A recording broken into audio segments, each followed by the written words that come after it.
Lloyd gradually accepted the truth. If I use all that information, there must be a way. Abel was right. If things turned out that way, Lloyd, with a confident smile, would simply eliminate those who opposed the royal path. His carriage was now almost upon reaching the kingdom. A resplendent cloak appeared, and the queen commanded the two kneeling figures below, Lloyd Frontera and Habiel Azrahan. The two men, still standing, began to lift their heads. After the words, and before them stood Queen Alicia. Lloyd broke out in a cold sweat, thinking to himself, "Wow, I suddenly feel scared." "She's no joke," he said seriously. "Your Majesty, I pay my respects to you, the mistress of the royal road. You're so incomprehensible." "You?" Alicia said, a sentence that hurt him deeply. "I thought the person next to you was the nobleman," she said with an appreciative smile. "Are you Habiel Azrahan? I sense a unique flow of mana within you. You seem capable of fighting me." He replied softly, "Please forgive me. I am merely a calculating bodyguard." She only saw Habiel as special. He looked at Alicia's serious face and pondered. "Just as I thought.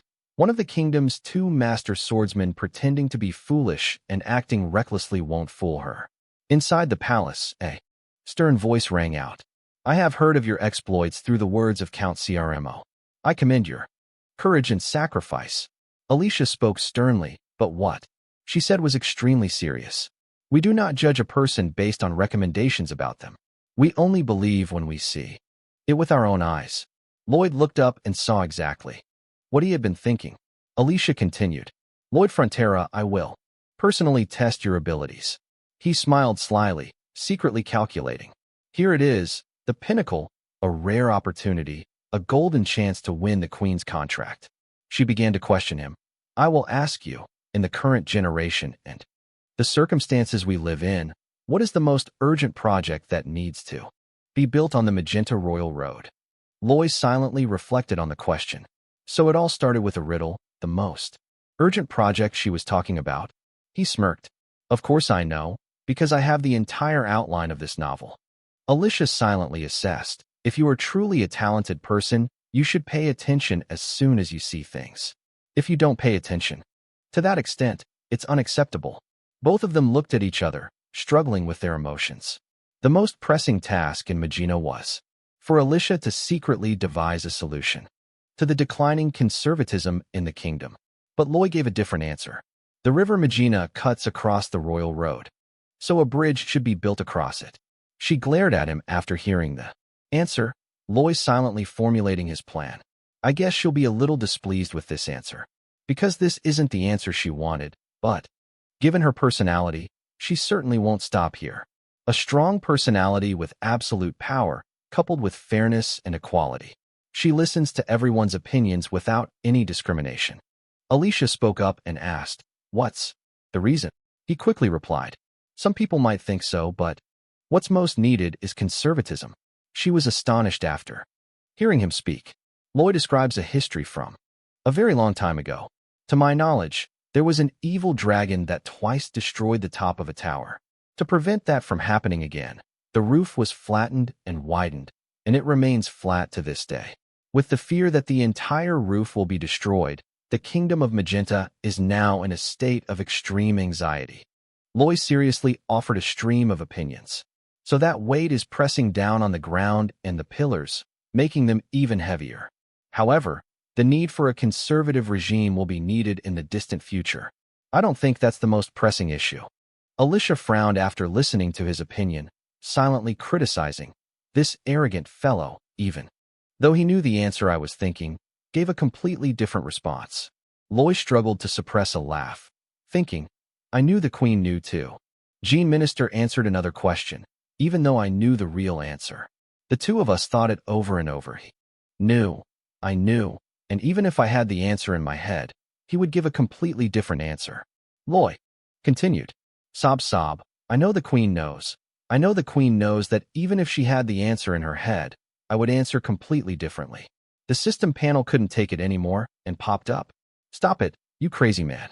Alicia smiled, with an energy in the shape of a fox behind her. So you mean you're trying to tease me? Lloyd is different. Behind him is just a cute little puppy. How dare I?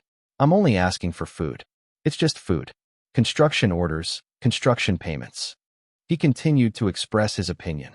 The bridge over the Magenta River has been rebuilt 12 times already. It cannot withstand the increased flow rate in the spring and will collapse periodically. Every time it collapses again, people's lives will become inconvenient and another large sum of money will be needed. This project needs to be undertaken due to natural conditions. He solemnly stated his wish. If you allow us to construct this project, we will build a bridge that won't collapse during spring floods or from ice drifts. Loy remembered South Korea. He was talking about modern suspension bridges. Alicia secretly doubted. And you're blaming my judgment? Why? Why would such an arrogant and careless person do that? Loy swallowed nervously. She fell silent, lost in thought, and the more she spoke, the more she said, the more. I like it. Alicia sternly demanded. Tell me more details about the bridge you want to build. Loy chuckled sinisterly from the corner. Thank you. Great. I knew she'd like it. Flatterers will be hated, while those who are confident and have faith will gain boundless trust. After receiving approval, Loy began to speak at length about his plan, a lengthy, anti-American speech. After hearing those lengthy words, Alicia gave an order. Stop, stop, that's enough, I suddenly don't want to listen anymore. He remembered the plot of the novel. This was Magentano's queen. However, she was betrayed by the one she loved and lost an arm. She became a murderous monarch. But that's a story for 3 years from now. At the present time, she is a good queen, always listening even to the lowest of commoners. Returning to the present, Alicia asked seriously, and what if the bridge collapses? Loy quickly replied, I'll pack my bags and flee abroad. Of course, that was just a thought. The latter was the answer. You shall cut off the god's head. He confidently lifted his head, as if to assure the Shin family of their status, as long as the bridge still stood firm. Alicia smiled with satisfaction. Ah, he even made me laugh. She stepped down and shouted, All right, I'll let you do whatever you want. I promise to pay you a fair reward and maintain your position. Suddenly, Loy stepped closer to the platform, rummaged in his jacket pocket for something, pulled out a contract, and presented it. Alicia seemed to be wondering what it was. Loy quickly explained, It's a contract, please sign here. She fell silent after witnessing his actions. So now you mean you don't believe my promise? He even wrote a contract beforehand? This guy is something else. Loy immediately denied it. No, sir, the contract includes a clause stating that if I am not sincere in this work, I will receive severe punishment. Consider this a necessary binding order for this untrustworthy humble person. Alicia frowned, speechless. She started signing the contract with a flourish. Strangely, I knew for sure I was being tricked by him, but I didn't feel angry at all. The husband's sincere plea is greatly appreciated by the deity. Your Majesty, Alicia is upset. What kind of pose is that? He immediately explained. I cannot bow any lower before the queen's signature, so I am trying to look even lower. She said helplessly, I understand what you mean. Get down, I don't want to see it. After finishing their task, the two walked out as instructed by the butler. Suddenly, Loy turned his feet, spinning around to strike a pose. Loy pointed to the contract with a smug expression. See? I've tricked the queen with this contract. Habil Azrahan sighed in exasperation. If you're so disrespectful, you'll easily lose your head. I can't block the sword of a master swordsman. So don't overstep your boundaries. Under the setting sun, inside the palace, voices of admiration rang out. Your Majesty, he is intelligent and very quick at calculations. Alicia did not deny it, but rather praised it further. You think so too? His glue is more potent than I thought. He wondered, is someone a little dissatisfied with him? She immediately replied, I'm not satisfied at all, because he thought he had defeated me from the start, but he did it so naturally. Alicia smiled, quite adorable, isn't he? A few days later, under a clear blue sky, Loy was carrying a sack on his shoulder. Habil Azrahan is worried. Is it all right for you to go out alone? He calmly replied. Why would we need bodyguards in a kingdom with such excellent security? Loy glared, pointing directly at him. You know, going out with you is a hassle. He thought about the time he was surrounded by girls, but the one who was ignored wasn't Loy Frontera. Even though he had just been filling out a survey, because of you I couldn't concentrate at all. Habil Azrahan takes this opportunity to request that you please convey my best wishes to Lady Julin. Loy interrupted angrily. Okay, I know, Julian Frontera. She is Lloyd's younger sister, currently studying at the Royal Academy. Before heading to the Royal Road, the Baron had packed a lot of winter clothes and blankets to give to her. He went outside and thought. Thinking back now, what happened in the novel? At this time of year, the Baroness's family was so destitute that they couldn't afford her tuition, resulting in her being kicked out of the dormitory. And she passed away. She encountered a robber while wandering the streets late at night. Loy smiled proudly, but those things don't happen anymore. Saving a life makes you really cool, right? You're on your way straight to the academy, so why not go visit my little sister whom I've never even seen? The Royal Academy of the Kingdom of Magenta looks ahead. Huh. Jukian was annoyed. Why was he here? He didn't answer immediately, but silently assessed that he knew Habil was the same age as him. The boy is too small. Loy looked at the boy's hateful face and thought, look at his face. How terrible must Loy be for his younger brother to look at him like that? He considered his actions. If I act friendly but not overly familiar, the kid won't suspect anything, right? Loy threw the bag of items towards Jukian. This is what Mom sent me. The little boy crouched down. Oh my God. Jukian secretly harbored doubts. Didn't he call me a cheeky brat? And now he's even come all the way here to do chores for Mom? Overly intimate warning system panel. He's doubting whether you're the real one. He's silently criticizing his true self. What did I just do? Oh, that's terrible. Loin, you damn bastard. Turn around quickly. I'm leaving. The scruffy-haired kid, Jukian, became even more confused. He left without lifting a finger to help him. Really? The system panel is warning that suspicion is rapidly increasing due to overly humane behavior. Loy, that's confusing. You said it would fail too. What? Do I have to punch the kid in the head? Suddenly, he remembered something. Oh, I remember Mabella Frontera's request to you. Could you come have dinner with Jukian? He's very lonely. He stroked her hair. Humph. Loy turned around and asked, Hey, shaggy-haired boy, are there any expensive restaurants around here? The boy asked timidly. Why? What for? He replied. What for? I'm going to buy you some food. The boy with the shaggy hair. Jukian became even more puzzled. What for? Loy sighed wearily. Why? Because Mom said so. This scruffy-haired kid. Jukian silently stared at him with a murderous look in his eyes. The scene shifts to the interior of a high-end restaurant. Loy and Jukian are sitting and choosing their food. The boy stammered, I'll choose the regular portion. He was annoyed to hear Jukian say that. Let's eat something expensive. You don't usually get to go to fancy restaurants like this. The boy looked at Loy again with a suspicious gaze. He reminded me of my disheveled hair. Jukian felt annoyed. Humph, forget it. I chose that dish because that's the only one I know how to make. The shy boy spoke up.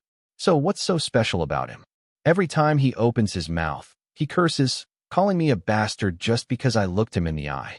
Loy quickly ordered 2 special dishes. Thank you, waiter, for bowing and asking. You look like a foreigner. Would you like some wine? He flatly refused. I don't drink alcohol. I've quit drinking. That's all. Jukian heard this and was skeptical. What? That drunkard who was always acting recklessly is now quitting?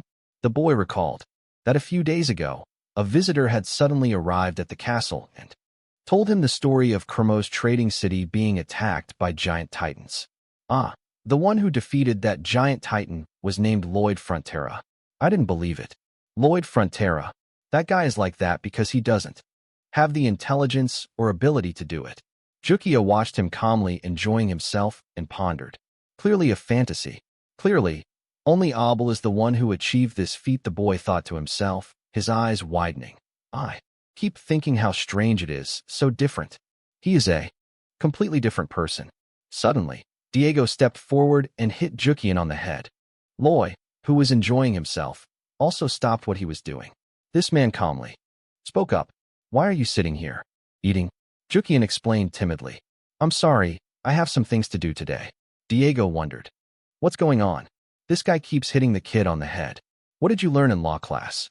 Jukian just sits there enduring the pain and listening to Diego explain the law without understanding it.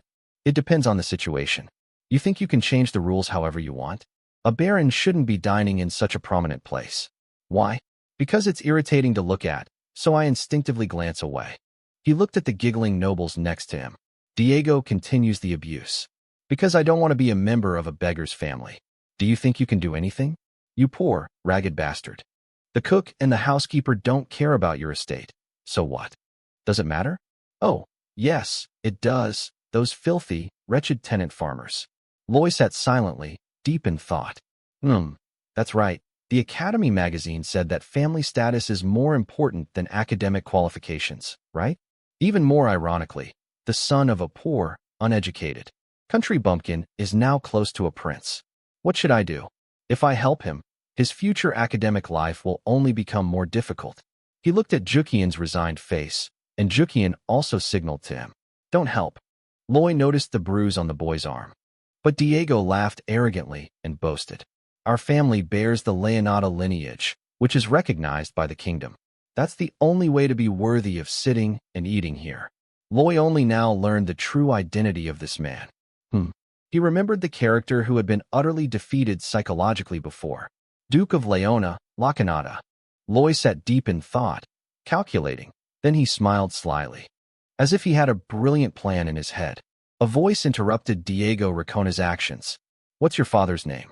Loy stood brazenly in front of this man. Diego is annoyed. My father?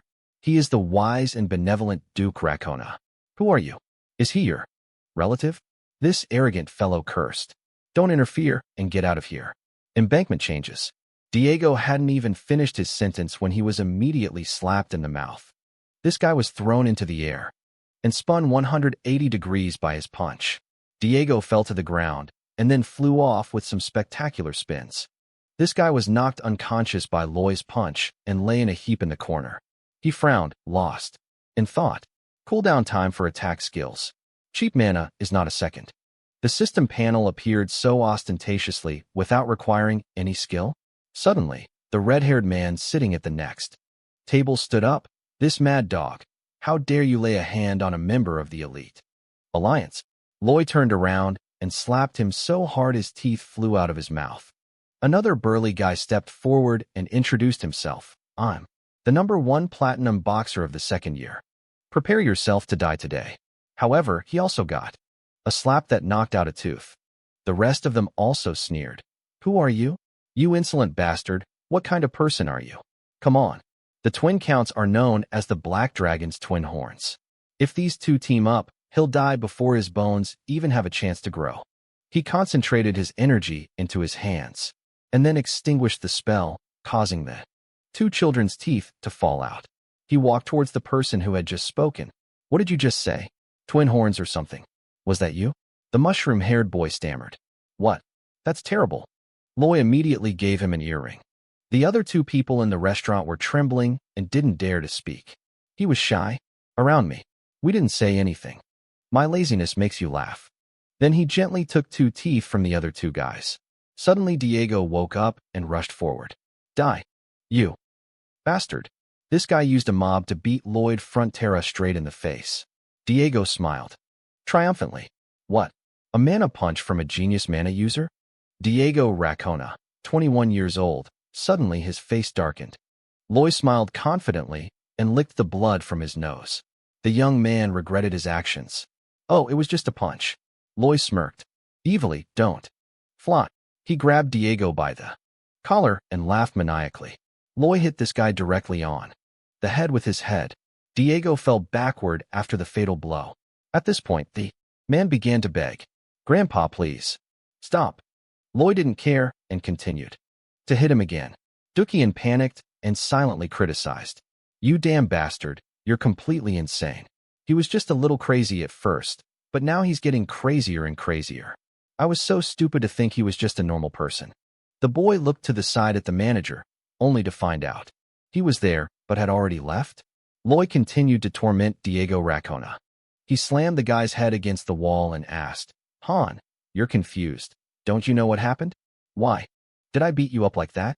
You don't know anything at all, do you? He repeated arrogantly. What did you say? A viscount? You're making me laugh. Why?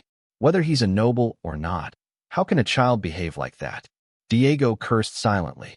You bastard, you've gone too far in insulting my parents. He stroked the man's face up and down on the wall. Do you think you're an exception to being abused? You delusional bastard. Loy repeatedly slammed Diego's head against the wall while lecturing him. Why should we teach a sickly kid that there are no exceptions in this world? Because nobody's going to beat you up all the time. He pointed to the bloodstain on the wall. Oh my God, what is this? Here, here, here, does it look like anything? Diego Frontera managed to speak. Huh. Loy continued to bang this guy's head against the wall. Those are 66 gates to heaven for filthy, disgusting trash like you. Dukian then rushed forward and hugged his brother. Stop, stop, that's enough. The boy exclaimed anxiously. You'll kill him. This crazy guy, what am I doing? By protecting him, I'll only get bullied even more than I am now. I should have thought about this. Loy seemed to read Jukian's mind. Was the kid worried about being bullied more in the future? He smiled brightly and reassured him. Don't worry, if it dies, it won't be able to do anything to you. Jukian was stunned when he heard Loy say that. Why does he look so proud of what he did, and what the hell did I just hear? Loy continued to torment Diego with these thoughts. That's right, that's correct. When I was in high school, I saw a lot of scoundrels behaving like this. Punish him and forgive him. That's ridiculous. I'll refuse any plea for forgiveness from him. Diego took the blow and coughed up snot and saliva. He imagined death pointing his scythe at his neck. After all, the fear of death is a very special thing. Suddenly, the soldiers rushed forward and stopped. The head of the department sternly warned, "This is a sacred academy run under the patronage of the great queen. This is treason."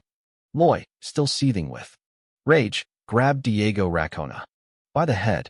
Jukian imagined in fear that he would surely attack both the soldiers and the head of the department.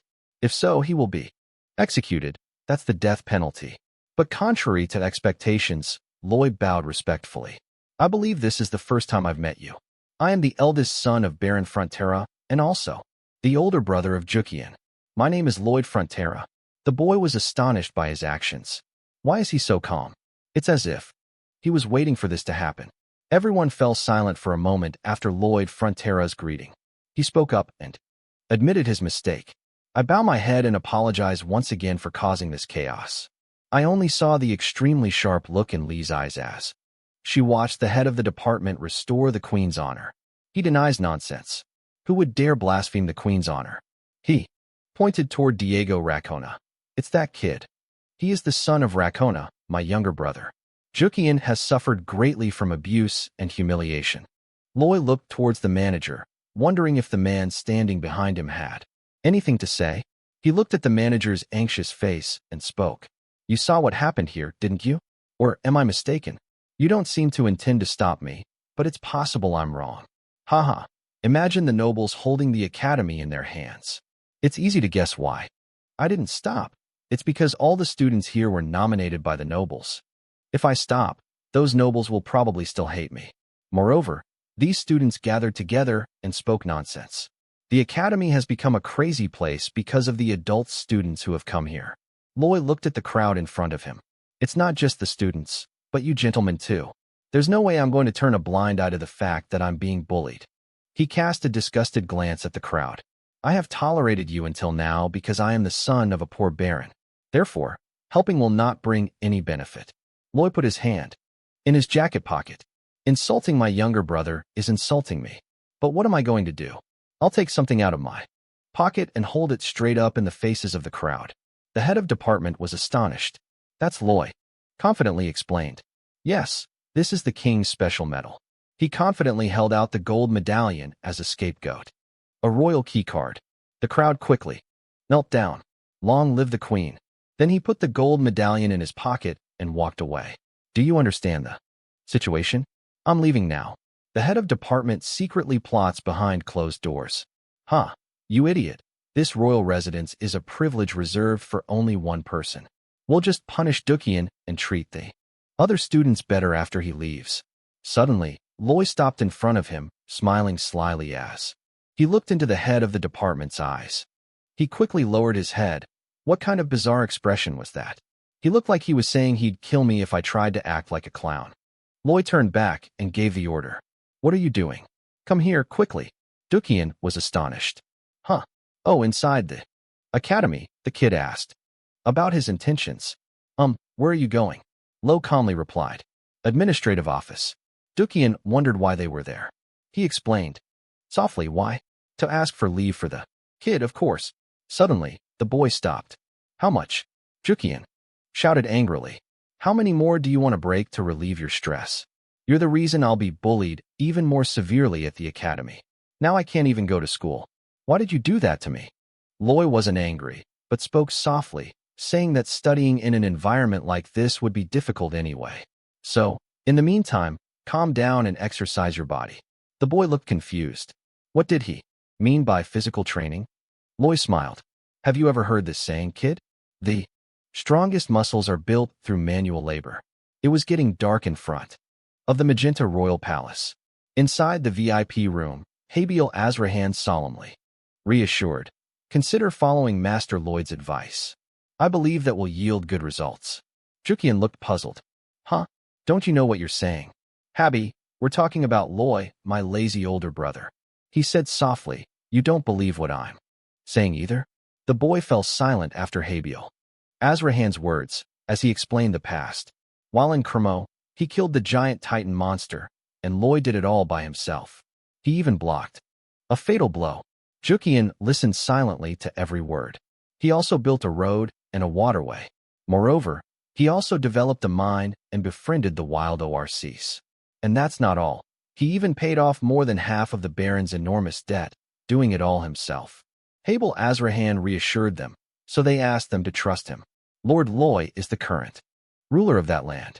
He stood outside and heard everything Habiel Azrahan said. Loy's nose swelled into a smile. Jukian said, I'd like to believe you, but it's hard to believe that he could have changed so much from a drunken scoundrel. Habiel Azrahan didn't deny it. It's true that he used to be very arrogant and stupid. The kid, emboldened, cursed, calling him a piece of trash. He also took the opportunity. Back then, who could have believed he was human? The smile on Loy's face vanished after hearing those words. Dukian asked in confusion, What do you think? Habiel, do you think a person can change that much? Habiel Azrahan quickly replied, I think not. He hesitated, not 100% sure, but Habiel Azrahan voiced his opinion. I think he's just someone else who looks like Mr. Loy. The man standing outside overheard this, and his expression changed. Loy stood outside, hesitating to go in. Jukian listened to Habiel Azrahan's words and remained silent for a long time. Then the boy spoke up. Another person? You mean he had his body stolen? Something like dark magic? He didn't deny it. That's possible, if it were possible. Loy stood outside, silently listening to Habiel Azrahan talk about him. It's just a hypothesis I read in a book. However, stabilizing one person's soul within another person's body requires a great deal of energy. He remembered examining Loy's body while she was asleep, so I secretly checked it out. A powerful energy is protecting Loy's soul. What are you so confused about? Did that person really do that? Jukian asked hastily. Then what? Was it another spirit? Loy waited anxiously. But Habiel Azrahan denies having any energy at all. The feeling of body and soul is very natural, as if they were a single, unified entity. He breathed a sigh of relief. Habiel Azrahan brushed the story aside. Never mind, that's just a ridiculous speculation. Jukian also accepted. Yes, but what's even more absurd is that he's changed. Loy thought to himself, Habiel, there's no way. You couldn't sense my presence behind that door. You certainly want me to hear this. Are you saying I'm very suspicious? The boy suddenly stammered. I have never heard of our family having any debts. Dukian whispered, reproaching himself. I thought I was a hard worker, but all this time he's been working hard to pay off the debt, while I'm the one who got it easily. The boy smiled awkwardly. Shouldn't I admit it now? That he was the one who saved our fortune. System notification, Jukian's affection for you has increased by 2. Bonus points, earning 28 friendship points. Likes you, -50. Lloyd smiled slyly. Because Jukian is also a main character in Lloyd's story. She's becoming a repository of cherished memories. My younger brother's heart system has been unlocked. Something like that? Yes, I don't know. Done. Now let's go back. Loy pushed the door open and walked in. Hey, Dukian, everything's ready. Let's go. The boy was surprised. Yes. What? He smiled wickedly. I already told the kid. Physical training. The scene depicts the scene of moving to the workplace. The first step being to prepare the suspension bridge cables and chop up the soil to make a 1-meter-long pizza dough. Secondly, complete the pizza by adding different types of soil and rocks as ingredients. Thirdly, the summoning of Bo to deal with the artificial pizza, delicious bamboo. Fourth, Bo uses his steel throwing skill. A smiled and unleashed his weak skill. The steel bars were ejected exactly as planned. Separation. The eastern region is divided into the next step. On Thursday, let it cool down a bit, then coil it into 120 bundles of wire, completing the cable manufacturing process. Loy held the staff in his hand forward. There, the explanation is complete. Jukian was still bewildered. Yes. He pointed at the boy's face and instructed him. This process is the starting point of construction. If you mess things up, everything will be ruined. Loy sternly reminded him. Besides our family debt, it will also determine the rest of your academy life. Dukian listened. In silence, the boy spoke up hastily. Isn't this a very important task? Why are you entrusting it to me? He grumbled irritably. What are you talking about, kid? Loy frowned, but the content of his words was very sweet. It was very important, which is why a smart and trustworthy guy like him should take on this task. Shaggy hair. Dukian's eyes lit up after hearing that. The boy watched Lloyd's back and thought to himself, he's back again, with his disheveled hair, in front of the magenta royal palace. Lloyd was walking down the road and calculating that it was a suspension bridge, building it with. The technology of this era was a difficult task and certainly impossible for him to do it himself. He looked up, making a decision, which is why Lloyd walked towards a working blacksmith's workshop. I need to leverage the power of advanced technology. A man sipping a bottle of wine refused. No royal dwarf craftsman ID. Lloyd smiled. Awkwardly. I haven't said anything yet. He continued drinking and speaking loudly. I don't want to hear it. Get lost. He smiled brightly to himself. Just as the novel describes, he is a grumpy old man. He won't budge unless he cares. Even if it's the Queen's request. I still have a trick up my sleeve. Lloyd turned the page and introduced it as the blueprint for the new bridge across the River Magina, now known as the Crazy Structure. Sidus angrily wanted to throw the bottle of wine at his head.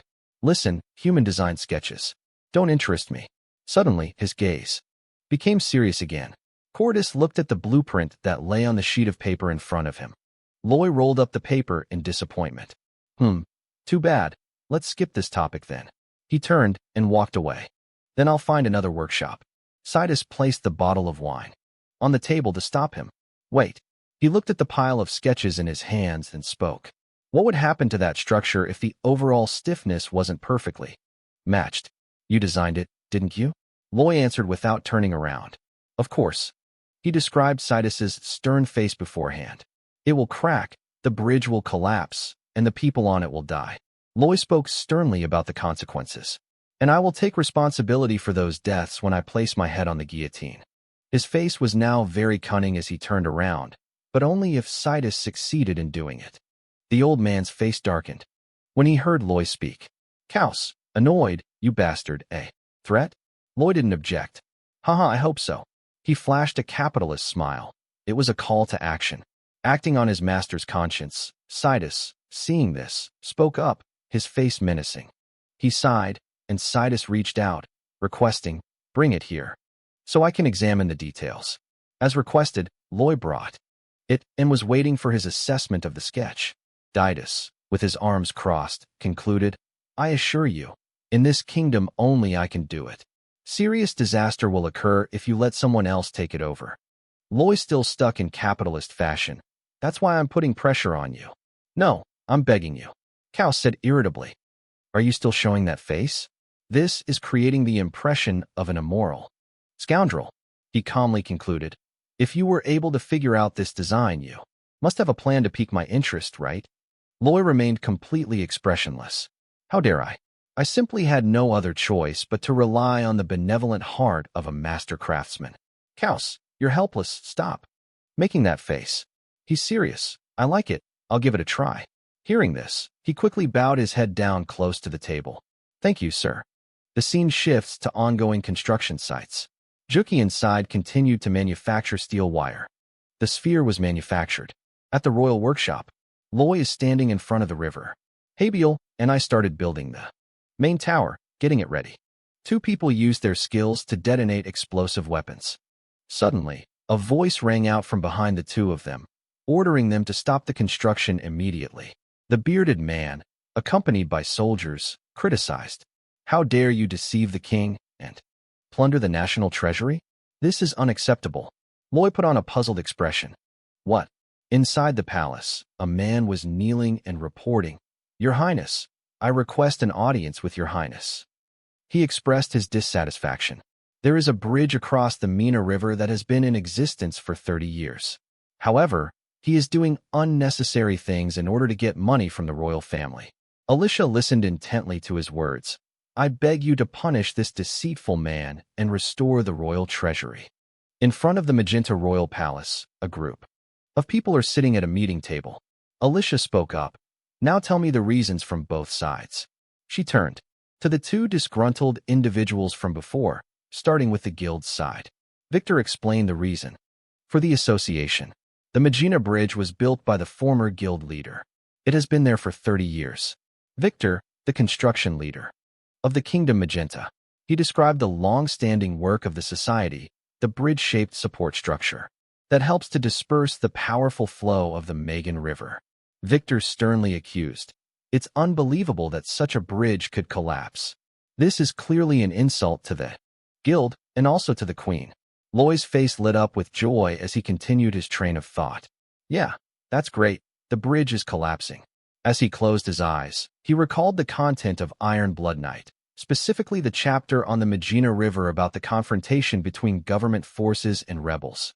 Coincidentally, a heavy rainstorm caused the bridge to collapse, resulting in a traffic jam. Loy lowered his head, but he couldn't reveal the future. Alicia turned to him and demanded, Now, Lloyd Frontera, tell me your opinion. He spoke up, suggesting, I want to ask the officials beside me, not the chairman. Lai smirked. How much have you received? The chairman looked bewildered. Girl. What? He angrily slammed the table. You scoundrel. How dare you accuse someone like that in front of the queen? Loy smirked, secretly assessing the situation. Just look at that reaction. It's clear the money is in my pocket. What else could it be? He remembered the high-ranking officials in his old world. Anyone in South Korea will know what happens when politicians and businessmen meet. Will politicians cheat merchants? Or will merchants bribe politicians with their quirks? Probably the latter. Planning a budget monopoly by stripping away business rights. Suddenly, a voice rang in his ear. Lloyd Frontera, Alicia said sternly. I thought you were a smart guy, but you just made a big mistake. Loyan swallowed hard after hearing her speak. The two gang members smirked smugly at the queen's protection. How dare you accuse the royal judicial system without any evidence? Alicia shouted. Now, prepare your verdict immediately. Loy was immediately bound tightly all over his body. The stick of the innkeeper was already on top of his head. Alicia spoke up.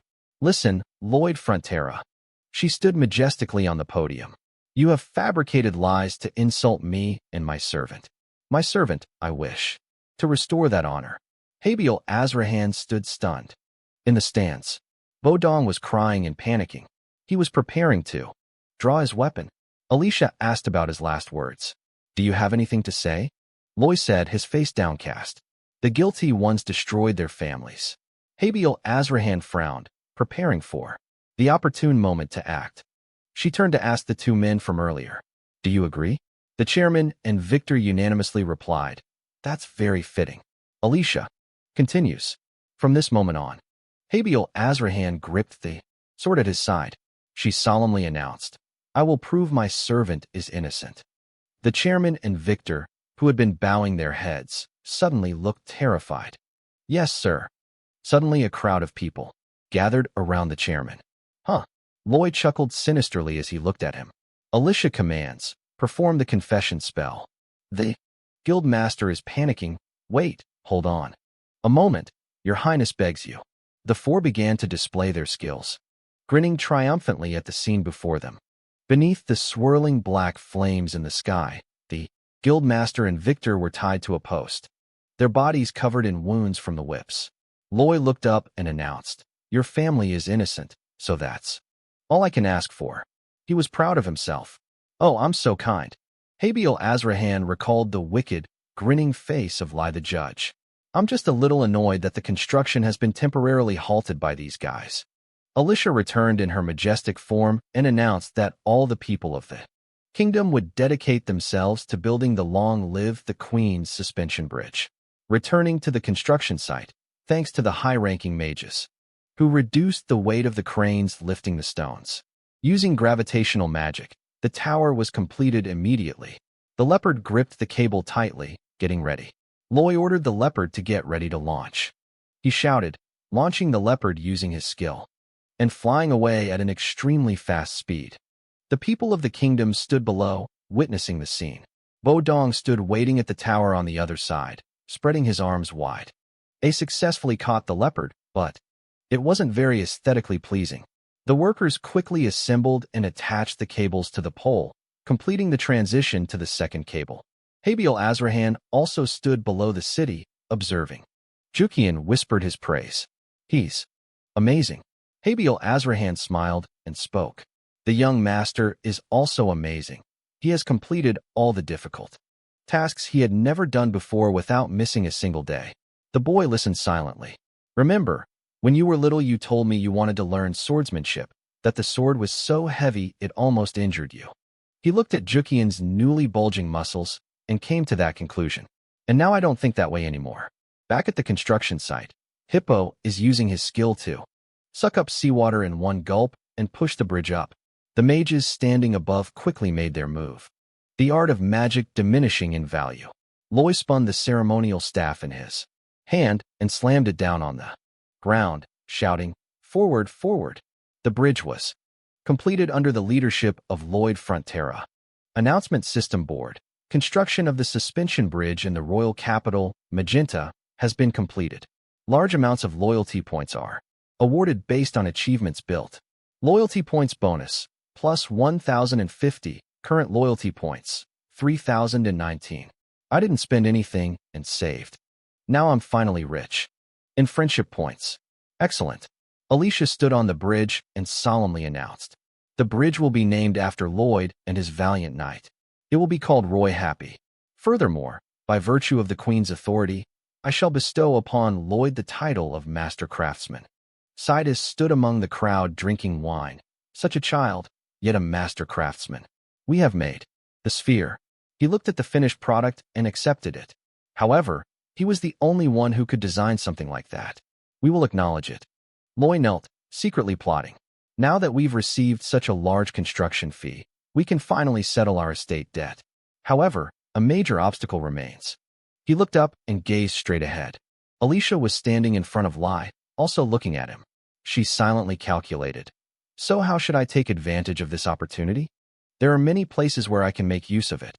Loy, as if reading Alicia's thoughts, secretly felt dissatisfied. Perhaps the Queen is wondering how I should use you. Absolutely not.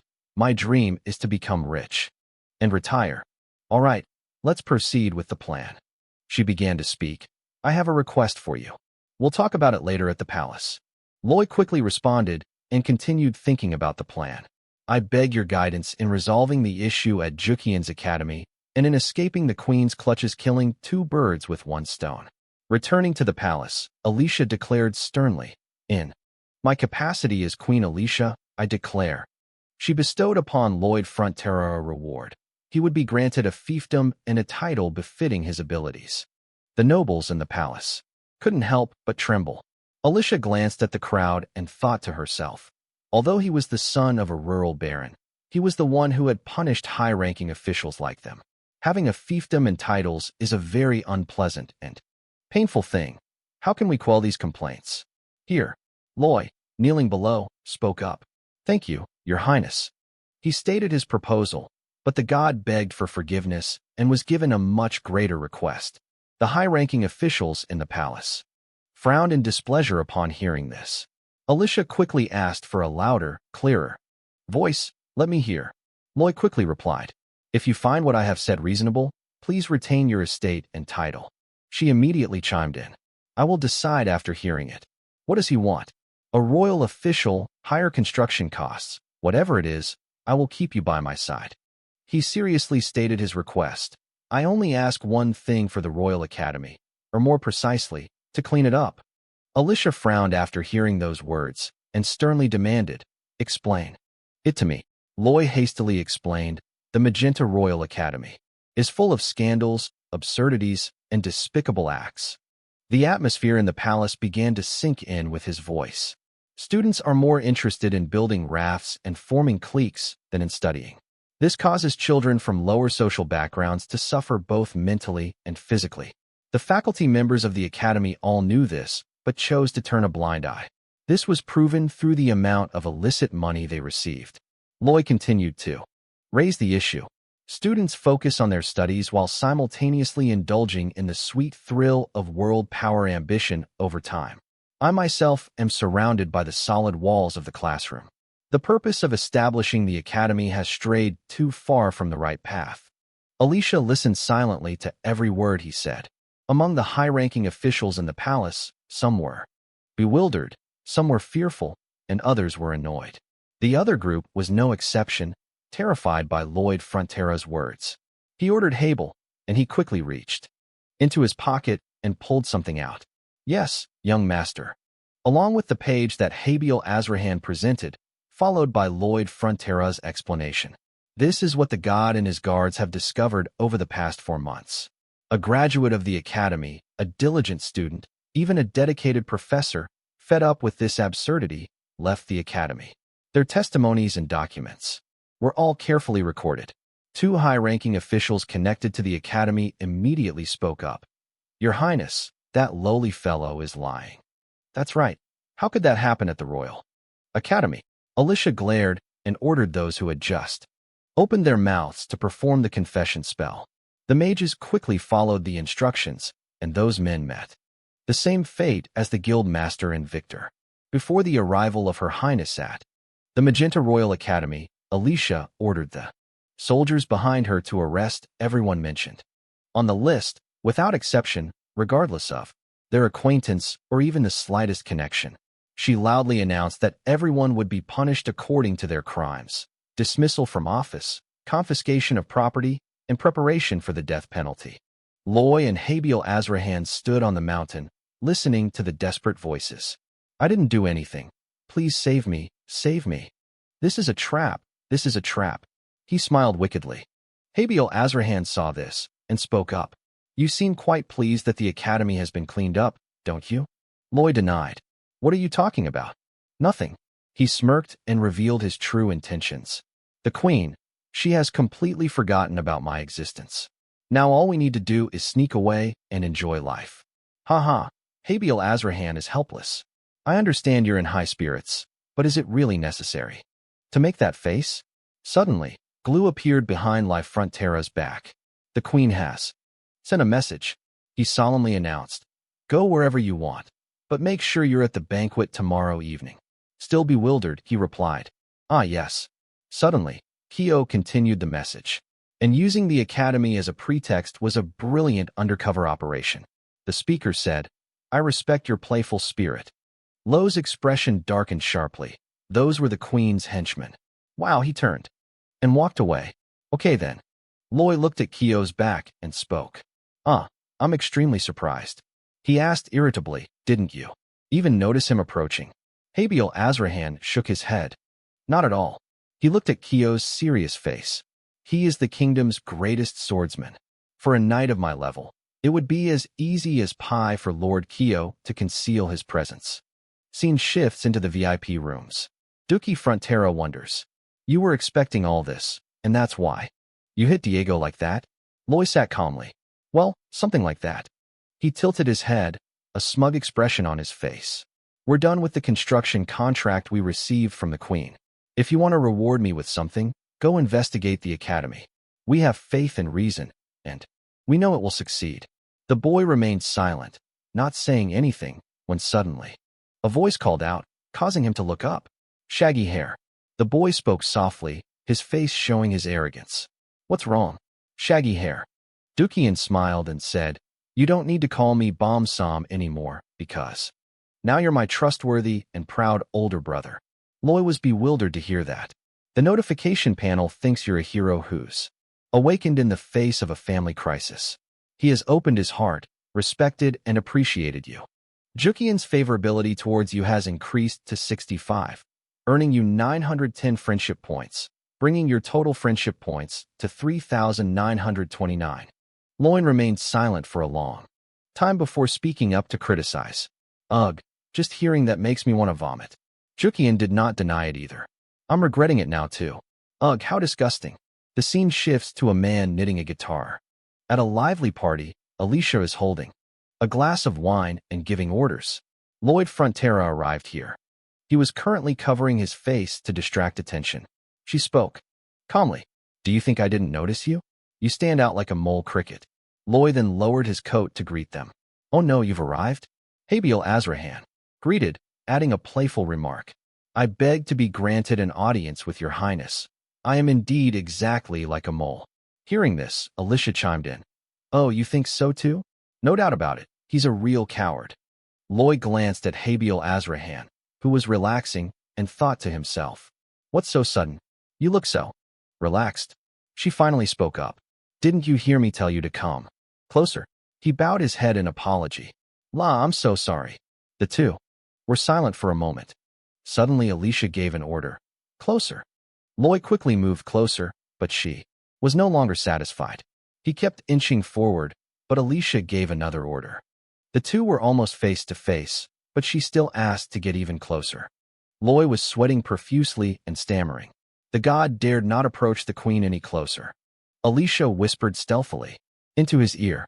She whispered, Come find me whenever you change your mind. I will have everything ready.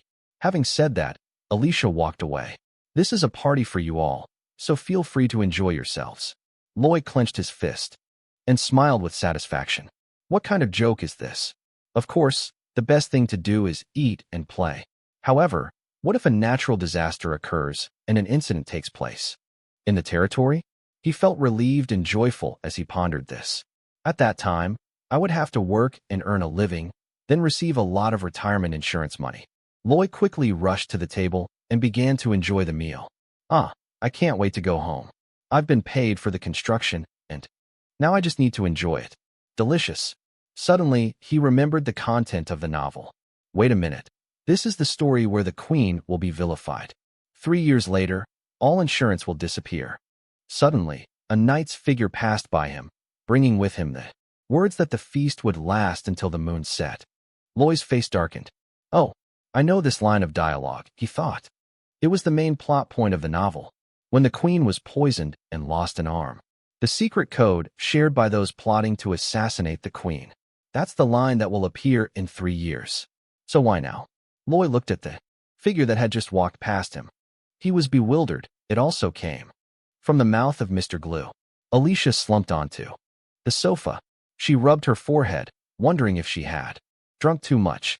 She felt perfectly fine. Alicia sat up, feeling uncomfortable. She'd been a little too much these past few days. Academy and preparedness for flood damage. She pondered over what she had to do, and also the strategies and tactics of the enemy country, Asfahan. Alicia thought about the rival of the Samican nation, who was gathering his army west of Asfahan. According to the informant, it's not at the military training level. A national map appears, with Magentano on the left, Wydenes in the middle, and Asfahan on the other side. Assembly point for the invading army. No way. If they were to invade, they would concentrate on the northern part of the border. Crossing the vast wilderness would be suicide. She sat there deep in thought, wondering what on earth they were doing. A sudden headache shot through Alicia's head. Yes, she vaguely thought about her body. How strange. This level of cultivation is even properly balanced with the energy within the body. Alicia clutched her chest in pain. She couldn't control her heartbeat. Thump, thump, my breath is catching in my throat. Alicia began thinking about ways to harness energy. I can neutralize it by reversing it. Suddenly, her heart surged along with her blood vessels. Alicia clutched her chest and screamed in pain. She only realized the problem then. How can it be poisonous? I checked all the dishes thoroughly. Alicia struggled to stand up. Sob, sob. She staggered forward, seeking help. Hey, is anyone out there? Alicia's vision began to distort. Is anyone there? Where are the soldiers? Please. Suddenly, a tall, burly man pushed the door open and walked in. She gasped and looked out the door. Outside the front door, Kyo was staring at Alicia with an emotionless gaze. Sir, Mr. Kyo, she weakly reached out her hand. Thank goodness. In such a dire situation, please. Lend a hand, sir. He began to speak. According to the person, the god was very happy to have arrived.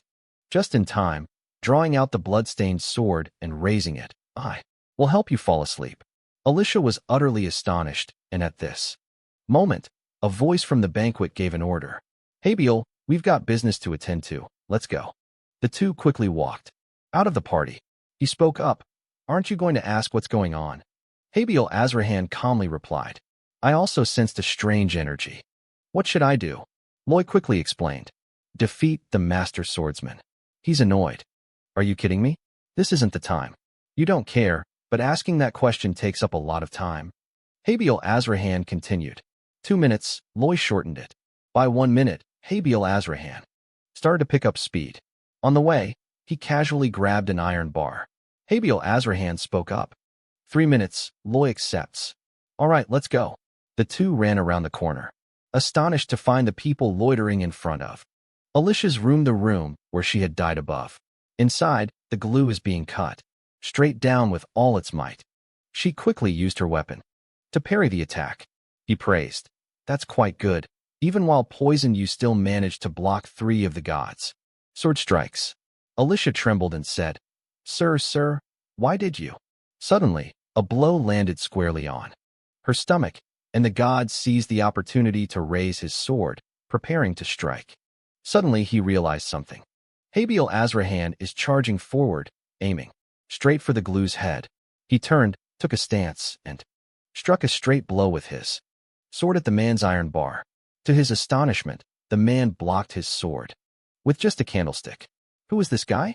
Suddenly, Habiel Azrahan's eyes lit up. He uses the high-impact collision circle skill.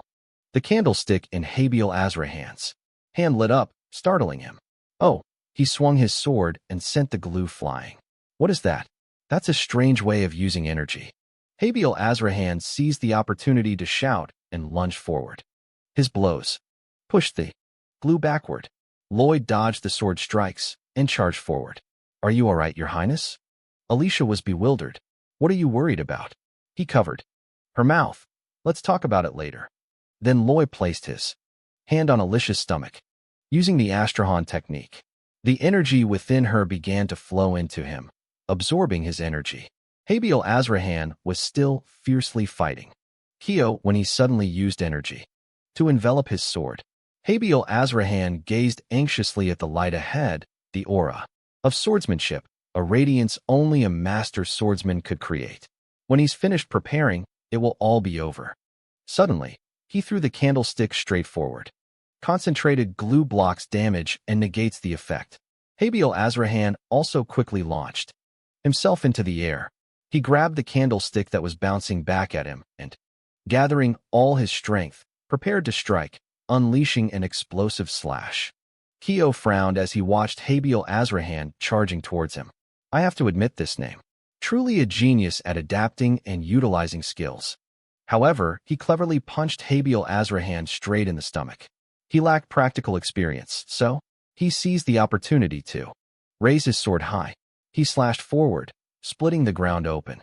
The candle, unable to withstand the weight, broke in two, slashing Habiel Azrahan across the chest.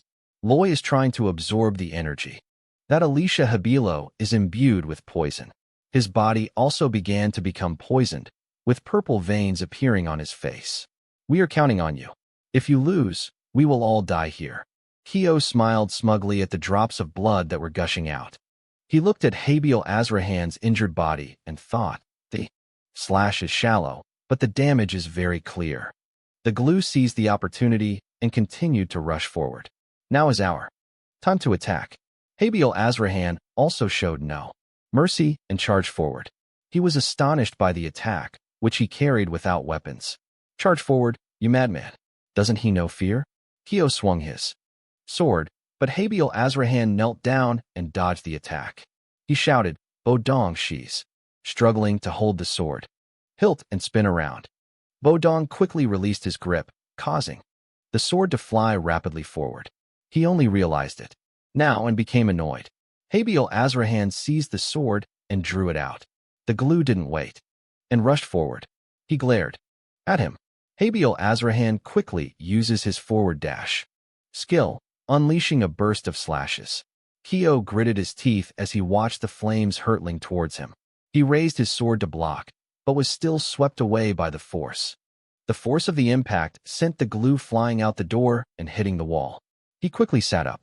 He attacked. Like a giant bull? How ridiculous. Without waiting, another explosive slash shot straight towards the glue. He immediately dodged the attack. Habil Azrahan quickly leaped out of the room, preparing to deliver another blow, a slash. He fired 4 flames at the glue, and they exploded. He nimbly dodged all 4 flames. Good heavens, he's a monster. Lloyd was still trying to absorb the poison at this time. Alicia's discomfort flared up. She looked at his struggling face. Lloyd Frontera Alicia was bewildered. How could this be? He was draining her mana, and not only that, he was draining the poison mana as well. She spoke up, asking Lloyd, what's this ability? He immediately interrupted. Don't say anything more. I can't concentrate. Alicia blurted out, sorry. What? The roof snapped angrily. Did you just scold me? Lloyd quickly deflected. Not at all. It's probably because the person was poisoned that they developed hearing problems. Alicia rejects it. What? I don't think so. He admitted it. Excuse me, Your Highness. But please stop. Unexpectedly, Lloyd coughed up blood. She was astonished after seeing that. Alicia looked at his miserable face and thought to herself, what the hell are you doing? Do you really want to save me? Even if it means your own death. Returning to the duel between the 2 knights, the situation had now reached a dead end. Another fire attack was launched toward him.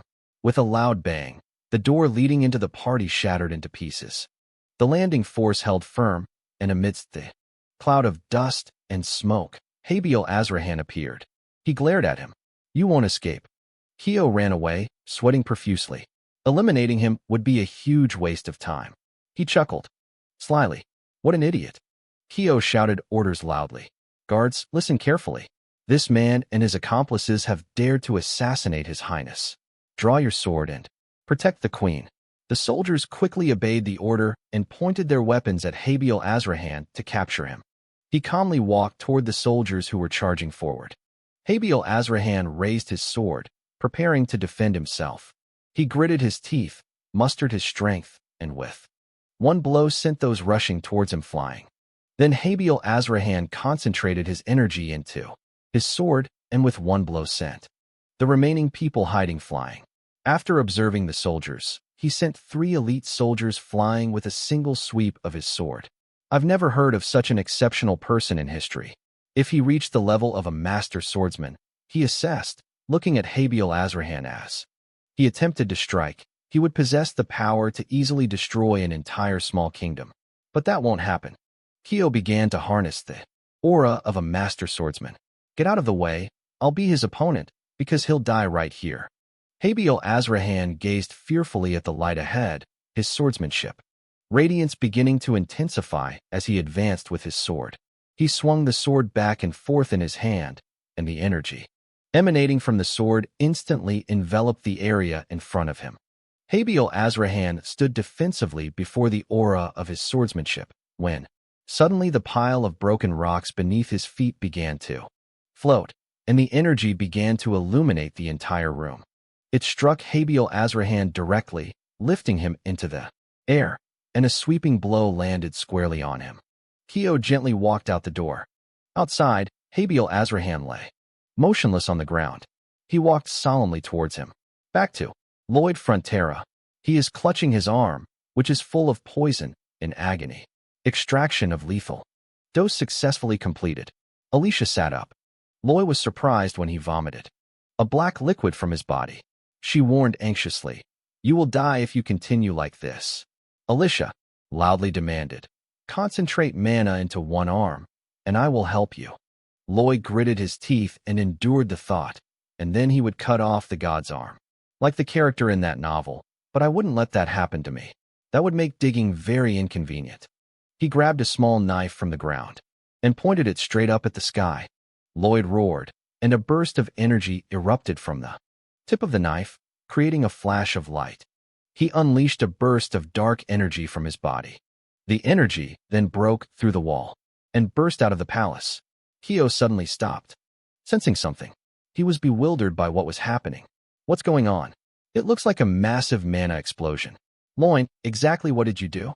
Then he looked at Abel Azrahan, who was struggling to sit up in front of him. He tried to stand up and pick up his broken sword. The glue made me frown in annoyance. "Still able to stand up? Is that the aura of my swordsmanship?" Abel Azrahan vaguely looked ahead. "I have sworn an oath," he said, trembling, as he held the sword in his hand. "So I will slowly raise my sword, Azrahan, to keep my oath." Under the dark sky, a terrifying voice echoed from beginning to end. Loy and Habiel Azrahan sat in front of a small fire. He wondered, what the hell is this? Habiel Azrahan blamed himself for being a knight of the young commander, yet I had abandoned my duties and run straight to the Giga Titan. I was even more disappointed that the owner wasn't cooperating with me. He sat by the campfire, looking disappointed in himself. I once wanted to depend on my master, and in the end, I still do. Habiel Azrahan is timid, weak-willed, and lacking in strength. He constantly blames himself and is indifferent to his duties. I really can't afford to become a knight. Loy sighed wearily. Actually, everything you just said isn't that serious. He smiled naturally. Anyway, you're all ready. Facing 6 months of salary deductions, Habiel Azrahan began to reconsider what he had just said. He was silent for a long time. Habiel Azrahan speaks out. 3 months of Lee's incomprehensible behavior. As if we would accept it. He was disappointed. "No," he asked again. "Why are you asking?" Habiel Azrahan apologized softly. Suddenly, he spoke seriously. "I swear I will be the protective sword for my young master. I will never again neglect my duties." Loy was annoyed, swearing while playing with fire and expecting me to believe him. Habiel Azrahan quickly replied, "You don't have to believe me, but I will still keep my promise." He sighed helplessly. All right, do as you please." He continued to express his thoughts. "I already know about the lack of a master who has achieved the 3rd circle. I will have to catch up quickly in order to be able to serve as your knight escort. So I'll have to become a master swordsman this year." Loin chuckled awkwardly. "What's wrong with your voice? You sound like I'm going to lose 5 pounds this year." Habiel Azrahan asked again. "Isn't that just empty talk?" He remained silent, thinking for a moment, then picked up a twig from the ground. "Listen," Loy drew a circle on the ground and described. "Humans can increase their heart mana to a certain limit, right? If that's the theory, then you won't be able to go any further, even if you train for centuries. So how could anyone possibly become a master swordsman? I think even with an ocean of mana, it still wouldn't be enough." Suddenly, Habiel Azrahan stuck out his foot to erase the drawing. He was annoyed. "Hey," he's stating his intentions. "This time I will do it myself without the young master's help.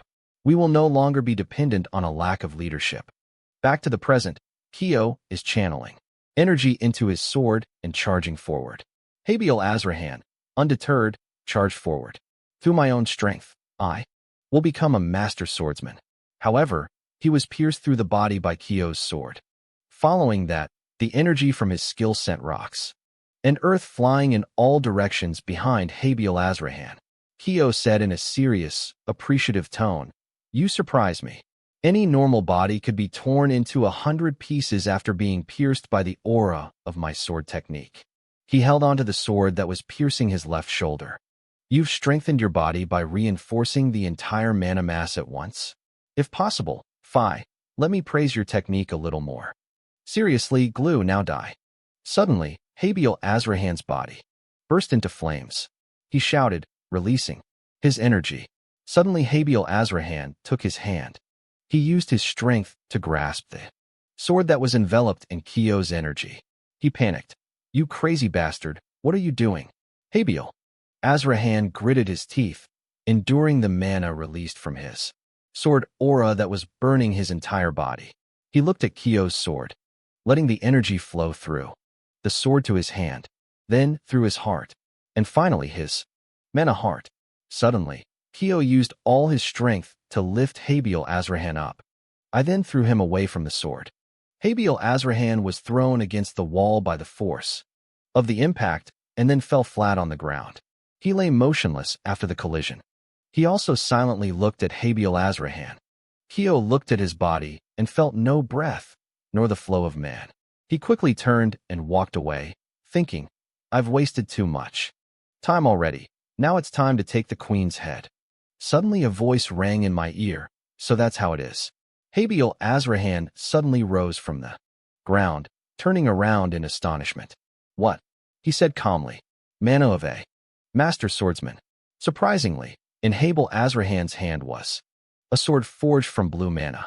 He stared wide-eyed at the sight before him. What is that? A sword-wielding aura? I've never heard of anything like that. Habiel Azrahan began swinging his sword backward in a defensive stance. The energy surrounding the sword suddenly erupted even more intensely. A burst of energy is launched towards the goalpost.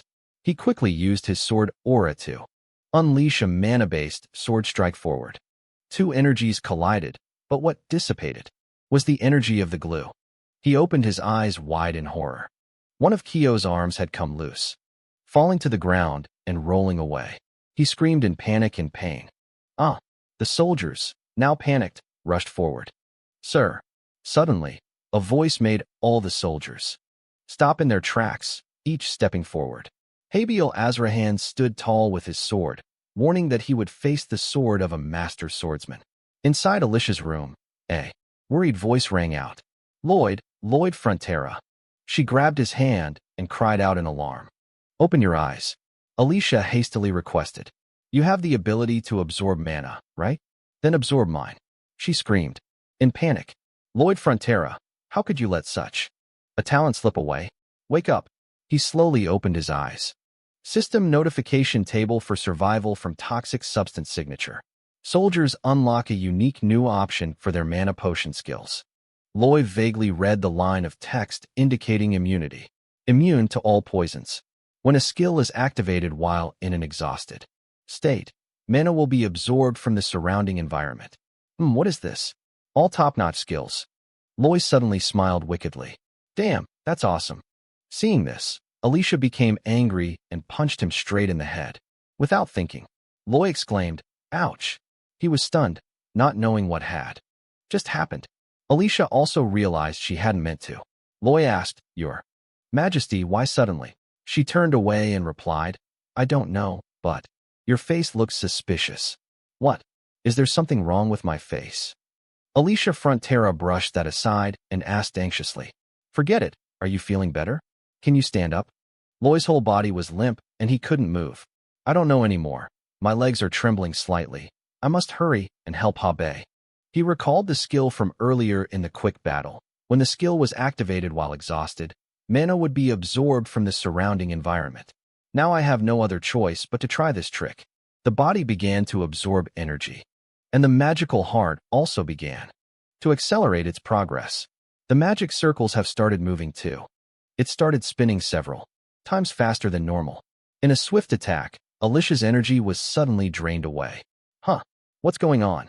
Lloyd began to activate his skill, his body starting to absorb everything with energy. From the glasses to the top, nothing could escape the mana pull of Lloyd Frontera. The items in the room are no exception. Alicia panicked. Her absorption ability was astonishing. At this rate, all my mana will be stolen. Wait a minute, Lloyd Frontera. She looked at his face, which appeared to be unconscious. Didn't he hear me? Alicia thought silently. You saved my life. Alicia began to sit upright, allowing Lloyd to drain her mana. Absorb to your heart's content and go. Help that knight with your power. His body began absorbing mana as desired. Alicia tried to endure. He, on the other hand, allowed his skill to absorb mana from the outside. The gravitational pull grew stronger and stronger, turning the room into a chaotic mess. Suddenly, Loy opened his eyes and woke up to a room that was now stark white, devoid of any life. Promotion notification system board.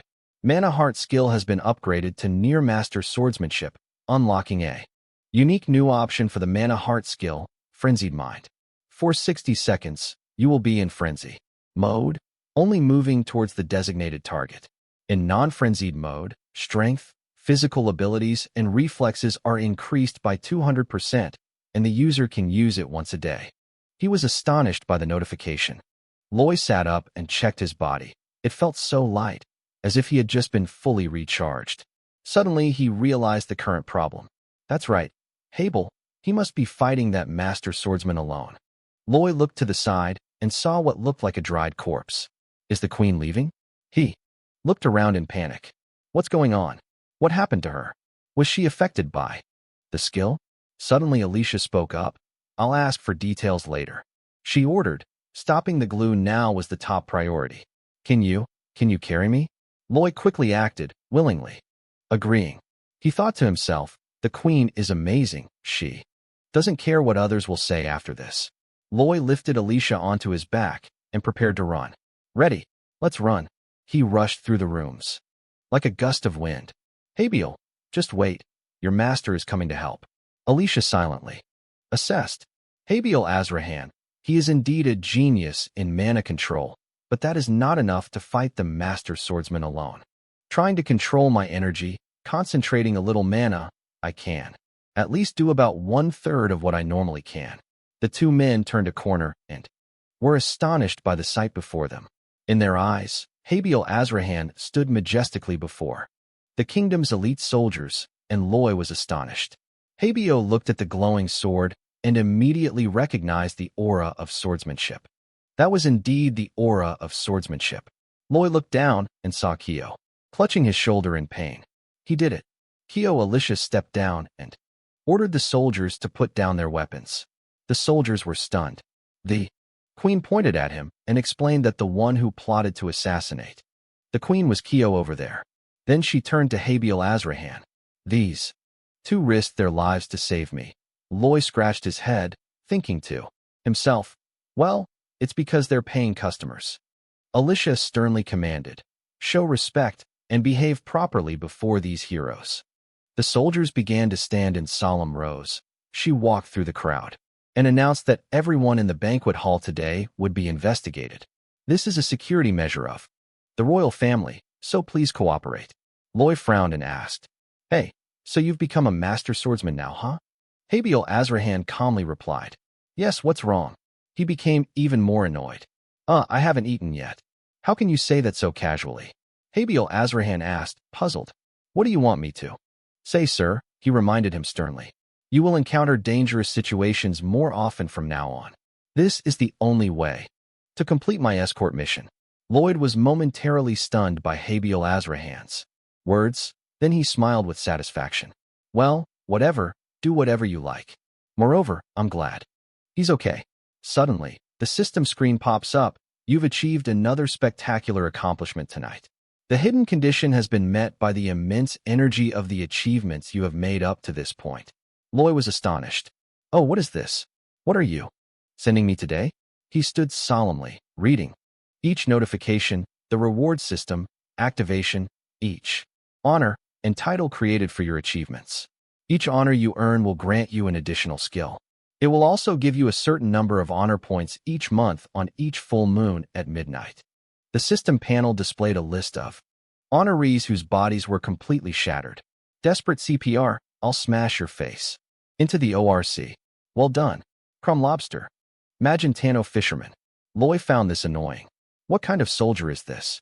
It should be some kind of prestigious title, like Kermo's bodyguard, for example. Why can't the Magenta hero come up with a cooler name? The system's honorary name chart is designed to fit your face perfectly. He criticized angrily. Are you guys really playing games with me? Can't you change your name? Loy looked at the honor roll and thought it was a good idea. If he got honored, he could develop his skills. However, the notification system board is doing a very good job. CRMO Lobster opens up the land of all the provinces of Cremona, including the CRMO territory. The glorious 120-year period of honor and respect for the 9 effects of glory lasts 24 hours in the area, and the duration of honor depends on your actions. The area and period will expand, extend, terminate, and shorten. The reward effect, fortune, is activated when fighting an enemy 10 times your size, dealing double damage and reducing incoming damage by half. Loy stared in astonishment. What was this? What kind of power-up was this? Did all honors have an effect? He looked at the system display, showing ownership shares. No. Then what is this share used for?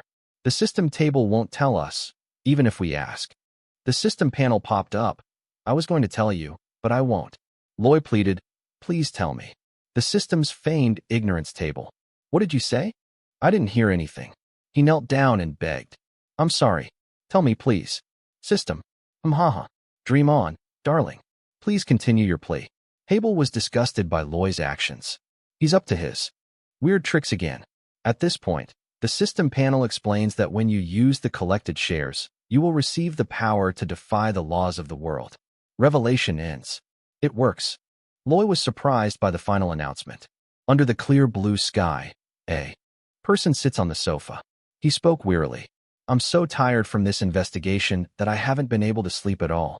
Dukian asked worriedly. So, have you found out who's behind Mr. Glue yet? Loy calmly replied. Not yet. They say they are using a confession spell on anyone who utters the secret phrase. Why resist? I knew things wouldn't go smoothly. Therefore, leaving the capital is not advisable at this time. And I'm stuck here. Loy felt frustrated and thought he wanted to finish this quickly so he could go home. But this assassination is not part of the novel. Perhaps it was mentioned in part 2. He looked worried. But the events occur 3 years earlier in the novel. At this rate, the future could change even more. If things continue like this, it will cause a lot of trouble. The card offering insight into one's future will be useless. He looked at the system display panel. By using the shares you have collected, you will gain absolute power against the laws of the world. Disclosure ends. Usable. I only have the skills I need. Is this a skill I can actually use? Dukian continued to ask. Han, but what about Habiel? Is he still under investigation? Lo calmly replied. Oh, that guy? The queen summoned him privately. The boy listened in silence, because he was a master swordsman. Dukian was momentarily stunned. Then the boy screamed in panic. Why are you so surprised by everything? Habiel defeated the Glue Lord. Obviously, only a master swordsman could possess such ability. Dukian is shy. I thought he was arrested for helping the soldiers. Loy frowned. Kid, are you normal? Even 100 guards wouldn't be strong enough to defeat a master swordsman, would they? The boy realized something. Wait. Lloyd then looked at Dukian. With a somber expression, the scene shifts to the palace, and Alicia speaks. Habin Azrahan, through this incident, we confirm your unprecedented swordsmanship skills and the resilience of your sword aura, which is not recorded in history. She sternly requests, but as you know, the position of captain of the Royal Guard is currently vacant, and therefore I order you to fill it. Habiel Azrahan bows his head in listening. From now on, stay by my side as the captain of the Royal Guard, Dukian quietly asked. Habiel, will he leave us?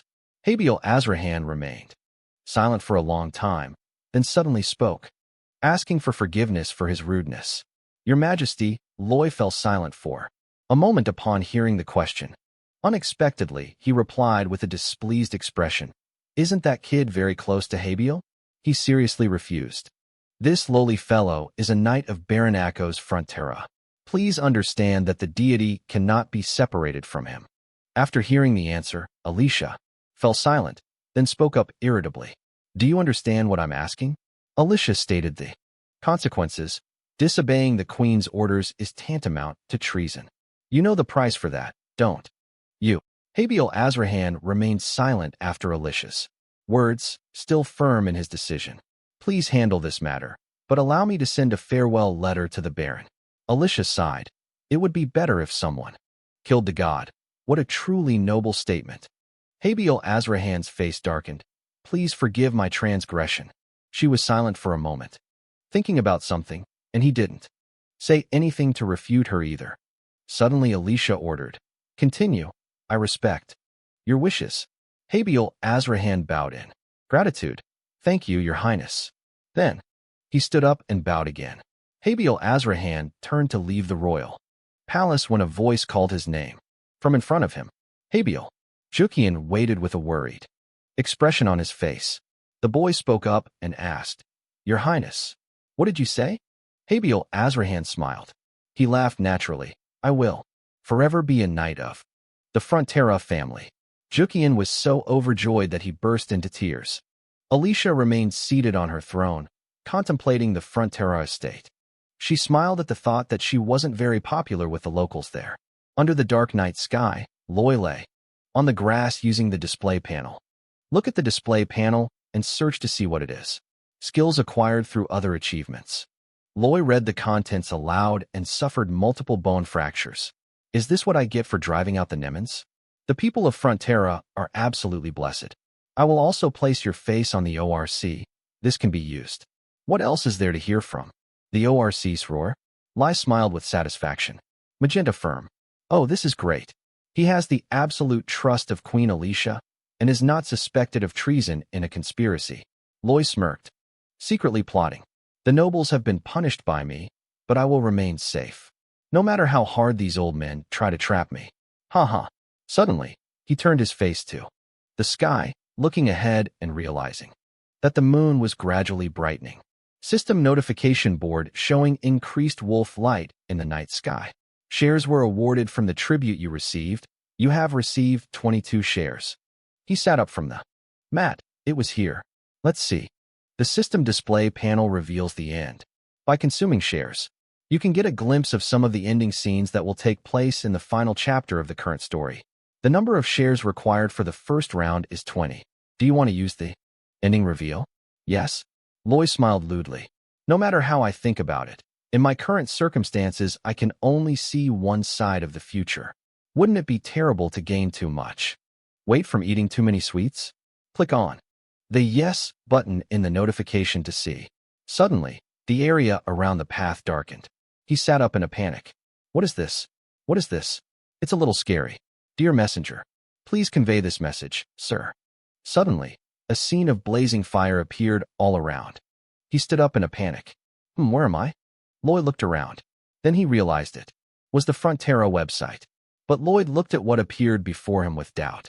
Why have the houses and trees become like this? Suddenly, he realized something behind him. Before Loy's eyes was a corpse, whose entire body had been gnawed away. He turned around in panic. What is this? What is this? Loy ran off and continued observing. What's going on? How is this going to end? He shouted. Hey, is anyone there? Someone answer me. The scene around him was nothing but corpses and ruins. Is this really being conveyed? All of this is actually going to happen. Hey, did you hear me? He suddenly stopped after realizing something. Before Lloyd stood Habiel Azrahan and the future Lloyd, kneeling before two corpses. He stared in horror. Loy recognized the two bodies in front of him, the Baron and his wife. Loy, the future weakling, speaks up. If only you had arrived a little earlier, I would have wept in regret. I'm sorry I couldn't protect you too. I'm truly sorry. Lloyd was utterly astonished at this point. He shouted into the air, why did it end like this? Suddenly, Loy noticed something behind him. Behind him was a horde of monsters covering the entire sky. The horde of monsters began to take shape, their sharp teeth and malevolent eyes surging forward at incredible speed. Loy recognized the shape immediately as a grasshopper, and a foot, radiating a menacing aura, stepped forward. Habiel Azrahan gripped his weapon tightly and advanced toward the swarming locusts. He immediately drew his sword and used his sword aura. Habiel Azrahan slashes horizontally, creating a stream of mana that shoots forward. The slash was aimed directly at the approaching monsters. He didn't wait, but delivered another blow. Two slashes created an X shape, disrupting the locust monster's formation.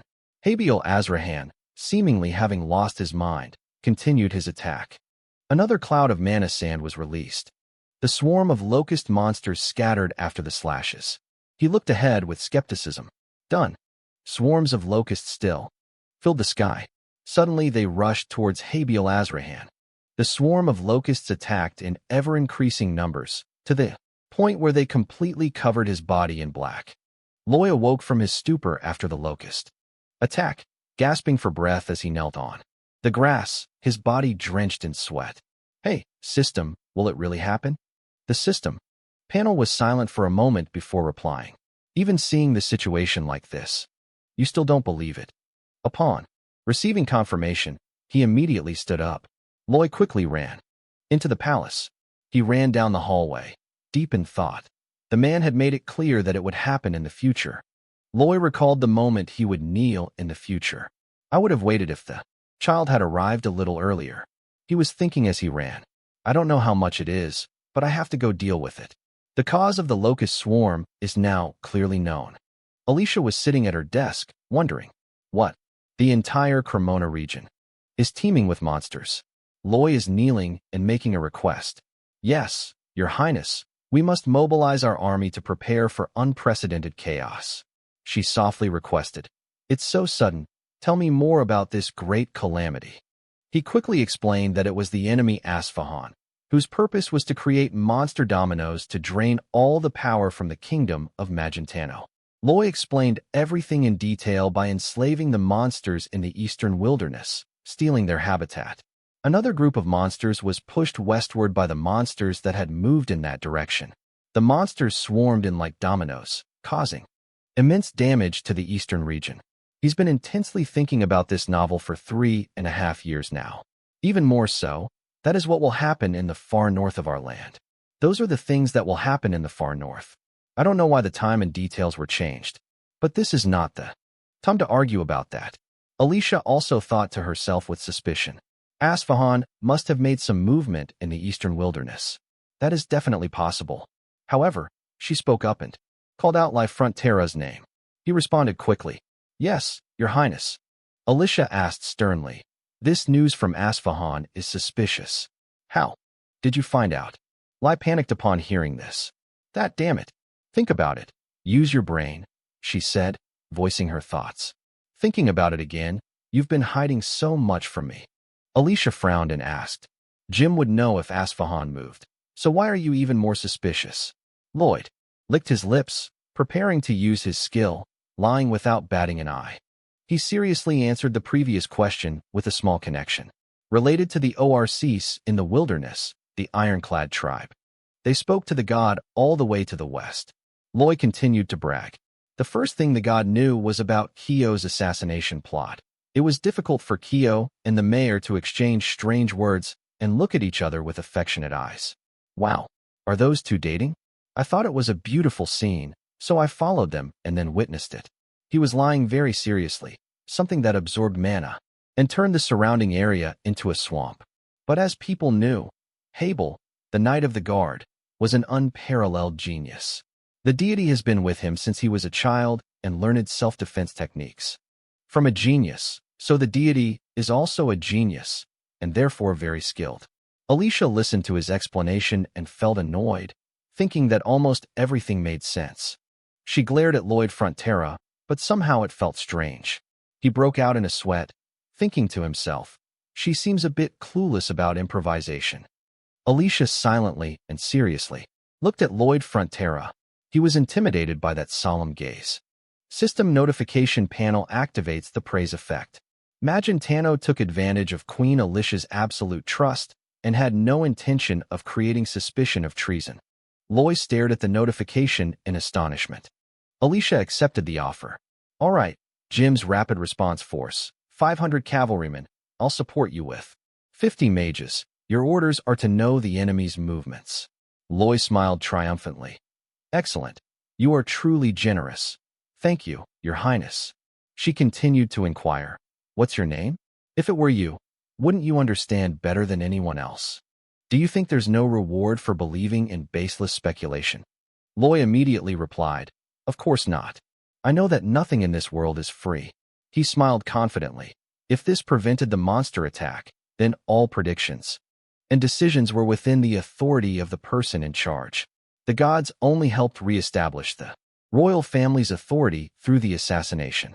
Alicia also smiled brightly. "You're quite suspicious, but I like the way you talk." After the negotiations were complete, Loy and Habiel Azrahan began to ride away on horseback.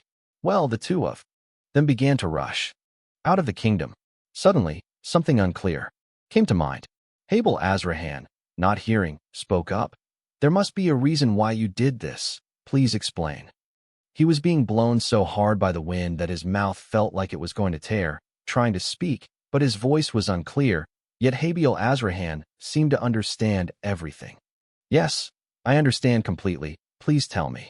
Loy continued to explain in the original tree language. He recounted that when we arrive at the Frontera estate, we will arrive in 5 days. Is that what you mean? All right. With his face distorted by the wind, Lone calculated that Habiel could now easily subdue the army of a small nation. Seeing dozens of men severed with a single sword stroke, the enemy's morale will be completely depleted. That's right, you scum. This time our enemy isn't a person, because things don't have the spirit to fall into depravity. He recalled the swarms of locusts in the future, which would simply run straight towards their prey, fearless of death. That is why Habiel alone is not enough. Loy recalled the locust monster's actions and made a plan, adding a 360-degree up and down motion. Attacks are coming from all directions. That's not something 1 or 2 people with high firepower can stop. Loy ordered, Bodong, let's part ways here. A immediately crawled out from inside the shirt. Bodong, please be on time.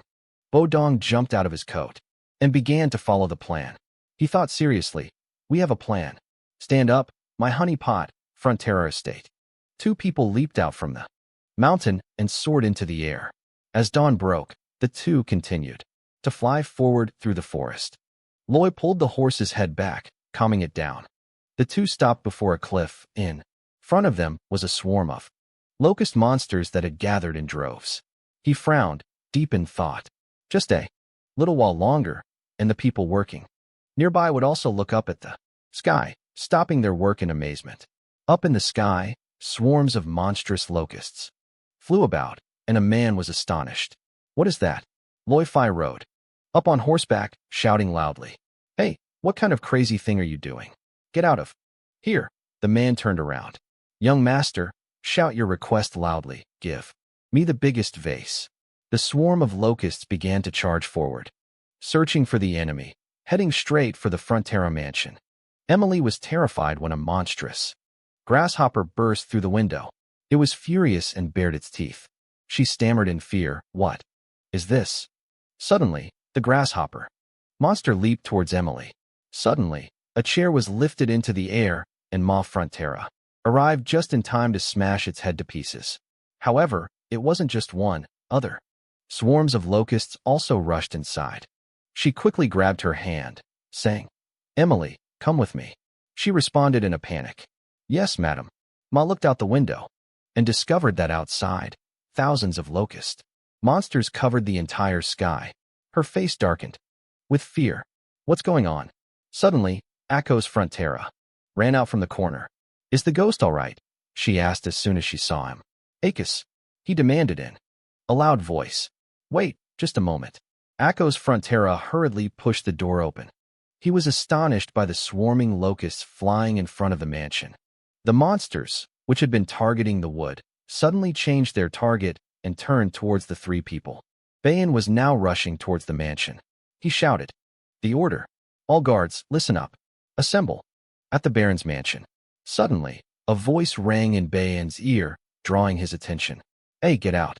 Over there is a young man being attacked by a swarm of locusts. He looked at the boy and hesitated.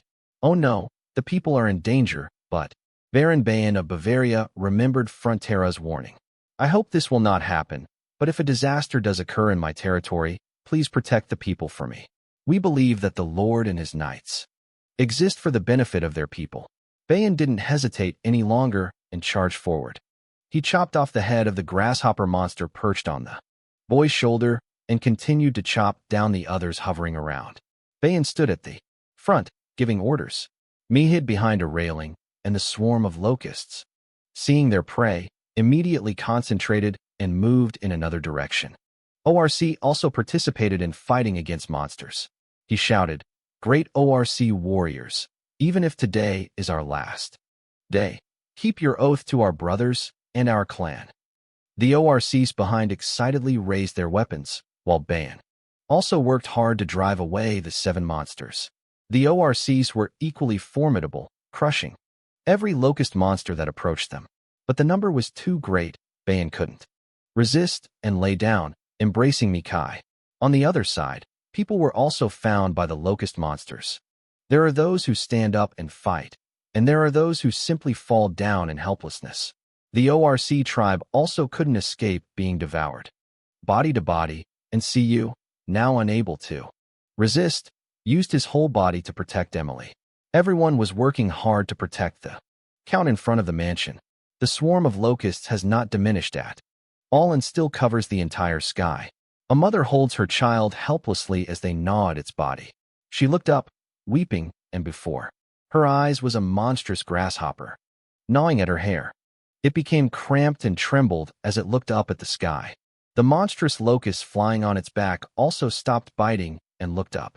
The swarm of locusts was attracted by something glowing in the sky. They quickly abandoned their current target and sped forward. Lloyd yelled, "You damned herbivorous insect!" Habiel Azrahan immediately raised his tool, preparing to strike. He struck directly at the iron shield in Lloyd Frontera's hand. He shouted in hope, "Did you hear that? Did that gentle sound make you laugh?" Habiel Azrahan continued to exert force and struck the shield once more. The swarm of locust monsters began to wreak havoc in the air. The insects rush forward and then gather into a swarm, forming a straight line. The surrounding monsters also quickly gathered together. They joined together to form a circle of monsters. Akko's Frontera. Ambiguous. That voice. Mabila realized. Yes, that voice must definitely be our Lloyd's. The horde of monsters is now focusing its attack on just 2 people. Lloyd panicked. "Oh my God, I'm so scared they're coming." Habiel Azrahan announced in a stern voice. "They are chasing us exactly as planned." He was pleased with the result. "Great, let's attract more people and herd them to the suburbs." The 2 people running ahead of the monsters behind them left everyone astonished. Lloyd gripped his iron shield tightly and ordered them to attack harder. Habiel Azrahan did as requested, but it was too forceful, causing him to spit out saliva. Lloyd angrily criticized, "That was too strong, you little brat. Why are you still grinning like that?" Habiel Azrahan sneered, preparing to strike. Next, he immediately stopped her. "Don't stop yet." Lloyd was defending himself while thinking, exactly as that novel says. Those insects react to the noise. It worked. Lloyd rode a horse to deliver the message. Next, we arrive at the land of Viscount Racona. Let's go. Habiel Azrahan was astonished by his intention. Is he planning to help them too? In such an emergency? The HBL favorability rating system has increased your rating by 3. You received 54 friendship points. Lloyd, though panicked, rushed away, but in his thoughts, his true nature was revealed. We won't be satisfied with just enough money to pay the water bill. Before the Duke Racona's estate, he recoiled in fear as a swarm of locusts attacked the mansion. "Ah, what is this?" Suddenly, Duke Racona turned around. Lloyd and Habiel Azrahan smashed through the glass door and rushed in. He panicked. "Oh my God." Duke Racona lay on the ground and cried out. "Lloyd Frontera." He put on a fierce expression and spoke. "Don't even dream of just postponing the water tax." He literally saw the devil. Habiel Azrahan continued to strike the iron shield. "Let's go." The 2 men rushed out of the mansion, leaving Duke Racona bewildered inside. Following closely behind was a horde of monstrous creatures, as numerous as the Mongol army. Habiel Azrahan expressed his thoughts. This is a tactic to gather them together by going through the building and outright rejecting it. Tactics involving robbery. Han then laughed maliciously and revealed the true meaning. "We're retaliating against them. May the hell out of them." Haha. Habiel Azrahan remained silent at Lloyd Frontera's smile. "The epilepsy is still open." Lloyd gloated at the horde of monsters following him. "What? Can you guys keep up with Lid?" He gripped his shield tightly and shouted. Captain Lloyd charges into battle. Habiel Azrahan saw this and reminded him, "Please take care of your health." "What good would shouting do?" He retorted loudly. "You know nothing at all." Lloyd laughed wickedly. We have to shout loudly to save them. May the hell out of them. Haha. He looked disdainfully at Lloyd Frontera's face. Damn, this is absolutely insane. He continued to ride his horse to deliver the message. That's enough. Let's head to the Marate's exploration zone. Suddenly Lloyd noticed something. Ahead, before him, was a swarm of locusts rushing towards him. Damn it, another group? Habil Azrahan charged forward, demanding, lift the floating lid and follow behind me. He drew his sword and began using his sword aura. A single sword stroke sliced through the swarming locusts that were charging towards Habil Azrahan. The bodies flung backward slammed into Lloyd Frontera's shield. Habil Azrahan continued to slash forward, creating a path to move through. The swarm of locusts began to disperse and fly up into the sky. They banded together and continued the chase. Lloyd observed from behind and said, "Great, they've all teamed up." The two men dashed across the field, pursued by a pack of monsters. Just a little more. The horse, which was running away, suddenly let out a few neighs. Lloyd spotted it and realized it. Is the horse tired? Damn it. He threw down the shield in his hand and announced, "Habil, get your back ready." He's hard to understand. The back? Suddenly Lloyd leaped from the horse's back and jumped toward Habil Azrahan. He jumped onto Habil Azrahan's back and hugged him tightly. Lloyd immediately gave the order. "Now you are my horse, run." He also leaped from the back of his horse. Habil Azrahan was pushed back a short distance by the force. Lloyd treated him like his horse and neighed. 2A. Habil Azrahan stormed off in anger. He used up all his energy to launch himself as fast as he could, but he still couldn't match the speed of the swarm of locusts. They finally caught up with Habil Azrahan after the chase.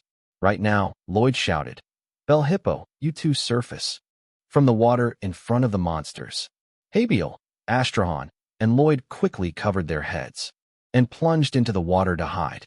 The leopard jumped up and turned its rear in toward the swarm of locusts. The horde of monsters charged straight towards the water hyacinth people. AM quickly used his volcanic eruption skill, unleashing a stream of fire aimed at the horde of monsters. The locust monster could only wait for the fire to reach it. The horde of monsters in front also vanished into thin air as a result. A plume of black smoke appeared after the fire broke out. Lloyd stood up and shouted, "Second attack." Hippo quickly followed the instructions and sprayed out a stream of water with great pressure. The remaining monsters were also swept away by the current. The monsters that Hippo sprayed all fell to the ground. The two men stood up, gripping their weapons firmly, ready to face the rain of monsters. Lloyd used his burst skill to give the command. For the third blow, Habil Azrahan also used a burst of power on command. The two aimed their energy blasts directly at the monsters. The swarm of locusts was also swept away by the superior energy of the two individuals. The two attacks began to dissipate in midair, followed by the defeated swarm of locusts falling to the ground. Two people, breathing heavily, witnessed a swarm of locusts in the sky. Lloyd fell backward. "I'm exhausted." Habil Azrahan spoke softly. "We must have dealt with most of them by now." He looked up at the rooftops, but there were still many left. Habil Azrahan observed them in people's homes and estimated there must be thousands of them. Lloyd calmly spoke. "It's okay." The sound of soft footsteps echoed through the forest. "Now it's time." For the janitor, Vodong sat on the ground observing. Following behind were the ORC tribe, carrying their weapons. 300 elite warriors from the Iron Sand tribe, and a herd of horses resting on the sand. Soldiers and mages also began to appear. 500 white warriors and 50 mages. Lloyd put aside the cleaning and spoke up. "Leave that mess to them. We have other things to worry about." Habil Azrahan wondered. "What is it?" he asked sternly. "Domino. Monster." Lloyd said seriously. "One wave is not the end of the beginning." The leader of the cavalry shouted. "White cavalry." He shouted the announcement. "For the sake of His Highness the Great, for the sake of the Queen's territory, exterminate all of them. Leave not a single one alive." The mages began to imbue the spears with energy. The White Knights began their charge. The White Knights began to eliminate the remaining locust monsters in the air. On the ORC side, he also launched a fierce assault. charging straight into the locust monster and roasting it alive amidst the cheers of the meat tribe. ORC began to feast on the grasshopper monsters with relish. AK and his tribe excitedly shouted, "Forward, protein!" Suddenly, Emily stepped beside Cure. "Excuse me, ORC warrior." She held a rose in her hand and offered it to him. "Thank you for protecting me earlier." After successfully expressing her gratitude, Emily hot-high ran off. Under Cure's watchful eye, his love began to blossom from here. On the other side, Akos Frontera ran over anxiously. "Loin." Mabella Frontera was also filled with fear. "Loin, are you all right?" He grabbed Han's shoulder and asked, "Are you hurt anywhere?" Lo replied, bewildered, I'm fine." Akos Frontera hugged him tightly. "Brother, I thank you and apologize to you so much. I saved everyone for this terrible father." Mabella Frontera also sobbed and hugged him. "Why are you so willing to save people? What if you get hurt?" Loy wasn't happy. On the contrary, he silently retorted, "There's nothing to it. I'm just preparing for retirement. I did it only for my own benefit." The system panel couldn't help but pop up. "Splurt, what's bothering you? What are you laughing at?" "System, it seems you don't remember what you said in the final revelation, do you?" Lloyd asked again in a grumpy tone. "Huh, what nonsense are you talking about? Did I say anything, System?" "Well, if you don't remember, then never mind." He sat there, resigned to the embrace of the two, and thought to himself, "Yeah, whatever, there's more to do now. I need to prepare for the second wave." The system notification board says you have achieved the new title of #1 Headhunter. Title duration, 115 years. Title share points. 2. Title effect. Just looking at it is enough to strike fear into all those monstrous insects. When insects are submerged, their fear will be extremely weak and their fighting ability will decrease. As darkness fell, Loy stood in the middle of a field when suddenly a white knight approached him from behind. Velati Bank stepped forward and asked, "What do you want with me?" Velati Blank, captain of the White Cavalry. Loy bowed in gratitude. "Thank you for your reply. He played a crucial role in the locust eradication plan. I would like to express my gratitude and bow my head before you." He spoke up, sounding slightly annoyed. "Let's not beat around the bush anymore. Everyone can see that we're responsible for cleaning up from the start." Loy denies it absolutely. "That cleanup would take weeks if we did it all by ourselves." Suddenly, Velati Bren spoke up, drawing his attention. "To be honest, I was very angry at first. He's just a simple engineer, yet he's given command of the Great White Cavalry." He voiced his thoughts. "But only after arriving did I realize that everything at this location had gone according to his plan. Undeniably, he is an outstanding strategist, and saving the Queen was probably no coincidence. Velati Bren is sincere with Lloyd Frontera, but my pride has been hurt. The sorcerers have returned, but we still have to stay here. We are men trained to die fighting alongside the Queen. I don't like you." He looked gloomy after hearing those words. Val returned to the main topic. "I have said everything I wanted to say. Now it's your turn. What do you want from us?" Loy recalled the conversation as he thought it. The man wasn't normal. In the novel, under the orders of the deranged Queen, the White Cavalry captain carried out a ruthless purge. He fought a life-or-death battle with Habiel, who was trying to save the people.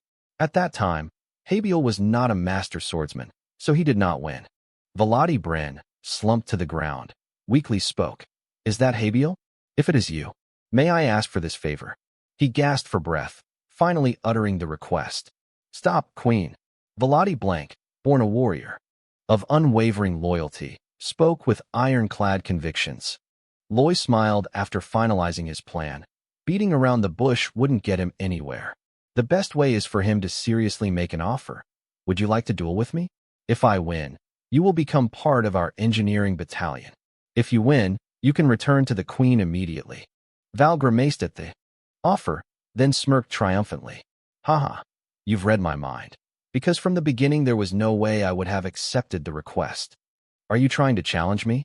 Valid Bank said sternly, stating the truth, but there was one thing he had overlooked. "Do you think I, standing before the Queen's shield, would fight commoners without orders?"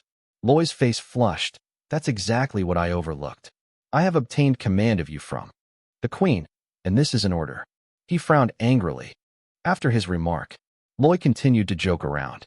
Even though you said it was an order, fighting in the hall is a disgrace to a knight's reputation. Wouldn't it be a great honor to win fairly? And honestly, Val drew his sword from his side. Do you have a weapon? Loy raised his sash to signal. He walked along with his confidence. I heard you punished the traitors of the estate with that haul, and that's no problem. Because, after all, I was the one who struck first. Loy was secretly pleased. Delicious. I've attracted his attention, now my chances of winning are 0%. He thought about the magical heart within his body. I have ginseng, but that power is of no use. He is a genius swordsman. The man who nearly killed Habiel. There's no way I can compare myself to him. Loy also began to move and strategize, but, as always, he had a powerful weapon. That's right. Velati Bren said sternly. Since this is a battle between a knight and a commoner, the rules have to be slightly different. Loy secretly admired this guy's personality. He stated the rules of the game. If I hesitate even slightly before one of your attacks, you will win. Loy revealed a face even more evil than a devil as he attacked. Velati Blank was stunned and hadn't even had time to react when he used a skill aimed directly at him, causing Velati Blank to quickly lie down to avoid the triple explosion. The energy attack flew swiftly into the distance, and with a bang, it caused the distant mountain peak to explode. And Lel Bren was so shocked his jaw dropped. Self-satisfied attitude. I will show you another amazing thing. That hall is more than just swordsmanship. The scene shifts to a hall being used for digging. Velati Bank is focusing on processing proposals. We have something to verify, so please cooperate. On the other side, Lloyd and Habiel Azrahan were standing on the hill overlooking the forest. He spoke up, asking, does this really work? Loy confidently explained, the ORC tribe of the wilderness taught us this, so it's very reliable. Their habits are too rigid. He smiled triumphantly. Just wait and see, the two of you will be watching a construction project being built on the hilltop, which will protect my jar of honey. Below is a rock carved into the shape of a giant monster. In front of the Frontera estate, an earthquake shook everything. On the table, the earthquake grew stronger and stronger, causing everything on the table to fall to the ground. Inside the house, the family of three huddled together in fear, and everyone on the estate was terrified. Outside, creatures of unknown origin were rushing forward noisily. A man stands enduring the earthquake inside his house while a father and son huddle together in fear. The mother was hugging her child and sobbing uncontrollably. At the same time, everyone had the same thought. A man struggled against the shaking ground. As he climbed onto the rock, Loy stood before the surging pack of animals charging forward, knowing that the young master would protect them. He carried 2 blue and white flags, confidently standing atop the leaf. The White Knights Regiment is also awaiting orders. Velati Bren nervously thought to himself, I suspected it from the beginning, but it really has come. He witnessed the monsters surging forward, destroying everything in their path. They passed through the blood-toothed elephants, charging forward in panic and destroying everything in their path. Back before the match began, Velati Bren suspiciously asked, is it a mastodon this time? Do you have any proof? Loy repeated, you mean proof? He put on his iron mask again and explained, that's obvious. Valid Blank said, puzzled. Obvious. Loy confidently pointed. That's how it is. Hearing the vague answer made him feel awkward. No, I mean, back to the present, Velati. Banks still harbors doubts as he contemplates. He must be a very good liar. However, his final prediction was correct. He began to put on his cavalry helmet, preparing for battle, which was still better than harboring any doubts. Velati Bank recalled the plan, moving at the same speed as the front of the herd of elephants and then outmaneuvering the leading ones. He continued calculating his plan, then quickly surrounded the moving forest creatures, attacking gradually from the outside, as if peeling away a layer of skin. Velati Bank seriously considered, with 10 people, we could suffer 20 casualties. A soldier in the back spoke up. After this battle is over, I will propose to the woman I love back home. Is the soldier in front annoyed? What are you saying? Don't talk nonsense. He's hard to understand why, isn't he? Velati Bren thought to himself, anticipating the consequences. Instead of a ring for his lover, a spear worthy of honor might be the only thing left he sends back to her. There's nothing to be afraid of. The lives of the warriors will give us the determination we need. Velati Bank led the cavalry, shouting loudly. White cavalry suddenly appeared, flying forward to intercept. Wait a minute. Velati Bren was astonished by his appearance. Sir, Senior Knight of Bavaria, why have you come here without your armor? Bayan explained. The young master said that I don't need them. He asked in a serious tone. What happened before that? He replied in a low voice. We cannot explain it, but there must be a good reason. Bayan spoke about the main issue. I'm here to explain that signal to you. Velati Blank is enigmatic. A signal? He pointed to the hill and explained. Do you see the young man on that white rock over there? Valid Bren replied vaguely. Yes, I can see him. He continued to explain. The young master will send the signal soon. Unexpectedly, Loy lowered the green flag sideways and raised the white flag high. Bayan looked up at the white cavalry plane with difficulty. He looked at the young man waving the green flag and explained, heading southeast outside the village. Suddenly, two flags are being slammed together. Please move quickly.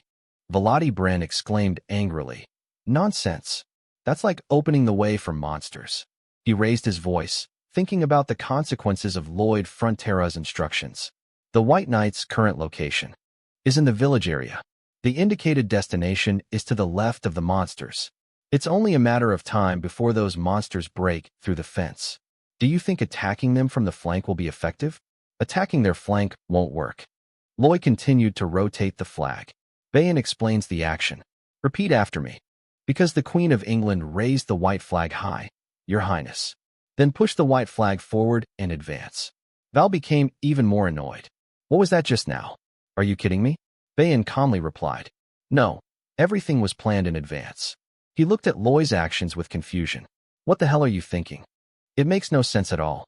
The herd of mastodons continued to charge forward at an astonishing speed. Suddenly, Loy turned around, preparing himself, and raised the green flag to make an announcement. They've arrived. The herd of mastodons began to pass by. Loy standing on a rock to observe. He smiled triumphantly. The first step of the plan. Suddenly, the herd of mastodons paused for a moment. In front of them were terracotta statues carved into the shape of giant monsters. They quickly stopped at the sight of the rock. The herd of mastodons therefore fell to the ground in a state of chaos. The natural enemies of the mastodon Megalon block its path. The mastodons panicked and scattered in all directions because of Megalan's appearance. Loy continues to raise the white flag. The second step of the plan. Bay received the instructions and immediately notified. White cavalry, galloping. The horses began to stand still. Even stronger, create a dust cloud layer. He then ordered them to strike each other's spears. Even larger. Velati Bren was secretly astonished. It was clear they were following the plan. But what the hell is this? The mastodons looked around fearfully, then scattered in panic. Loy observed them intently. The mastodons were afraid of Megalon. The loud noise from the horses' hooves will make them think that many Megalon horses are coming. The herd of mastodons began to flee in one direction. He explained the plan, and then they would move to the southern area. Velati Bank was terrified by the actions of the mastodon. They are moving. Wait, that direction reminds him of the previous project. The trench that our troops dug to rescue Megalania. We also wonder why we have to dig so deep. The herd of mastodons, devoid of limbs, began to rush en masse into the trap that had been set. The third step of the plan. The first mastodons captured have fallen. Loy continues to raise the white flag. Hippo appeared as a demon, standing atop the mastodons. He shouted the order, Hippo, do it now. Water jet. It began to spray the water it had stored in its belly down into the pit. The herd of mastodons was therefore swept away by the current. Loy lowered the two flags and then raised his hand. He stretched his hands out to shoulder, level with an air of utter arrogance. Velati Bren and Bayan observed intently. We won. The herd of mastodons followed the current and drifted out into the river where a path had been dug.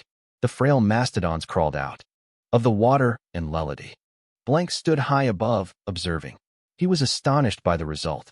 We won. Without fighting. Loy calmly sat below, looking down. There's plenty of food here. No need to go back to Megarania's place. Now we have a canal. I am very grateful to them. Velati Bren frowned and asked, was using the canal part of your plan all along? He calmly replied, it wasn't really a plan. After the island, I thought we could just use it. Valid Bren fell silent after the words. He recalled the sorrowful faces of a family, with at least 5 members lost in each battle. A cavalryman knelt down and offered her a bloodstained spear. Velati Blank softly explained, your father sacrificed himself for the country. For the people, he died with honor. He solemnly declared, our cavalry and the kingdom of Magentano will forever remember the bravery of Knight Durano. Hearing this, she collapsed in grief. She wept uncontrollably at the passing of her father. The scene shifts to the graves of the cavalrymen who died in battle. 2 grieving soldiers stand before the graves. Velati Bren, standing behind, gave a serious order. How much more time are you going to charge? Let's start training. Under the dark night sky, Velati Bank finally sat in the rain. Before his fallen soldiers, he sat silently, motionless, in the rain. Val carries with him the intensity of thought, courage, and honor. The words we read whenever a member passed away are absurd. He bowed his head, lost in his own thoughts, deep within his heart. We already know that death leaves no honor. Valid Bren remembered how heartbroken his daughter must have been when she heard the news. After death, the days of victory in hell await those who remain. Returning to the present, the white cavalrymen raised their spears. Everyone was overjoyed and offered congratulations. You wicked little brat, remember to invite me to the wedding. He was overjoyed. Of course. Velati Bren stood aside, observing the soldiers' merriment. Habiel Azrahan was bewildered by Lloyd Frontera's words. That means waves of these monsters. Are you saying it could go on indefinitely? I'm not entirely denying it. Well, it might end, but at least after a dozen more attacks. Habiel Azrahan is concerned about the danger. Every time we do that, the damage to the estate will be enormous. Loy smiled approvingly. Wow, Habiel's IQ has increased a lot. He smirked and asked, do you want to guess what I'm thinking right now? Habiel Azrahan calmly replied, it's obvious. We're planning to stop the monster invasion with minimal labor, Lloyd said excitedly. That's right. And the plan would be for him to answer softly. I'm sure you've already planned everything. Suddenly, Velati Bank, who was standing behind, stepped forward. In this plan, we, the White Cavalry, will also provide assistance. Lloyd turned around, puzzled. What? You're not returning to the royal path? He explained sternly.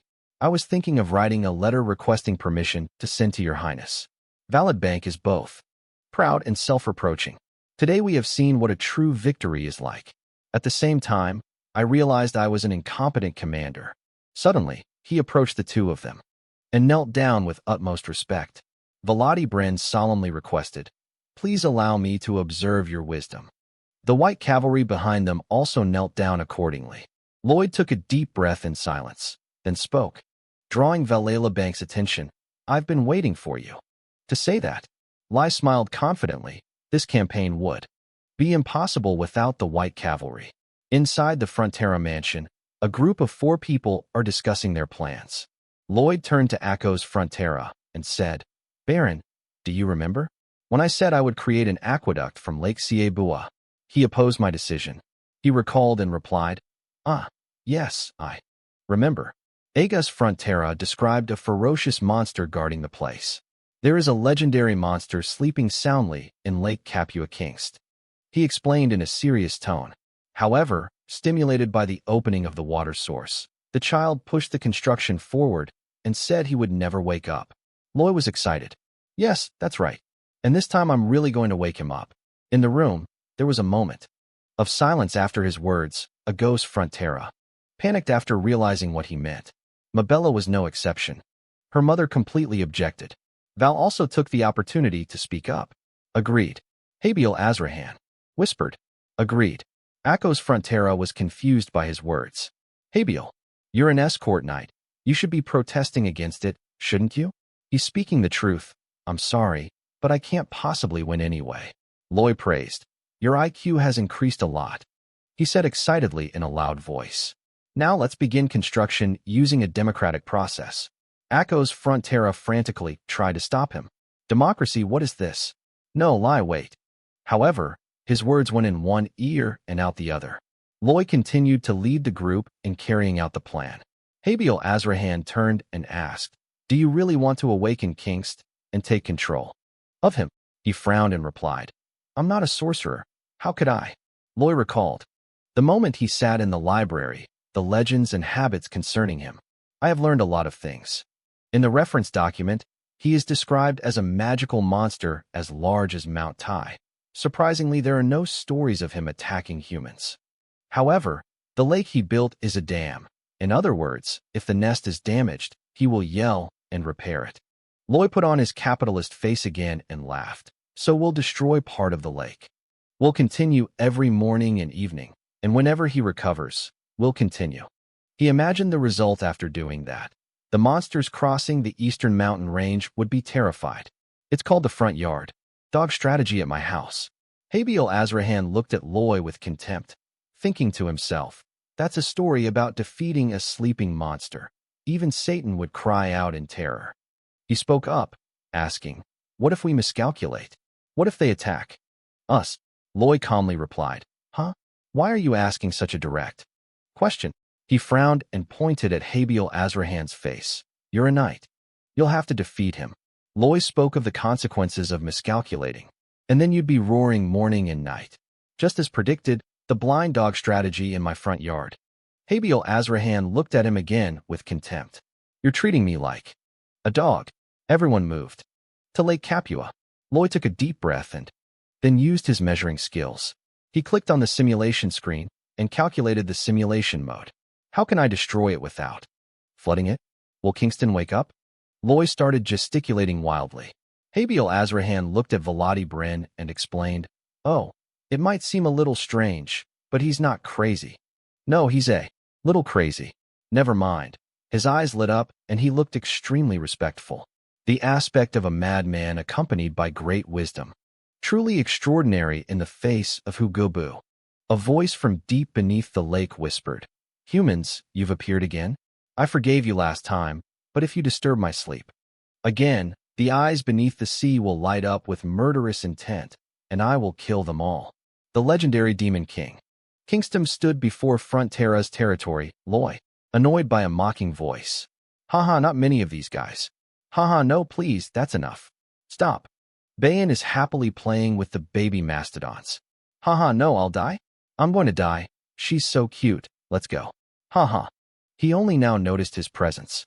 Loy remained frowning, observing, then suddenly straightened up and stood up, his expression becoming serious again. "Young master, I have something I want to tell you." He wondered. What is it?" He looked at the mastodons at his feet and asked. These baby mastodons were separated from their mothers during the invasion. "They are all healthy, and I would like to ask if you would allow me to take care of them." Loy scratched his face anxiously. "If I remember correctly, the bigger they get, the more aggressive they become. Wouldn't that be too dangerous?" Bayan immediately replied, "No, that won't happen." He was skeptical. "How can you be so sure?" Bayan explained, blushing, "Because they are so adorable." Loy's face darkened after hearing him speak. He scratched his head, deep in thought. Raising wild animals is not a simple matter. It's very difficult and arduous. Bayan continued to object. "No, that won't happen. Loy is hard to understand." "How did you know?" He blushed even more as he explained. "Because they are so adorable."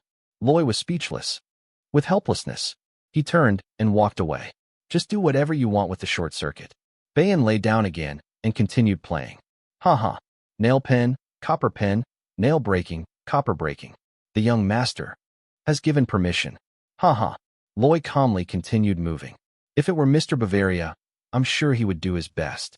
If those kids can be tamed, wouldn't we have some formidable allies for the future? Unless the campaign, like having guard dogs at the front door, guarantees 100% success, there's no harm in having another formidable ally." Aku, riding a horse, explains his actions. "The monsters might attack our village, I'm sorry. But we need to go back to ensure the safety of the tribe. I've lost one of my strongest allies. The situation is really bad, but there's nothing we can do about it." He walked past the house and announced, "Sergeant Gregg, find 5 volunteers to help the Iron Tribe, and have them report back to me on the situation there as soon as possible." He responded immediately, "Yes, sir, they've always been very helpful to me. I guarantee their strength and manpower will be stronger than when they left. And today Vladi Brand and his army arrive. Mr. Lowe, everything is ready." He smiled smugly. Right at the start of the campaign, Loy announced in a loud voice, "Today we will awaken the legendary beast. No one else can do that except you." He seriously incited everyone. Who else could cut through and dig through the mountain range with their supernatural strength? Loy gestured with his hand, and those behind him shouted in unison, "The White Cavalry Warriors." Loy raised his hand to his ear and yelled, "A den of snarling beasts, who can take them down?" With a haul in hand, those in front continued to shout in unison, "The White Cavalry Warriors." He clasped his hands together and asked Han, "Do you all believe in the power of sparrows?" The White Cavalry Squadron was simultaneously tamed by the capitalist lord. "Yes, we believe." Everyone followed Lloyd's retreating figure, shouting, "Free hero, enemy, get out. Free time, hero." Habiel Azrahan stood aside, observing the white knights. "Enemy, get out. Enemy, get out." He looked at the crowd, feeling both disappointed and sad. Habiel PT Bak Kai Bin. Returning to the construction site near Lake Kappa, I checked using my simulation skills, and there are no signs of flooding that could create a fault line causing cracks in the lake bed.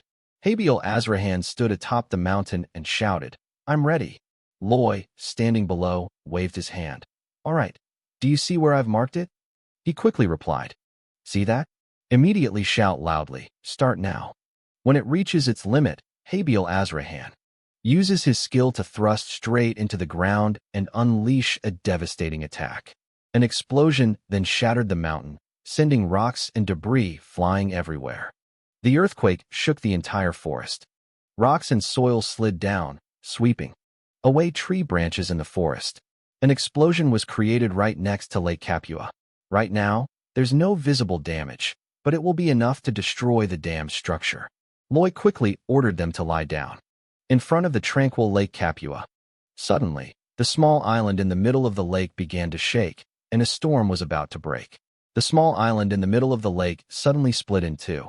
Loy was horrified by the sight. A massive surge of water rose, along with cold, piercing eyes. Habiel Azrahan, standing behind the tree, was also astonished, and Lelity Blank was equally bewildered. The water level is rising higher and higher, dragging along shattered rocks and soil beneath the surface. An angry mole appeared. Loy couldn't help but feel disappointed at the sight of it. The White Cavalry were astonished, and Lelibran was equally terrified. That's him looking at Bai Bung and silently praising him. "So cute." Suddenly Loy realized something. "The way it roars, I can hear it. You've angered me." Looking at her shape, he was reminded of Podden Bell and Hippo. "I can understand what they're trying to say. Is it a mythical creature?" Loy pondered thoughtfully, his face serious. "There will be no problem. If it really is a beaver, then I'm sure it would prioritize rebuilding the dam." Suddenly, Bai Bung turned towards the crowd. Hastily hiding under my watchful gaze, Bai burst out with a few cries. "The banks, the edges, fearfully, recounting the contents that smelled like iron. "Do you think I don't know you're hiding?" A continued, frowning. He was terrified by what Bai Bung said. "It seems you're trying to do something to destroy my dam. But do you think I'll go fix it and go back to sleep? If I suffocate you, will you be able to do it again? It's too clever, too clever." This campaign was a complete failure. Vladi Bren came to ask Han, "Lord Lo, what do we do now? We are waiting for your instructions." His face was now ashen, his pupils glaring at each other. What's wrong with his face? Is he all right? Bai Bb Bung angrily bent down to the river, splashing water towards the crowd. Loy and the White Cavalry fled in panic. "Run away." But the water rose too quickly, and everyone was submerged. Habiel Azrahan leaped out of the water and shot upwards. He used a skill aimed directly at Bai Bung's critical hit. A burst of fire energy launched towards her. However, with a flick of B's hand, it plunged into the river. Habiel Azrahan used his magical aura to prepare for an attack. There was no other way. I had no choice but to defeat him. He leaped into the air, raising his sword, when suddenly a voice from below shouted, "Habi, wait, I have a plan." Hearing this, he stopped.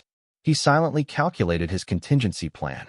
If this guy is a mythical creature, then this plan is sure to succeed. Bai Bong angrily raised his hand. Habil Azrahan also lowered his sword behind him, preparing to swing a punch toward him. But Habil Azrahan used his critical hit ability to dodge the attack.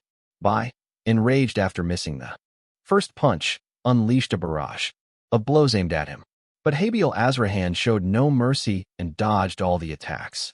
Behind the fierce battle between the two, Loi was swimming stealthily closer. He swam slowly forward, lost in thought. Excellent, well done. Two bios, keep drawing its attention. Suddenly, Bai Bong turned his face away and Loi immediately dived underwater. He was nervous about Bai Bong's attention. It's very sensitive, so approaching it will be quite difficult. Above, Habil Azrahan continues to use his skills to launch critical attacks. Bai flicked its tail, instantly blocking the powerful attack heading towards it. He continued to use the Edge of the Law aura to deliver another slash forward. Come on, let's take it down quickly. Bai dodged the attack perfectly by weaving his body to avoid it. Habil Azrahan landed with discomfort. Damn it. He stood behind her, thinking to himself that he couldn't possibly attract her attention with these gentle tricks. If I use all my strength, it could get seriously injured. Habil Azrahan looked tensely towards Bib Bong, who was focusing his attention on Lai. How can this be? What should I do? Suddenly, he gritted his teeth and cried out, "Brew!" Habil Azrahan shouted with all his might. "Brew!" Valalati Bren and his soldiers were stunned by the shout. Even Loi heard it and was astonished. Habil Azrahan's scream echoed across the entire Lake Capua region. Bai Bong turned around with a sarcastic expression. He frowned and stammered. "Why do you call me mother? I'm not your mother. Moreover, we can do it." Habil Azrahan took the opportunity to continue speaking. Thank heavens it worked. The three of them were confused by his tone. "How did I become your mother? What strange things are you saying?" Habil Azrahan continued to shout. "Bruabra." Bai was furious because of what he said. "Ugly. Now you're calling me ugly again?" Loi seized the opportunity to divert attention and climbed onto Bai Bong's back. He is now standing on top of Bai Bong. She only realized it now. "What's that? What are you doing up there?" Bai Bong used her half-meter-long arms, trying to pull Loi down, but then realized she couldn't reach the top of his head. Loi gloated, thinking that with those short arms, it would be a long time before he could reach him. He leaped into the air, laughing gleefully. "Ha." Loi held an item firmly in his hand, preparing to throw it. "Now open your mouth." A green sunflower seed is thrown at extremely high speed. Bai Bong also obeyed and opened his mouth, waiting. He was tense in this extremely precarious situation. It swallowed it. "Swallow it, please swallow it." Bai Bong realized her body was transforming, and suddenly, she shrunk, just like how her husband's pets behave. Loi, certain of victory, smiled with satisfaction. In utter despair, she struggled to swim to shore, bewildered by the statue in front of her. What's going on? Why do the trees suddenly look so big? Suddenly, a pair of hands grabbed the marble, and she screamed in panic and despair. Loi chuckled wickedly. "I've got you, little darling." Bai Bong struggled to break free, and as a result, he found it difficult to hold on tightly. "Hey, wait a minute, let's talk. But don't be so violent." Suddenly, Bai Bong used its tail to deliver a powerful blow to the face. Bai Bong seized the opportunity to escape, and in a panic, he gave orders to the soldiers. "Wow, catch it." Loi continued to drag the kids out. "Bolshoi Hippo." Padong quickly blocked Bai Bong's path. Without mercy, punched Padong straight in the face. Loi became a referee. What just happened? He just punched Bodong. She wiped the wound on her face and glared at Bai Bong with a murderous look. Bodong, unafraid, returned the blow to Bai Bong. "Wow, look. Bodong is fighting back."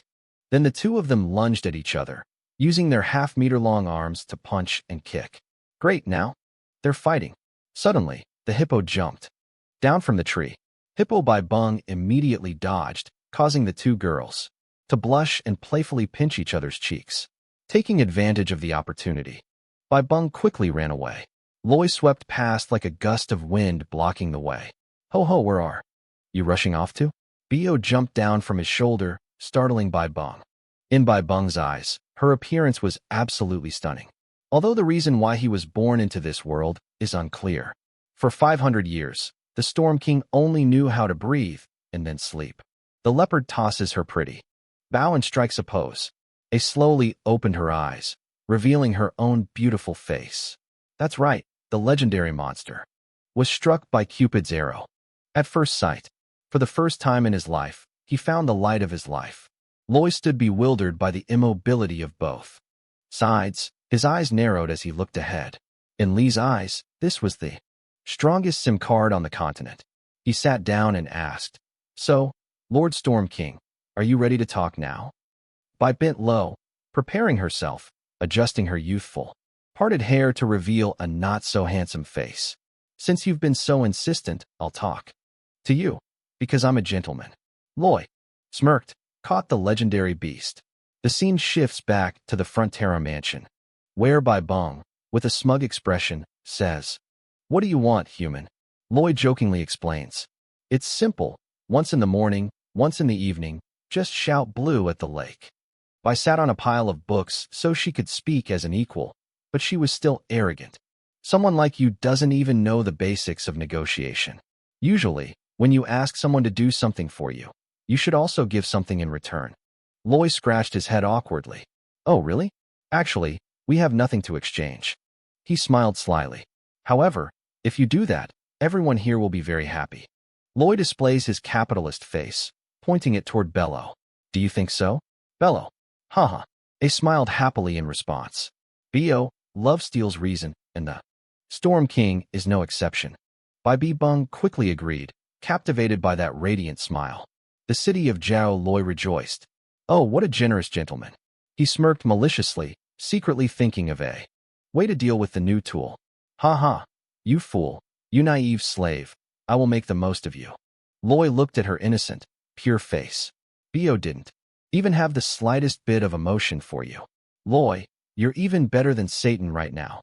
I'll give you the nickname Kingston, eternally single. Get used to it, you'll never get a date, never." Suddenly, he realized something shocking, but it was the same for him. He had never dated before. Loi stepped closer to Bai Beng. "We are here to embrace Bai Beng with tears in our eyes. Those perpetually single people are hard to understand." Huh, what's wrong with this guy? Bai Beng was also gradually becoming like Lloyd Frontera. What is this warm feeling? Lloyd and Kingston's emotions have become intertwined. Lloyd gave a pleading look. "Hey, can I call you Bung from now on?" Her shoulder-breaking mode has been activated. "Well, whatever you want." Suddenly, Sergeant Greg pushed the door open and walked in. Young Master Loi, he was astonished by the suddenness of it all. "What's going on?" "Sergeant Greg, didn't I tell you to go to the Iron Golem tribe? What are you doing here?" He frantically explained the situation. "On our way here, we encountered an ORC approaching our estate. He's on his way here to request reinforcements. Their tribe was attacked by Megalanias." Loi was astonished by the information that had been delivered. The scene shifts to a battle between the armored tribe, where everyone tries to defend themselves against the Megalan. The third barrier has been broken. "Don't panic, maintain formation," AK shouted with all his might. Then, armed with his weapon, he leaped straight at the Megalania. A direct blow to the middle of Megalania's face. It growled and glared. Akuk was also frightened by this, and suddenly Megalania quickly spun her tail. It struck him directly without mercy. Aku couldn't withstand the impact and was thrown a considerable distance. He clutched his body in pain. Ugh. Seeing this, the warriors quickly ran over. Chief Aku, undeterred, continued to give orders and fight. "Our mighty ORC race will never give up." Recalling Lloyd Frontera, he quickly ordered the attack, informing Lord Brank to assemble all the white cavalry at the village entrance. Sergeant Greg hesitated. "But even if we run now, it might still be too late." He raised his testicles and gestured. "I have a plan. Let's go quickly." Loi rushed out of the room. "We have to hurry. This is our golden opportunity." Habiel Azrahan asked, running behind them in confusion. What do you mean? What opportunity? Loy explained with a grin even more wicked than the devil himself. To stop the wave of monster dominoes. He fed by Bung red sunflower seeds. It's time to counterattack. Everyone in the village stared in astonishment at the shape that was blocking the sun. Everyone was utterly astonished by its immense size. The projectile shot up into the air and sped away. Loy gripped the fur on her back and gave the order. Let's go. Bai has finally done his best and stolen Belle's heart. Bai B. Bung seriously followed the instructions, using a projectile that flew far into the deep forest before, quickly launching straight towards the armored village. Velati Bren and his white cavalry also tried to hold on tight to their bodies. Bai Bung began to cross the forest, and, in a short while, she reached the vast desert. She continued to speed forward. On the other side, Megalania snarled in anger, and the entire orc tribe, without flinching, charged forward to attack. Unexpectedly, Lamb was thrown from the air and landed in the middle of the battle between the two sides.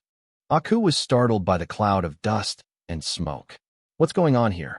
Bai Bung is standing proudly, blocking the Megaland's path. Loy is standing on top of her head, striking a pose. Speak it with your eyes and bury it deep in their hearts. Tell your monster friends that if you go west, there will be no prey. He warned, with murderous intent, because we are the hunters, and you are the prey. The Megalania panicked. After realizing their attack, and she raised her half-meter-long arms and struck directly at Megalania. A strike slightly slower than the speed of sound was launched.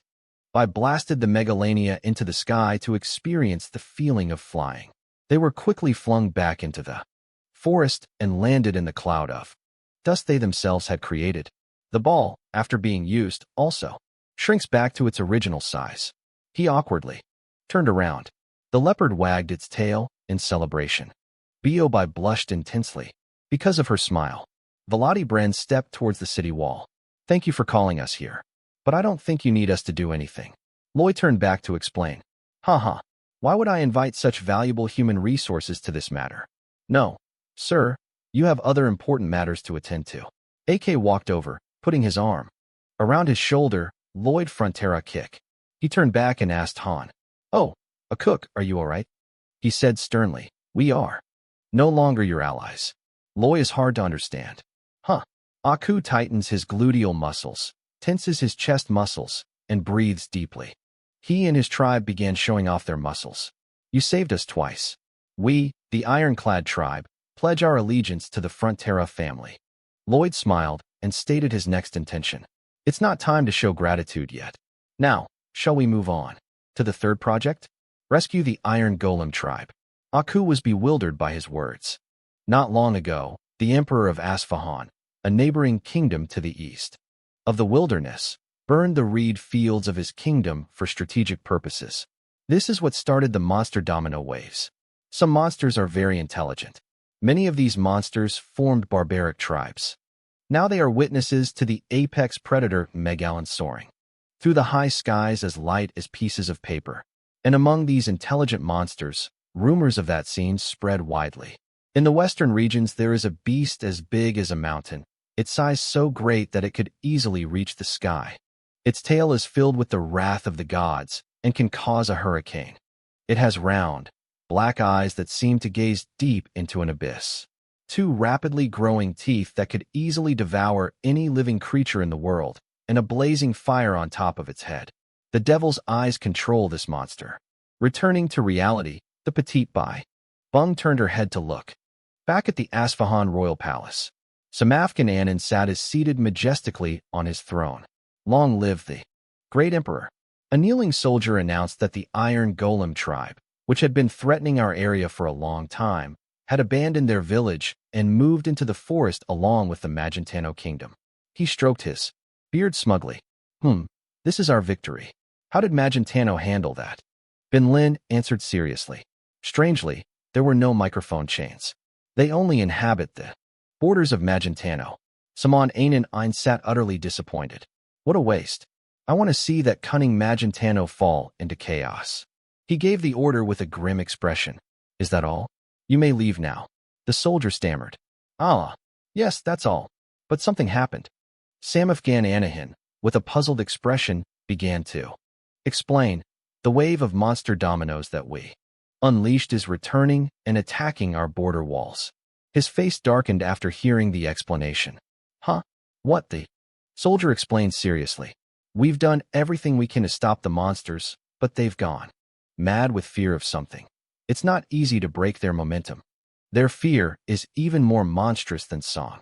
Samafgan Ainat immediately ordered, summon all nearby forces and use firepower to spread fear even more terrifying than that of the monsters. The soldier responded quickly. Weekly orders. He slumped into his chair, deep in thought. Was the monster domino tactic backfiring? Sama, Hynat, pondered with a somber expression. Is this part of the Magentano's plan? No, they are massive waves of monsters. Turning them back is impossible unless the real beast is in the west. Back at the Frontera mansion, Loy presented a contract. Please sign here. Mid-lap picked up the contract, looking bewildered. What kind of document is this? He explained softly. It's all written in there already. Loy smiled with satisfaction. All debts have been paid. He pointed to the paper on the table. The book I gave to the two of you already includes the interest on the loan. The two loan sharks panicked. What do you think? Loy warned with a menacing expression, quickly signed the document, and disappeared. The two loan sharks quickly grabbed the bill and ran out the door. Akko's Frontera also entered from outside the door. Loy greeted him with great enthusiasm. Yes, Baron. He timidly asked if it was true that he had paid off all his debts to them. Loy held up the full payment receipt. Should I frame it? Suddenly, Akos Frontera hugged his brother tightly. He wept as he blamed himself for making his son work so hard just to pay off the debts incurred by his foolish father. I'm sorry for causing you so much pain all this time. Mabella Frontera also sobbed behind Frontera. I don't even know if I'm worthy enough to be a father anymore. Lai remained silent for a long time, then pushed the old man away and spoke. Baron, Lloyd asked. Seriously, father, do you love me? Akko's Frontera immediately replied with tears in his eyes. What are you saying? Of course I love you. His son fell silent again for a while, then smiled naturally. So, does a father need any qualifications to be a father to his child? The system panel announces you have achieved achievement number 1, getting out of debt. The entire Cremona region attribute area. The attribute is retained indefinitely. Required stake of the property. 2 attribute effects. Receive the highest level of economic credit, the lowest interest rate, and the most favorable conditions. In front of the village of Frontera, Loy walked down the corridor with a somber expression. Habiel Azrahan, covered in dirt, announced, Young Master Loy, the Iron Golem tribe's relocation to the eastern mountains has been completed. He exclaimed in surprise. What? Oh yes, well done. Habiel Azrahan continued. To report, the White Cavalry are helping with the finishing touches. AK was very happy to know that he would have plenty of food to help improve his muscle strength. Loy replied indifferently. Yeah, go take a rest. He silently watched Loy's figure walk away. As he walked down the corridor, he pondered. The Iron Golem tribe had moved to the forest in the eastern mountains. Even if the wave of monsters returns, it will still take time for that to happen. While we wait, I'll summon Bai Bung to counterattack, and Dian Trang will be safe. Loy looked up at the vast sky. Now that he had paid off all his debts, he had nothing left to worry about. It's strange. I thought I would be happy after all the debts were paid off. Loy experienced a momentary feeling of alienation from himself. It's fun, isn't it? Or am I just being silly? Under the sunlight streaming into the room, Loy lay motionless on his bed. He recalled the moment Akos Frontera cried and hugged him, and a lingering feeling flooded back into Loy Frontera's mind. He thought back to his father, who had suffered because of him in his previous life. Our smart and kind Suhoho. My father is an idiot because he didn't learn anything. My father is the one who caused me suffering. Dad is sorry. Dad is sorry. Dad is sorry. Loy couldn't control himself. Because of past heartaches, he clutched the bed sheets, trembling. Dad, I did it. Tears began to roll down Loy Frontera's cheeks. I'm sorry I couldn't help you, Dad. He gritted his teeth, enduring the resentment, then hugged his pillow to hide his past failures.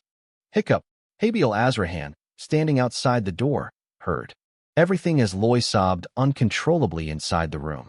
He stood silently outside the door without saying a word, then turned and walked away.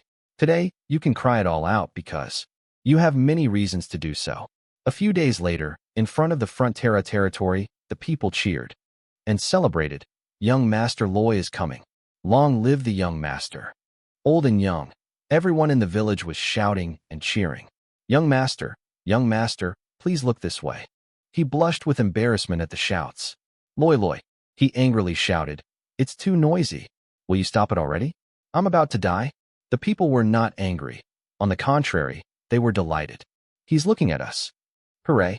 Loy became even more annoyed. I told you to stop. He's angry. Now. Hooray. Habil Azrahan followed behind and spoke up. Just enjoy it a little. Just a little bit will do. Loy was visibly embarrassed. Why should we do that? He pointed to the cheering crowd below. All. These people here wouldn't be able to laugh like this without you. Loy returned to his normal appearance. Oh, all right. Didn't I say we should live long and eat and sleep well? The people continued to shout. Young master, please curse me. Please look at me just once. Young master, just this once, please curse me. Suddenly Bay In rushed over. Young master, something's happened. Loy maintained a calm demeanor. Oh, it's a pleasure to meet you. What's the matter? He announced seriously. A large number of people from the south are making their way here. Loy was bewildered. Huh? Who are they? Enemies. Bayan replied casually. I'm not sure, but according to the guard's report, they seem to be refugees. A group of sickly people are approaching the estate. Under the clear blue sky, the refugee leader spoke. Are you the lord of this region? Loy retorted. No, I'm his son. Who are you people? Nicholas weakly explained. We're from the southern region. We are the people of Baron Sino. I am Nicholas, the village chief of Antai. Oh, and my father is the mayor. Loy's face darkened after hearing the introduction. He looked at the crowd behind him and listened as he said, my father asked us to seek refuge. He is defending the territory alongside Lord Sortino. Following the words were the weak and frail, with bare feet on the ground, and the sick and elderly suffering from illness. And then he died while on duty. Everything happened too quickly. Loy interrupted Nicholas. Wait a minute. He frowned in confusion.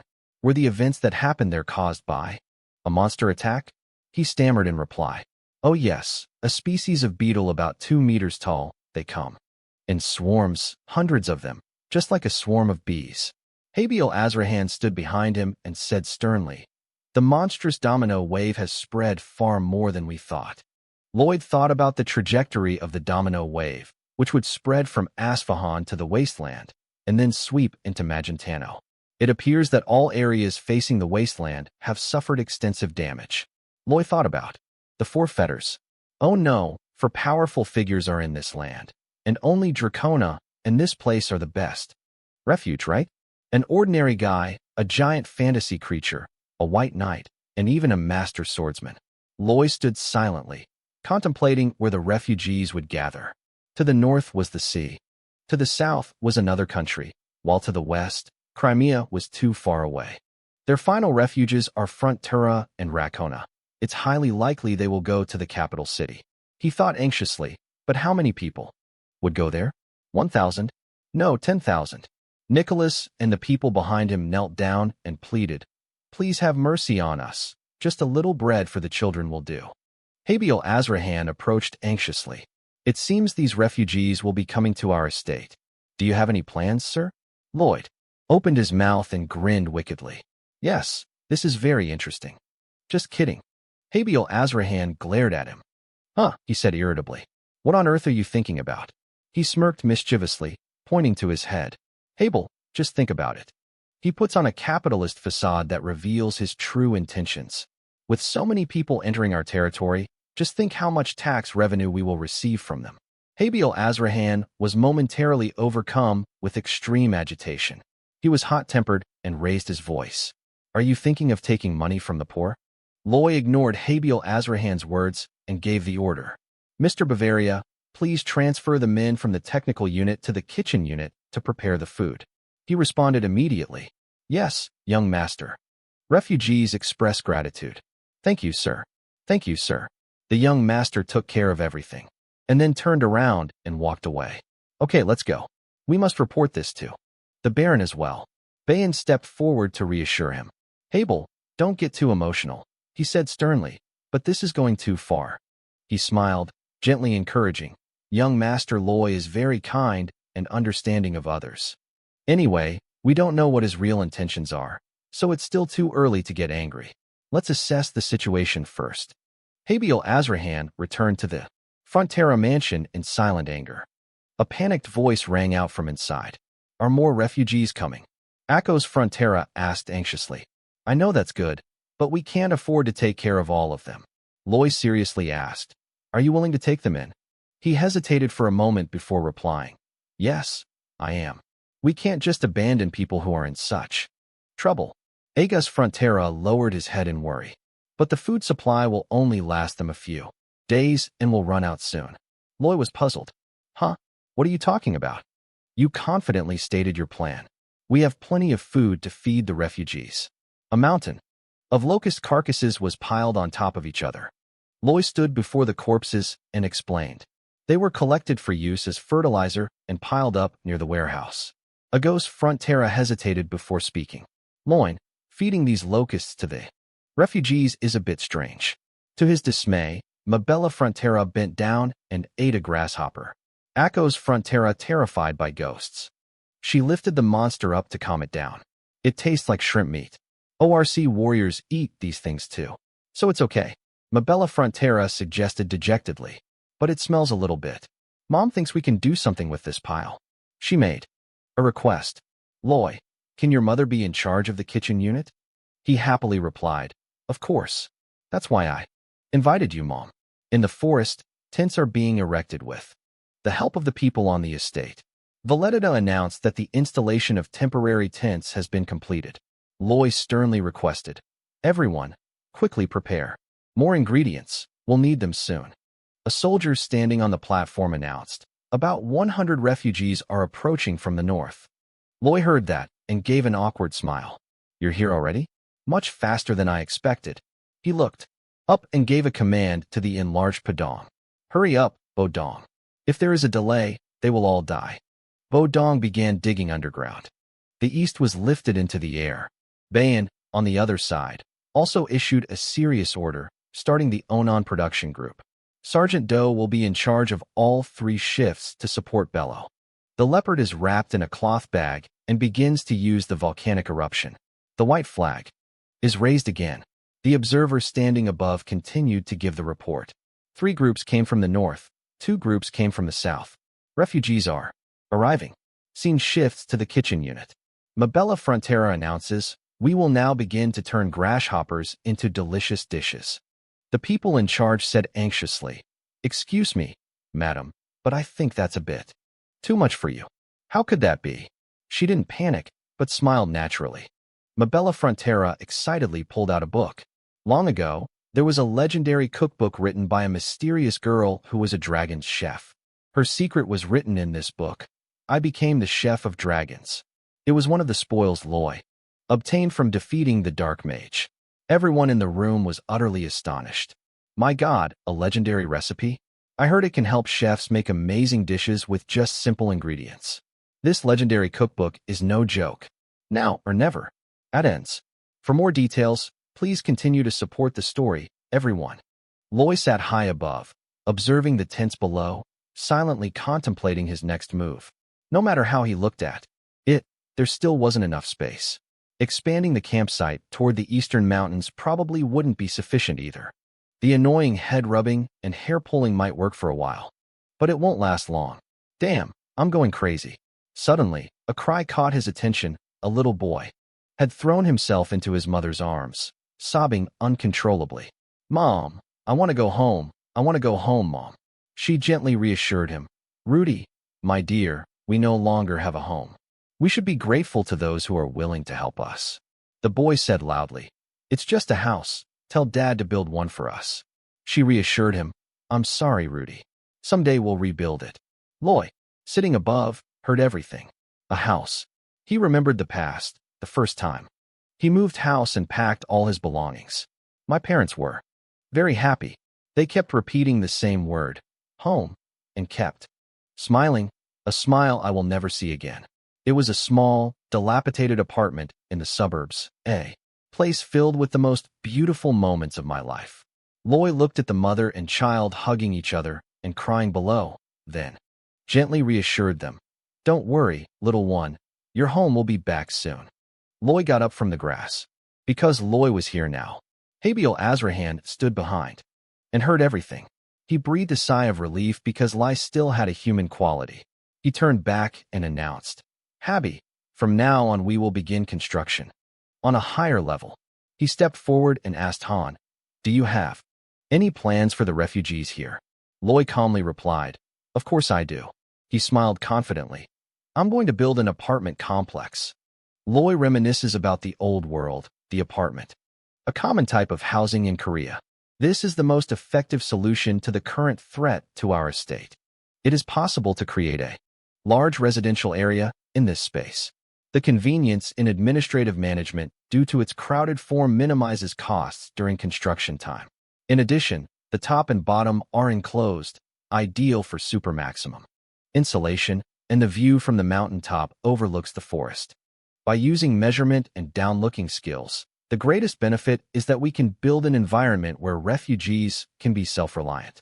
A model city emerges in Lloyd Frontera's mind, focusing on population, increasing purchasing power, and establishing a market. He smiled wickedly, harboring the true intention behind raising the tax. Lloyd once again displayed his capitalist demeanor, clenching his fists.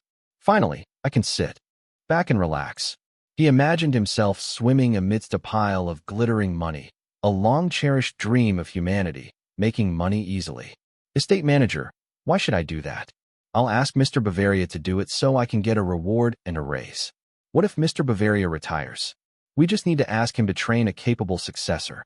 Bayan, who was working on the construction site at the time, suddenly fell over. Ugh, I suddenly feel unwell. Sergeant Greg is worried. Sir Bavaria, you need to rest. You've worked too hard. The scene shifts to a meeting where Loy stands before everyone and makes an announcement. Okay, ladies and gentlemen, here's a brief overview of the plan to build the honey-themed apartment complex. Please pay attention to the data I have distributed. Habil Azrahan spoke up sternly. I object. The building's name is too arrogant, Loy said irritably, pointing at him. Don't talk nonsense in the meeting. Habil Azrahan refuted his words. It wasn't nonsense, it was related to the project, and he interrupted, getting straight to the point. Why do you keep postponing the meeting? Ignoring the angry Habil Azrahan, he asked, Mr. Bavaria, how are you feeling? The old man weakly replied, for the past few days, I've been having the same dream. In my dream, I saw myself working for a demon until I grew old and died. These words struck a chord with La Frontera. He was slightly annoyed, then reassured her. Well, don't worry. That will never happen. Loy held the file in his hand. Now let's look at the document. An image is depicted. It is called Toru, an old structure from the eastern region to Fujian. This building has a uniform housing style with a simple bedroom and living room. There are also public amenities, such as restaurants and public restrooms in the central square. I'm planning to build the same building, but with a square structure. This structure can be built much faster than a circular structure. I compared the two buildings in many aspects. Loy took the document and explained it in detail. I compared the two buildings in many aspects but missed one key advantage. He described it with a sly smile. If we put an iron gate at the entrance to the square, in just a moment, it will become an impenetrable fortress. Valetida clapped his hands loudly, and everyone in the meeting room was astonished by the plan. Loy clapped his hands and said, then it's time to ask some questions. Habil Azrahan raised his hand first. I have a question.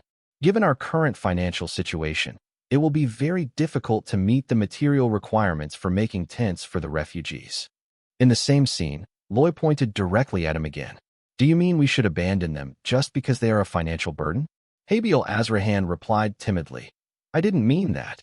He pressed on, simply answering with a yes or no. Is it acceptable to leave these people to fend for themselves? Answer me. Akko's Frontera sat beside him, worried. Although we are worried about money, we must do something for these people. Loy returned to his usual calm demeanor and offered praise. I cannot help but admire your foresight. He seriously requested that preparations be made to set up tents and continue providing food for the people. It's likely we'll have to prepare all our money for everyone. Loy secretly thought that he needed to raise more funds for this construction project. Let's begin. Scene moves outside in front of the horses waiting to set off. Loy laughed gleefully. Hey, why the long face? You're angry. I know you're angry.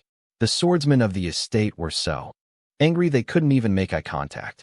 Ha. Habiel Azrahan frowned in silence, then suddenly fell silent as well.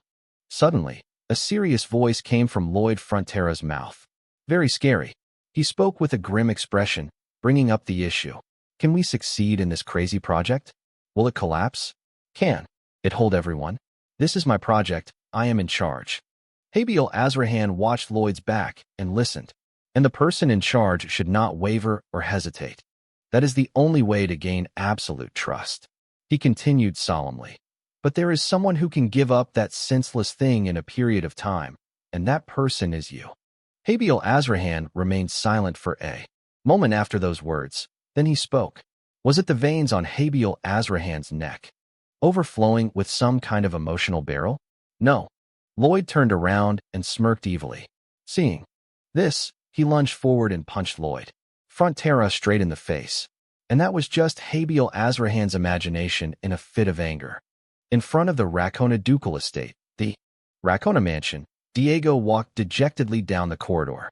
Suddenly, this man realized there were two people in front of him. Humph. Loy was overjoyed to see an old friend. Humph. Hey, Diego, nice to meet you. Diego. Racora, with his missing teeth, looked startled. He walked forward with a flushed face. Long time no see. Why the sudden exclamation? So, are you enjoying being expelled from school? Diego looked like he'd seen a ghost, clutching his head and stammering. Oh no, that's not true, Dad. Loy grabbed the man's shoulder to reassure him. Hey, don't be scared. I'm here to take you back to the academy. Diego, are you confused? Loy frowned. Ha extended. Pupils constrict as a reminder. Can you hear me?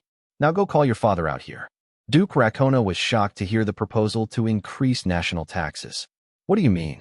Loy repeated, sitting proudly in his chair. Huh? Do I stutter? Please, tax that country. He muttered angrily. Filthy bastard. You lowly wretch. My son has been expelled from the academy, and now you want to raise the country's taxes. Duke Racona suddenly smiled confidently. He chuckled, which puzzled him.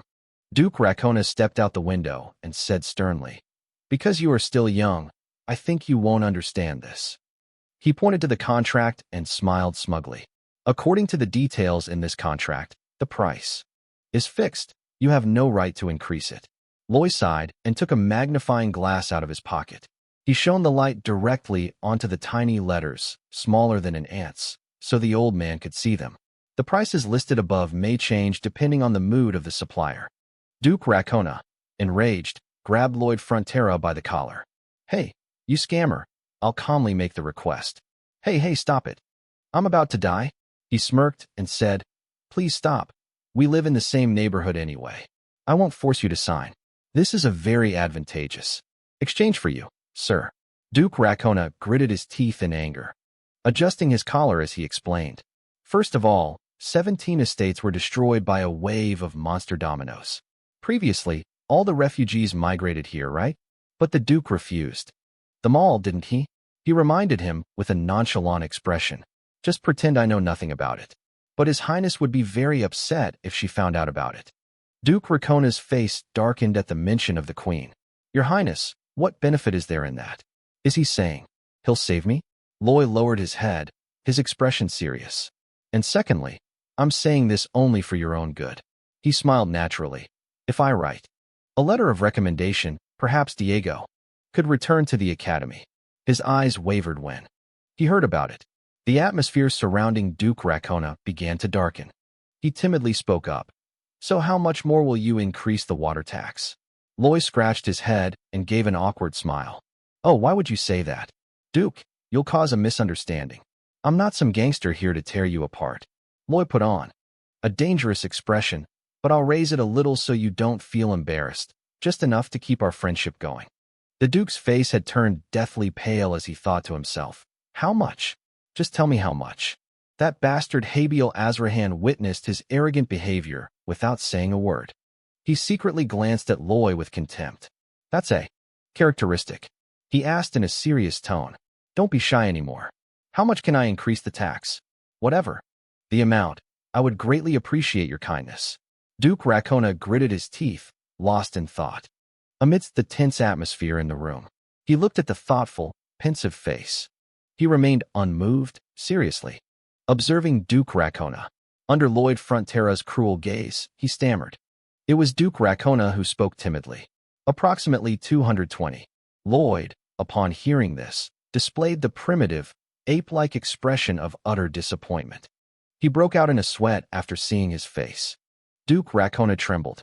Wait, hold on. Wait, I made a mistake. He stammered. I mean, 330. His eyebrows furrowed in anger, his jaw clenched tightly against his lip, his eyes filled with extreme displeasure at the price that the Rakona Duke had set. He was so frightened he could barely breathe, when suddenly, the Duke of Rakona turned his attention in one direction. Habil Azrahan was helplessly signaling to him. Duke Rakona spoke up 7 times in a row. 50% we will increase by 50%. Loy's expression remained unchanged, his teeth chattering. Seeing this, he turned and looked up at Habil Azrahan. He's hard to understand. What's wrong with him? He just leveled up. By 50. Habil Azrahan quickly shook his head. No. It turns out his intention wasn't to increase it 5-fold, but to stop. Duke Rakona began to act like a madman and shouted loudly. Listen, I'm going to increase it 5-fold. Is that enough? Loy, now back to normal, try to stop him. Why 5 times, your grace? 4 times is more than enough. He was delighted after hearing Loy speak. Really, a seal of success was affixed to the contract. Loy and Habil Azrahan departed victorious. Duke Rakona, still cheerful, looked at the contract, then reread the contents of the agreement, and afterwards clutched his head in regret. Loy looked at Habil. What's wrong with your face? He sighed and explained. I feel like I'm acting like a thug. Loy calmly replied. Why that expression? Are you gloating in Habil Azrahan's face? I may be a gangster, but the truth is you're just a smooth-talking blackmailer. Haha, you're still cooperating, aren't you? Doing that makes you look like a henchman of a gangster. Your enemy is also a gangster. Haha. Habil Azrahan could only endure the anger in silence. He grumbled. My duty is to escort thee. Young master, I won't be doing any more tricks or construction work. Loy continued to mock him. What? In that case, I won't let you enjoy the singing service anymore. How do you feel? Habil Azrahan confidently declared. It's been a month since I became a knight of swordsmanship. Now I can control my emotions better than before. I don't need that ridiculous sleep-inducing stuff anymore. As night fell over Frontera Mansion, Habil Azrahan tossed and turned, unable to sleep in his room. He carried a pillow into Lloyd Frontera's room. I need overnight services. He brought up what happened this afternoon. The service has expired. You said you didn't need it anymore. Habil Azrahan pleaded. Please, sir, I beg you. Loy Fan revealed a story. Have you ever heard of sleep hygiene? It's like habits and practices that help you sleep well on a regular basis. Once a habit is formed, it becomes very difficult to fall asleep without ignoring the old habit. Habil Azrahan trembled uncomfortably. Yeah, I know what it is. Now go to sleep quickly. Loy began reciting the sleeping charm. Habil Azrahan also quickly fell asleep as expected. He stretched tiredly, muttering, time to start work today. Loy stacked the documents on the table and then used his simulation skills to create a circle around himself. He looked into the houses under construction in Onan. Luckily, I have enough knowledge about this, but I don't have enough knowledge to build an apartment complex. What should I do? The dummy building behind Loy is starting to collapse. The system panel appears. Are you planning to model each one individually? He observed the pile of rubble and replied, there must be a very apt saying for this. Loy smiled seriously. It was a matter of keeping going until success was achieved, as dawn gradually broke over the Frontera territory. Loy walked down the street giving orders. Send someone to CRMO immediately.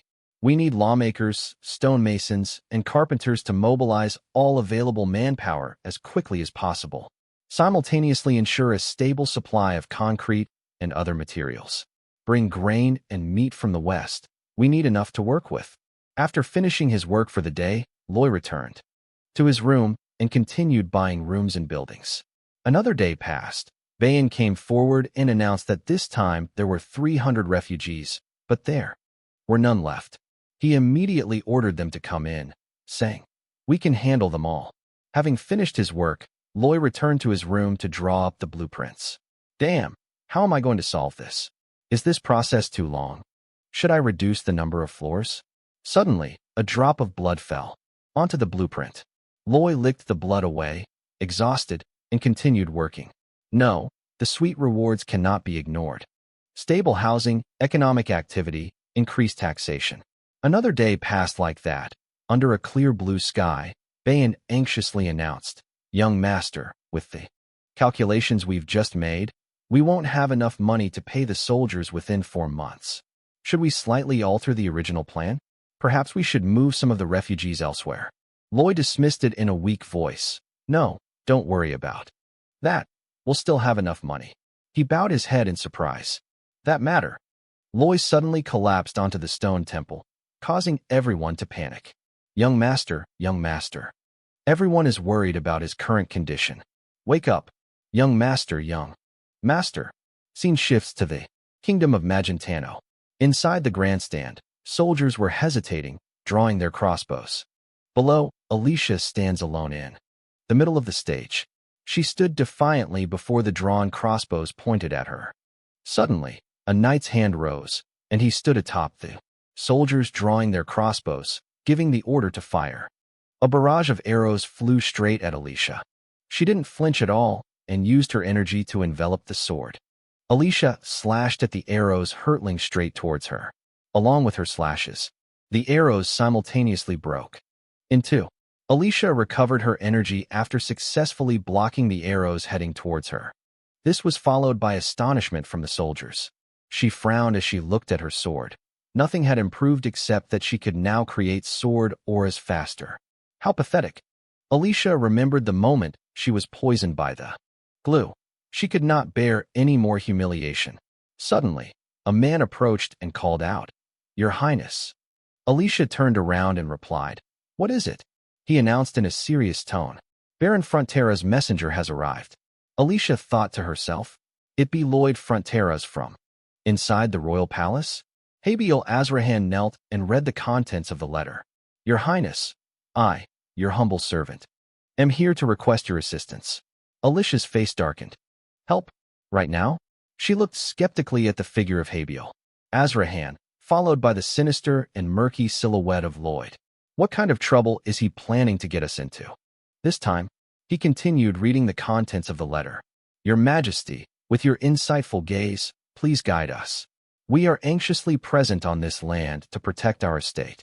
Unfortunately, as I mentioned in the previous letter, refugees from 17 other estates have lost their homes and are all heading towards our Frontera estate." Alicia sat attentively, listening intently. "Oh, your Highness, great queen, you have compassion for all your subjects. A person with a wonderful soul and a great will. As loyal servants of the great queen, we greatly welcome the peasantry of the great kingdom and feel that they all deserve our attention." Even Habiel Azrahan frowned at the contents of the letter. "I humbly request that these people be allowed to feel the extraordinary will of the Lord. So many wonderful things." He continued reading. "God wishes to take care of all these great people of the kingdom." Alicia was furious at Lloyd Frontera's persistence. "So what's the main point? This filthy bastard." Habiel Azrahan read aloud the contents, with the blurry figure of Lloyd weeping in the background. "Well, the god is bankrupt." Alicia seemed to have heard shocking news concerning the safety of the kingdom. What? What a shameless person. Well, that's unexpected. But anyway, we are thinking about diverting supplies there. Habiel Azrahan said sternly, "Your Highness, we may need 3 times the amount you think." Alicia was even more astonished. "Triple? Is he having a heart attack?" Sweat dripped nervously down his cheeks. This humble servant of yours is not insane. She clutched her head in anger. Ugh, I have a terrible headache. Next time we meet, I'll kick you senseless. Habil Azrahan continued to convey the message that Loy wanted to send. We plan to build a new multi-story residential building. In the kingdom of Magentano, this innovation was not merely the construction of a refuge to provide food and shelter for refugees, but also to promote housing stability and help these people become independent and self-reliant, as well as demonstrating the great will of the queen. But he clutched the blueprints. Weeping, his life ruined. Alicia didn't want to listen anymore. Stop, stop, stop. I understand the meaning of the letter now. She sighed, waved her hand dismissively, and repeated this to Lloyd Frontera. Just because I'm the queen doesn't mean I can spend money however I want. Alicia solemnly explained, I must seek the approval of the Minister of Finance and several other advisors, as well as the approval of those stubborn elders. Bothering them will not do any good. Suddenly, Habil Azrahan put down the letter in his hand and took another letter from his coat. Seeing this, she asked suspiciously, another letter? The letter read as follows, the building is designed to be as sturdy as a fortress. In the future, if waves of monsters return or enemies attack from the east, this building could become an invincible shield. It will play a huge role in the peace and prosperity of the kingdom. Alicia sat silently, contemplating the contents of the letter, which described how the city would be created and how the East would be protected from its enemies. Loy inside the letter chuckled mischievously. For those who support this project, the gods themselves will bestow upon them a sweet reward. A psychological struggle broke out between the husband and wife. Alicia sat silently, deep in thought. First of all, it's not a bad idea to build a fortified city. According to preliminary calculations, it could be as expensive as a commercial area like CRMO. She pondered thoughtfully. The stability of the positions of ministers loyal to our will has increased. It will certainly also strengthen our position and authority. Obviously, we benefit from this, don't we? Habil Azrahan suddenly spoke up. Exactly. Alicia wondered. What does that mean? He explained vaguely. The god didn't know what hitting the mark meant, but the letter said he could hit the mark within 5 seconds. She remained silent for a long time. Then Alicia gave a stern order. Habil Azrahan, stay here and wait for the money to come. He responded quickly. God relies on man. Habil Azrahan continued reading the contents of the letter. P.S. It would be great if Mr. Croydus could come as well. The god earnestly begs you. Alicia replied irritably. I understand. Stop. I understand.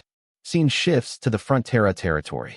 These tents were built for refugees. Sergeant Greg sternly reminded them. Young Master Loy will not tolerate lazy. Greg. Sergeant Greg, who is this guy? Anyway, at first glance, he looks like some lazy platoon member, but he's always there. No matter how dangerous the task, no matter how difficult the job, he was reborn as a true man, more responsible than others and always striving his best. That man is Sergeant Greg. The scene shifts to one of the refugees. I don't need it. Please give it to the elderly and children. Sergeant Greg gently reassured them. We have plenty of blankets, so just take them. After finishing his task, he stepped out of the tent. Sergeant Greg recognized it at first glance. Oh, hello, Emily. She turned her face away. What? He pointed at Emily, reminding her. Why don't you take a break? You've been working since this morning. Emily replied calmly. Mind your own business. I need to deal with these things first. He stepped forward, wanting to snatch the blankets. Leave it to me. I'll do it. Emily quickly dodged. I don't want to. She smiled brightly at their playful banter. Sergeant Greg also smiled happily, but the two of them didn't know. An ORC figure holding a bouquet of flowers witnessed it all. Cuz was now saddened to see Emily joking around with him. He looked at her radiant, smiling face and reflected on the teasing his friends had given him. Haha, you're in love with a woman? ORC was already stupid, but you're even stupider. Women wouldn't accept an ugly face and disgusting muscles like ours. Even so, you're still much uglier than the average ORC. The flag sadly bowed its head at the two people's teasing. Emily stopped there. Haha, you're too slow, sir. He threw away the flower branches that he had painstakingly gathered. Then he turned and walked away in sorrow. Suddenly, Emily recognized A familiar figure. She blushed slightly as she looked at Flag's back. Their love affair gradually blossomed amidst the sorrow and longing of the two. The scene shifts to Loy, waking up with a start. Huh. I was startled when I saw the door system panel. It made me jump. What's wrong? He asked weakly. I just had a dream. System inquiry form. What were you dreaming about? Loy stammered an explanation. Just what is that? The dream I want. 1,000 question marks appeared on the notification. Bayan, sitting in his chair keeping watch, immediately realized. Young master, have you lost your mind? Loy turned around weakly. Mr. Bavaria. He asked anxiously. Young master, are you all right? He spoke. Up, his body battered and bruised. There isn't much time left now. Bayan panicked.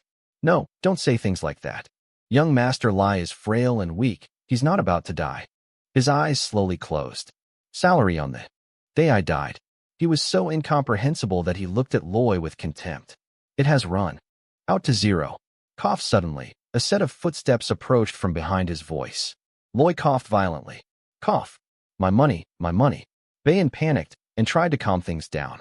Young master, all we need to do is delay the payment. I'm sure everyone will understand. He shouted.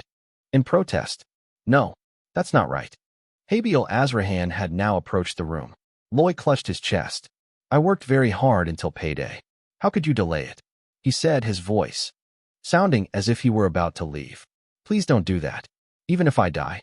Loy's face pair gradually lowered. Even if I die. Then he closed his eyes completely, as if he had vanished from this world. Bayan screamed in panic. Young master, he rushed away in a panic. Doctor. Doctor. At this very moment, the divine being named Habiel Azrahan appeared. Bayan is timid. Habiel, young master, he parted his lips and took out a stack of books from his envelope. I've received my salary. Now get up quickly. In an instant, the weak demon lying on the bed regained its sight. The system panel appeared, and a special skill was revealed. Bayan was astonished by the sight before him. Loy, full of energy, rose from his bed. 2 mountains of finances. Loy reverted to his usual capitalist persona. Is that right? Let's start digging. Frontera Real Estate has secured funding for the Royal City Development Project. Bayan stands in front of the construction site announcing that the honeycomb-shaped apartment complex is 70% complete. Keep up the good work, everyone. The hushed voices of the people echoed to an open field behind the forest. Loy was now gathering his energy and constructing a miniature city in front of the empty plot of land. Loy swings his arm to test. The landslide. A powerful landslide slammed into the model buildings. Despite the dust and smoke from the landslide, the model buildings still stand firm. Loy continued. The experiment. A hurricane, a powerful storm, struck the simulation. The simulated buildings remained completely unharmed. He was pleased to continue being excellent. This is the final test. Loy focuses all of his energy.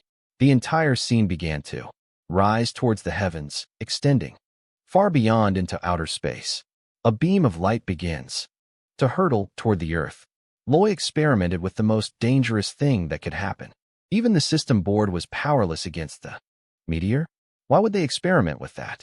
An explosion would have spread almost throughout the entire area where the meteor was located.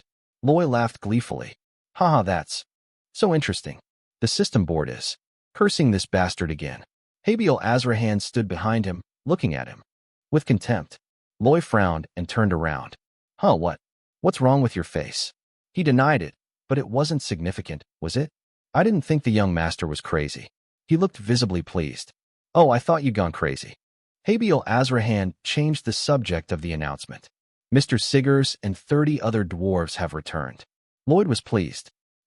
You're back just in time. He bowed to the dwarves who had entered his territory. The development of a densely populated apartment complex depends on the cement pouring process. It's not as simple as building a wall in the middle of the sea or a suspension bridge. Those theories aren't enough to build a densely populated apartment complex, and this is what I want most. Loy presented a design, a concrete mixer.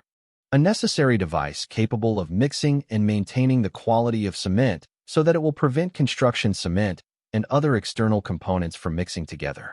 Sidus spoke up, sounding slightly annoyed. How rude. We've traveled a long distance, and you didn't even ask for our help, but instead give us orders? He pulled out a bunch of counter designs. I have countless ideas for welcoming Mr. Siders. Loy smirked confidently, and I believe there's nothing better than letting you admire this design drawing first. He raised his voice angrily. Tisk, what's with that weird face? Sidus snatched the design. Is my workshop ready? Loy bowed and replied, yes, please come in. The long-awaited construction project can finally begin. Loy and Habiel Azrahan began their work on the explosion. The haul in his hand began to glow beneath the earthen cage. Ready-mix cement infrastructure has been completed. Vo Dong used all her strength to run away. She was standing inside a running cement mixer so it could operate. The ORC tribe is bending iron bars into square curves. The reinforcing bars and frame are ready for cement pouring. Loy took the cement and poured it into the empty container as instructed. It couldn't simply be poured wherever he wanted. Check the edges and reinforcing bars to ensure that there is no air inside. Start raising it higher, then put the ball in. By B. Bung large transformer. Assists in high-altitude construction. B.O. stood below, shaking the bell and smiling. Cheer them on. By B. Bung blushed because of the demon of love within him. So happy. After many days of continuous work, the apartment building project has been partially completed. Lloyd asked, Mr. Varia, can you take over the work from here? He quickly replied, no problem. He looked at the construction site and pondered. Everyone is familiar with the work now. I have other issues to deal with. Internal insulation problems and heating devices. The heating system of the honeycomb apartment building operates using a coal-fired steam boiler. The water has been boiled in the middle of the heating room. Steam will circulate throughout the building via pipes, and the steam will travel in all directions along the pipes. It is connected to the radiator of each room and heats the room. He looked pensive and lost in thought. But the problem is, he imagined the rooms in the apartment with the pipes running upwards, and the system would lose heat. The top floor, the 8th floor, receives almost no heat at all. I've tried many simulations to fix it, but I still haven't been able to succeed. Loy recalled those intense study sessions where he stayed up all night to learn. Can I create a better insulation system? Does what the novel says offer? Any useful clues? Loy looked at the paper he had written on. Damn it. Yes. A line mentioned in the novel caught his eye. Loy was overjoyed that it was. A dragon roaring in Loy Frontera's mind is the episode where Habiel confronts the fire dragon. The hot-tempered dragon cursed. You lowly, inferior mortals, you worthless humans, you weak, fragile commoners, a species that knows no other word than human. However, no matter how exceptional a swordsman may be, he will never be able to defeat a dragon. But Habiel was standing right in front of the dragon's breath. He stood bearing the brunt of the dragon's powerful flames. Habiel Azrahan maintained a serious expression as he looked at it. The dragon was horrified to realize that Habiel Azrahan remained standing firm after its fiery breath, completely unmoved. That's because he's equipped with armor made from hardened Alenia resin, the best insulator in the world. Having finished their deliberation, Loy and Habiel Azrahan set off to gather the information. Habiel Azrahan, walking behind him, said, We've been traveling for 2 days now. Where do you intend to get the insulation material, sir? Loy explained, the Evergao forest, where the elites live. I will get the tree sap from there. Habiel Azrahan heard this, turned his head, and looked annoyed. Hey, where are you going? He turned around and explained, Don't you know that goblins hate humans? They're a species with whom we can't negotiate. Brother Fawn looked thoughtful, reflecting on the previous conversation. Yet in the novel you become friends with them and are given that armor. Okay, go back then, I'll go by myself. Sir, escort. Knight. Habiel Azrahan had no choice but to carry his discomfort with him. He sighed in wonder. They are a species that no one has been able to communicate with in the past 500 years. How do you intend to convince them? Lloyd asked in return. What? Persuasion? Habiel Azrahan immediately replied. Are you confused? Habiel Azrahan is confused too. Yes. Suddenly, Lloyd smiled. A sinister smile. Huh, are you an idiot? He said something. That confused Habiel Azrahan. We will not negotiate. Lloyd is back in his satanic fashion, We're going to rob him. He looked sullen after Lloyd Frontera's words, wishing he could quit his job as an escort for this bastard. Facing the icy, snow-capped mountains, the two entered a forest where trees could survive in this freezing weather. Surrounded by colorful flowers and towering trees, Lloyd turned back to remind them, just a few more steps, and we'll soon be entering the eternal forest. I've heard that elves have a natural connection to the forest, so be as quiet as possible. Suddenly, Habiel Azrahan twitched uncomfortably. He bent over and sneezed with an elegant air. Then he looked up and sniffed, his handsome face beaming. Meat. Loy asked irritably. Hey, what are you doing? Habiel Azrahan calmly replied. Can't you see I'm sneezing? You idiot, you're upset about something else, I know. But you don't need to act like that. He calmly replied. Oh, I'm not sure you misunderstood something. Habiel Azrahan calmly explained. It's because I'm handsome, so no matter what I do, I still look cool. That's a feeling you'll never experience in your life. His face looked noticeably haggard. What? Was it necessary to be so blunt? The system panel popped up laughing in his face, adding 99 points to his emotional damage. Haha, Loy, be quiet, you annoying jerk. The system panel was silent for a moment, then continued to laugh. He angrily warned, if you laugh again, I'll kill you. He gritted his teeth and spoke. You are a master swordsman who can't control a sneeze? Habiel Azrahan explained sternly. There are some physiological phenomena that we cannot control. He was annoyed and raised his voice. What? So you can't do things like stop defecating forever? Habiel Azrahan calmly replied. Why would you do something that would make you constipated? Loin continued to insult him. You're a master swordsman, and you can't even hold your bowels in. Habiel Azrahan chuckled. See you. He raised his voice angrily. What are you laughing at? He shook his head in exasperation. He's starting to talk nonsense. Because your face can't possibly compare to mine, right? Young Master Loy, you are truly hilarious. He bit his lip, clenched his fists, and lunged forward. Loy unleashed a barrage of punches, but Habiel Azrahan effortlessly blocked them. He placed his hand on his stomach. Habiel was in a really good mood. Loy gasped and shouted, Remember to make sure you can control your sneezing. And be quiet. Habiel Azrahan obeyed the command. Shoo, please be quiet. He carried his frustration as he searched for the tree, wondering where it was in this forest. Suddenly, an army of goblins appeared in front of them, pointing arrows forward. Lloyd panicked. How did they know we were here? Mira explained why she was there to block their way. You two have been shouting so loudly since you entered the forest that we discovered you. Idiot. Habiel Azrahan is worried. This isn't good. But he didn't panic. On the contrary, he smiled triumphantly. Headless. Lo smirked, looking extremely confident. We're just making this plan happen a little faster. Mira began giving orders to the elites behind her. If the two men do not return within 3 hours, we will shoot. 1, 2, 3 is shot. Habiel Azrahan quickly drew his sword and used his sword aura. He unleashed an energy/forward. Habiel Azrahan swung his sword, cutting in half the arrows flying toward him. He stood proudly amidst the arrows broken in two. Myra's face darkened. Master of swordsmanship. Loy ran to announce, Let's split up as we planned. Meet me at the Alenia tree in 30 minutes. Find a good vantage point high up to signal if you get lost. Habiel Azrahan asked anxiously, Are you all right alone? He quickly replied, As long as you can distract them, I'll be fine. Mira ordered loudly, the ugly fellow trembling as he chased after the handsome one. Tears streamed down his cheeks after he heard those words. The goblins leaped from the branches, chasing after Habiel Azrahan. He was amazed by the goblins' speed. The goblins moved on the branches with incredible skill. She used the leaves on the branches as leverage and launched herself gracefully into the air. Even Habiel Azrahan was astonished by that technique.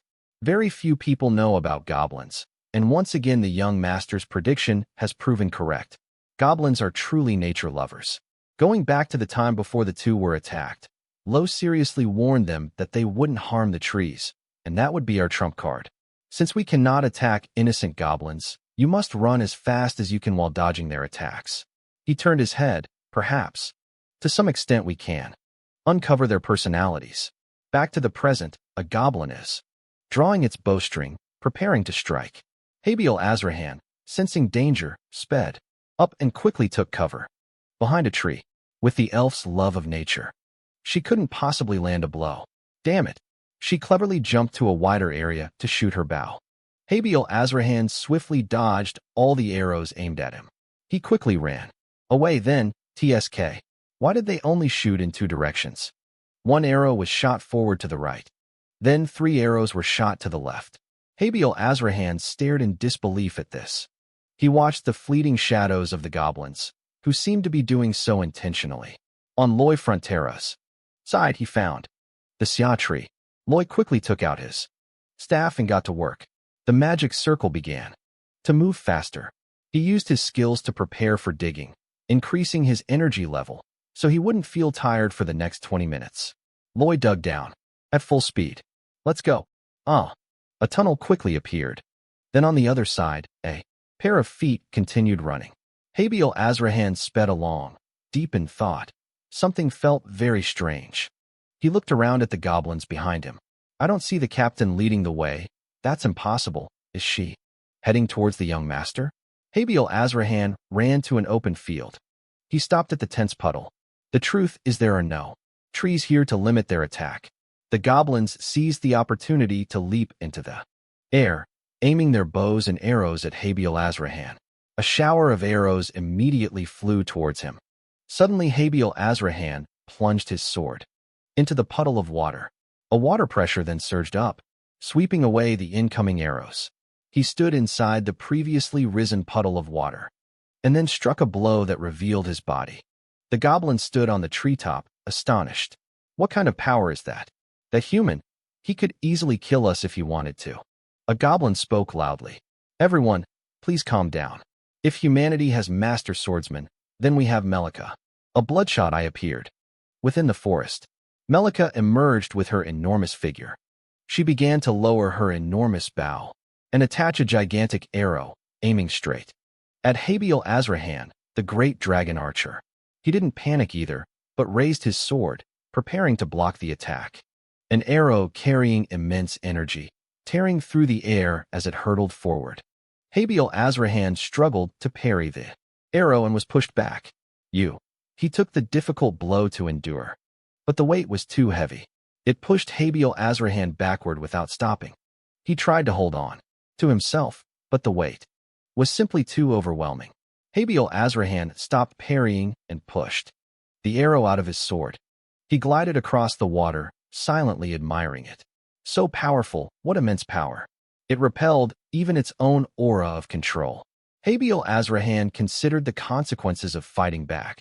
If he harmed even one goblin, all the other goblins in the world would retaliate with all their might, their influence even more terrifying than that of the orcs. The elite began to point arrows at Melika. Habil Azrahan increases the energy of his sword aura. It's almost time to regroup with the young master and some other goblins who are still pursuing him. He raised his sword amidst the rain of arrows in the air. Habil Azrahan stood amidst a pile of arrows, deep in thought. What should I do? How can I deal with these goblins without killing them? And how can I rescue the young master? Melika cocked her gun for the next shot.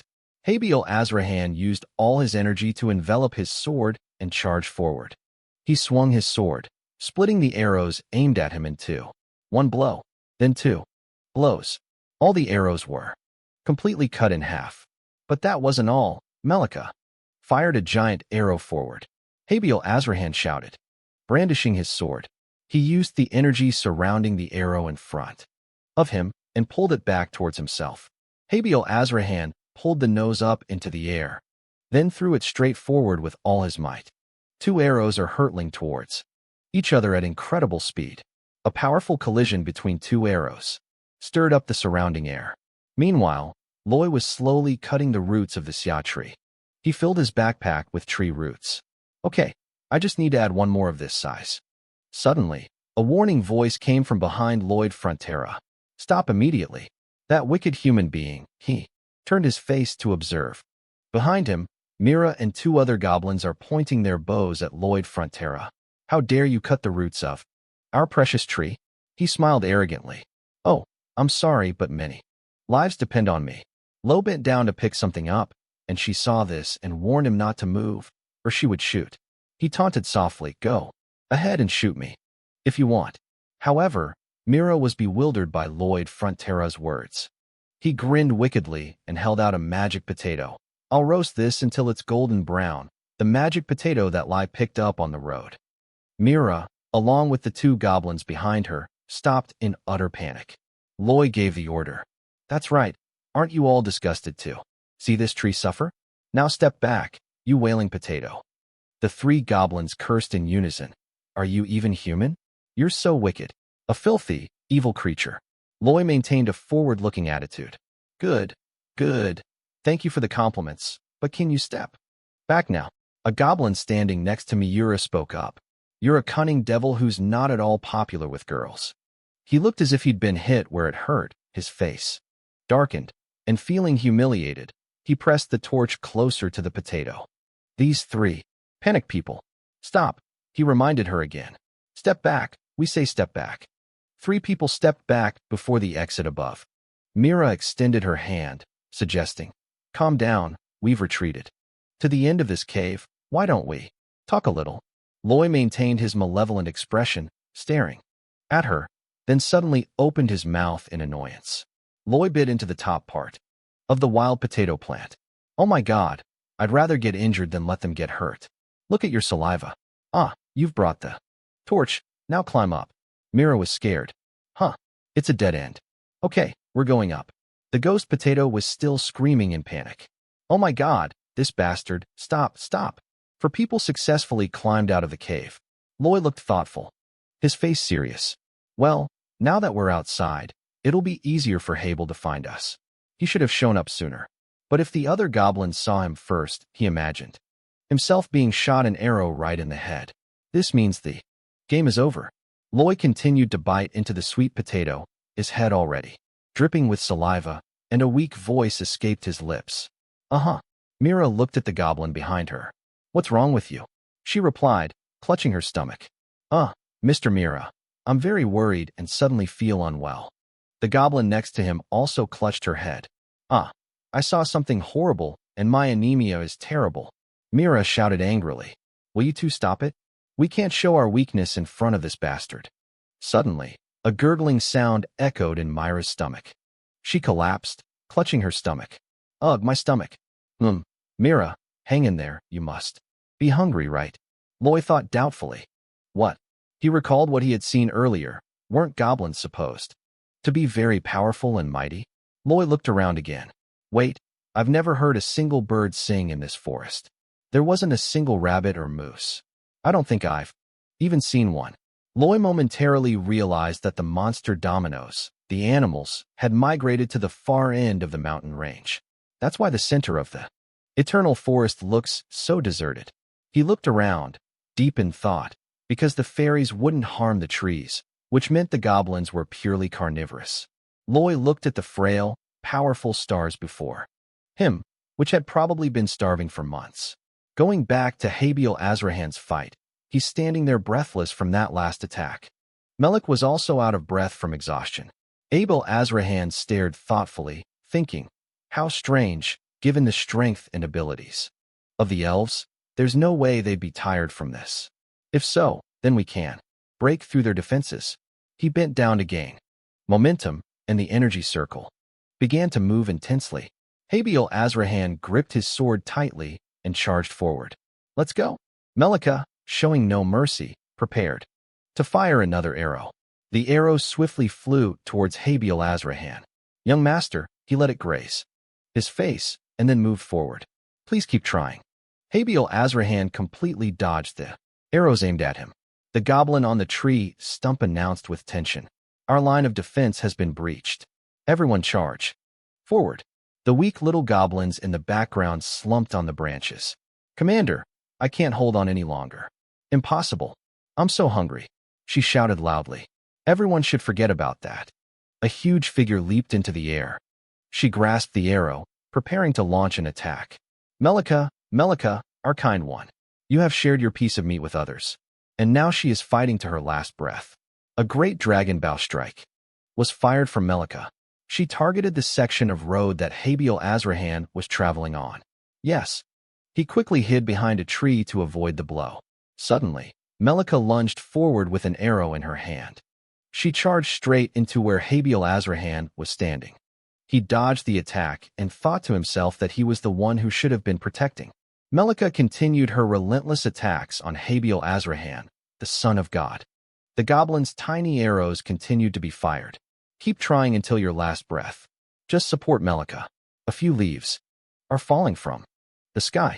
Habiel Ashraha leaps into the air and uses the leaf as a springboard. Our successor.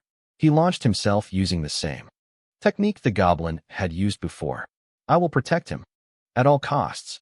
The goblins were astonished to see that the creature was truly a monster.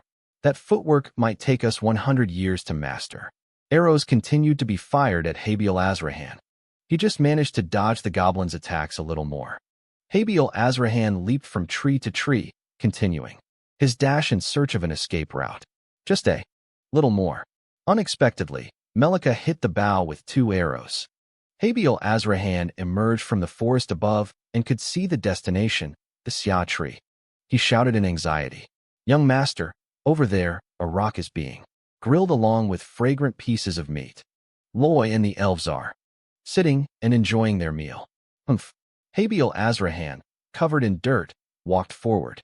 He looked at the boy, who was breathing heavily, and asked, "Where have you been?" "Just returned from battle." Loy came back. "To get the meat?" "This piece is overcooked. Eat it quickly." Mira stammered this.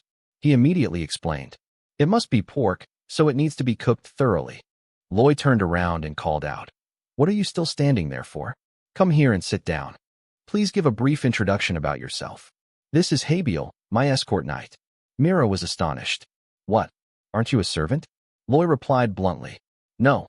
He also introduced Habiel Azrahan to Mira, the leader of the Pure Spirit tribe. She spoke shyly. "It's a pleasure to meet you." He glared at Habiel Azrahan's stunned face and shouted, "Say hello politely. This name sounds strange." To put it bluntly, Mira, while chewing meat, looked up and asked, "Is there anywhere else for us?" Loy immediately replied, "Yes, there is." She ordered Melika, who was sullen, to hide behind a tree. "Come here, Melika." She pushed her way through the crowd. Mira whispered, "Melika has been starving for months. Could you give her more meat?" Loy smiled happily. "Eat as much as you like. We've brought plenty of food for this trip. Please feel free to help yourself." He mentioned the elite group behind him. "And those guys aiming behind us, are you all ready?" "Full just from smelling it." The goblins gazed longingly at the meat. Mira silently prepared to put a piece of meat into her mouth, then suddenly stopped and bit down hard on the bait. Loy said that she and the other goblins were patiently waiting for their woman to return from her hunting trips. They must be very hungry right now. A female elf burst into tears after hearing him mention it. "Oh, I love you." The girl next to me reassured him. "Stop. Don't cry, you fool." Loy started embracing capitalist trends. "And what about the children? How long can the old men endure hunger?" Myra's face darkened when she heard him mention those things. Loy was crying, but still managed to smile. "Hunger or the law of the jungle, which will take your lives first? Who knows? Damn it, my eyes are completely blinded by tears." Melika also shed tears of sadness. The goblins above also wept and hugged each other. Mira was no exception. Loy made an offer. "Now, why don't we start negotiating?" Mira protested irritably. "What? We don't negotiate with humans." He picked up the sweet potato and smirked mischievously. "What do you mean? We've already finished the negotiations. I said I would spare this tree if you would back down. And because you were hungry, we ate these pieces of meat together while we talked. If that's not negotiation, then what is it?" Mira was speechless because of what Loy said. He began discussing the proposal. "First of all, this is what we can offer: the survival of your race." Mira was skeptical. "The survival of our race?" Loy listed the items and said he could provide an unlimited ration of pork, and that coal would be supplied. He chuckled inwardly. If they knew what charcoal was made of, they might not like the pain because it's derived from wood, but revealing too much misinformation. She was astonished by Lloyd Frontera's words. He waved his hand and called out with a wicked face, I'm sure you always dry the meat before eating it. Now it's time to cook it up and enjoy a delicious meal. We'll also build you a free bing to preserve the meat. Mira remained silent for a long time, before finally speaking up and asking, in return, what do you want? Loy explained seriously, I also want to survive. If you don't agree to this deal, all my men will freeze to death. He sternly suggested, so, please provide us with Alenia plants, just a little bit once a month, and no one will die. Loy smiled slyly. Of course I'll teach you how to harvest this sap without harming the tree. Loy continued to negotiate, and the meat would be transported faster if the goblins did it. Divide about 100 people into 2 groups. One group carries the meat, while the other helps us build houses. He said his final words after the negotiations. What do you think? Let's just survive together. The goblins above panicked and tried to stop him. You can't do that. Mira, a person always full of deceit. She frowned. Lost in thought. Mira reminisces about the old days. Mira, my dearest daughter. Listen, Mom used to live in a place called Gubin and interacted with humans. But their lifespans are too short, and yet there are so many things they want to enjoy. That is why they became greedy, deceitful, and did so many bad things. So Mira and her child met humans. Her mother gradually faded away after saying her last words. I can only trust those who can become my true friends. The atmosphere in front of the oven became silent for a while. Loy waited intently for the answer. Mira also fell silent, lost in thought. Before the xia tree, she replied to his proposal. We refuse. We only do business with people we consider friends. Lloyd thought irritably. Damn, did I just run into an iron wall? What is a friend? In my original world, I was always alone. I live in poverty and can't even take care of myself. But I want a better life than that.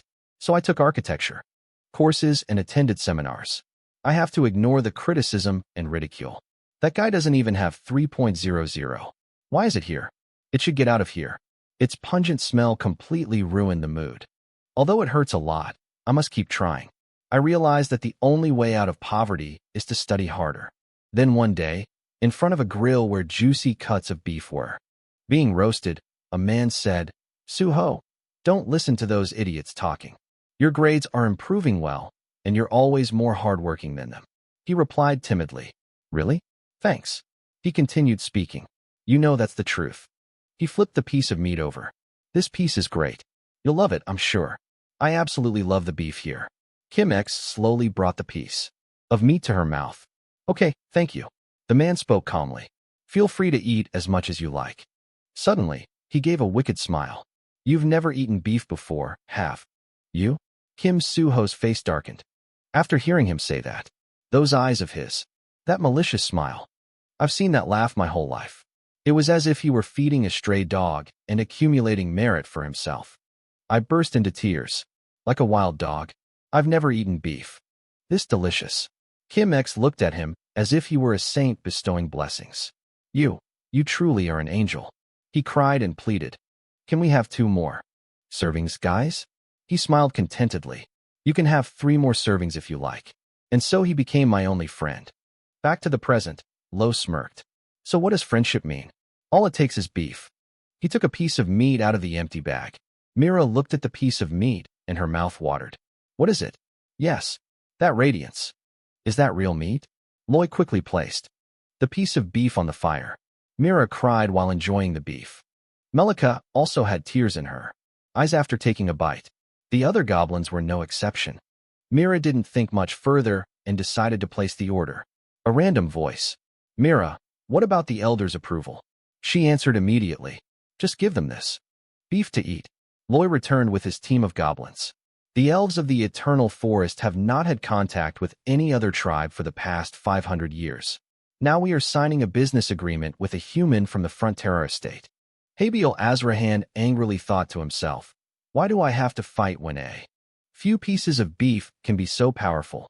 The villagers were buzzing with gossip. What's the matter, young master? First it was ORC, now it's a star? Will it be a dragon next time? Don't panic, young man. Anything is fine, but not a dragon. Mira seriously observed her surroundings. She looked at the fence in front, which had been damaged by the trees and the wooden gate on the other side. Seeing this firsthand was horrifying. The voice in front spoke up. Some people refuse to eat animal meat. Race, culture, personal choice, everyone has their reasons. He said with a serious expression, try to tone down your stubbornness a little and start helping each other. I think that will be the time when we can all live a happy life. Mira said with difficulty, I understand what you mean, but I also need to understand it with my heart. Loy reassured her, you're right, take it slowly. He smiled slyly at Mira. Enjoy some more beef while you think, she thought, completely captivated. I think I understand now. Construction of honey production areas 101 and 102 continues. Before I reached the eternal forest, my concern was whether I could complete 102 before the temperature dropped to 0 degrees, freezing and melting. If water in concrete condenses below 0 degrees and melts when the temperature rises, after winter, countless water droplets will be released, destroying the concrete from the inside. And finally, the building completely collapsed. Loy smiled confidently. However, that is no longer a concern. He looked at the goblins moving on the walls. These elites use their skills to carry out the work. Mira shouted, on the first day of winter. Complexes 101 and 102 were completed. Loy walked up the stairs and miscalculated that if the testing of these two areas was completed in the winter, the next phase would be undertaken with the goal of relocating all refugees by the following fall. And the key to this experiment was a mixture that ORC had brought up beforehand. Tree sap and soybean paint in a ratio of 1 to 100. To achieve perfect insulation, people started painting it onto the tools. Sergeant Greg announces that all insulation work has been completed from the 1st to the 8th floor. Loy heard this and gave the order, telling everyone to go downstairs and boil it. The steam generator starts operating as instructed and connects the hot air stream to the pre-established pipelines. Inside the room, Loy and the other 4 were successfully testing the temperature. He walked out of the announcement room. Everyone, get ready to move in. Habiel Azrahan stepped forward and made the proposal. Young master, I think the first priority for moving in is Loy's annoying interruption. It's snowing. I'm busy. Let's talk later. He walked away, calling out, leaving Habiel Azrahan fuming behind. He flew in. Yes, young master. Loy gave orders for what followed. Move families with young children in first. Next, the patients and the detainees are arranged according to their health condition. Bayan bowed in obedience to the order. Sir, please continue to inform those who cannot move in today that they will be assigned a room with their assigned number. No one is allowed to go hungry or cold this winter. Behind the indiscriminate concern lies a tendency to think only of wearing down people's bodies. I have to do it this way. This way they will be indebted to me, and it will be more convenient for me to ask them for work later. Loy moved quickly. Let's go see the Baron. Our work for this winter is not finished yet. Habiel Azrahan followed behind, thinking to himself, he's annoying, but not stupid enough to be called an idiot. He silently recalled, thinking back, that the gentleman had always been like that ever since his personality changed, making it impossible for him to hate him. Habiel Azrahan watched Lloyd Frontera's retreating figure, and he became a pillar of support for everyone around him. The two men walked towards DH Thursday. Lloyd frowned as he observed. Was that the sound of a trumpet just now? Habiel Azrahan explained. Yes, that was the sound announcing the Emperor's arrival. Ahead, a certificate-giving man is present at the estate. He gestured wildly and flipped through the certificate. The bearded man read aloud in a loud voice. The initiative at the Frontera estate is truly excellent. I cannot help but be impressed by it. Akos Frontera and Mabella Frontera listened attentively. And so, based on those commendable achievements, I come here to give my seal to the estate of Frontera. The two people standing at a distance also listened in silence. From the moment this decree is issued at the Frontera estate, Loy read aloud the order, and the bearded man continued.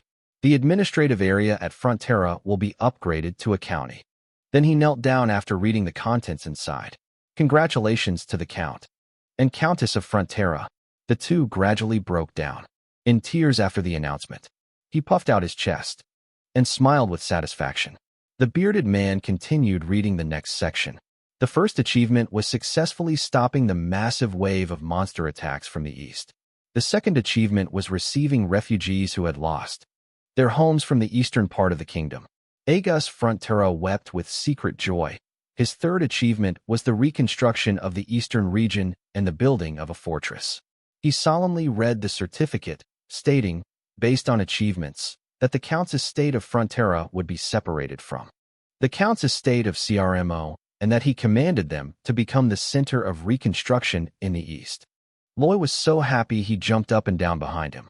Therefore, the royal family will, for the next 10 years, provide special funding and necessary supplies for the restructuring of the East, and enjoy the privilege of exemption from all taxes for the following 20 years. He smiled slyly, secretly praising her profusely. Hooray, long live the Queen.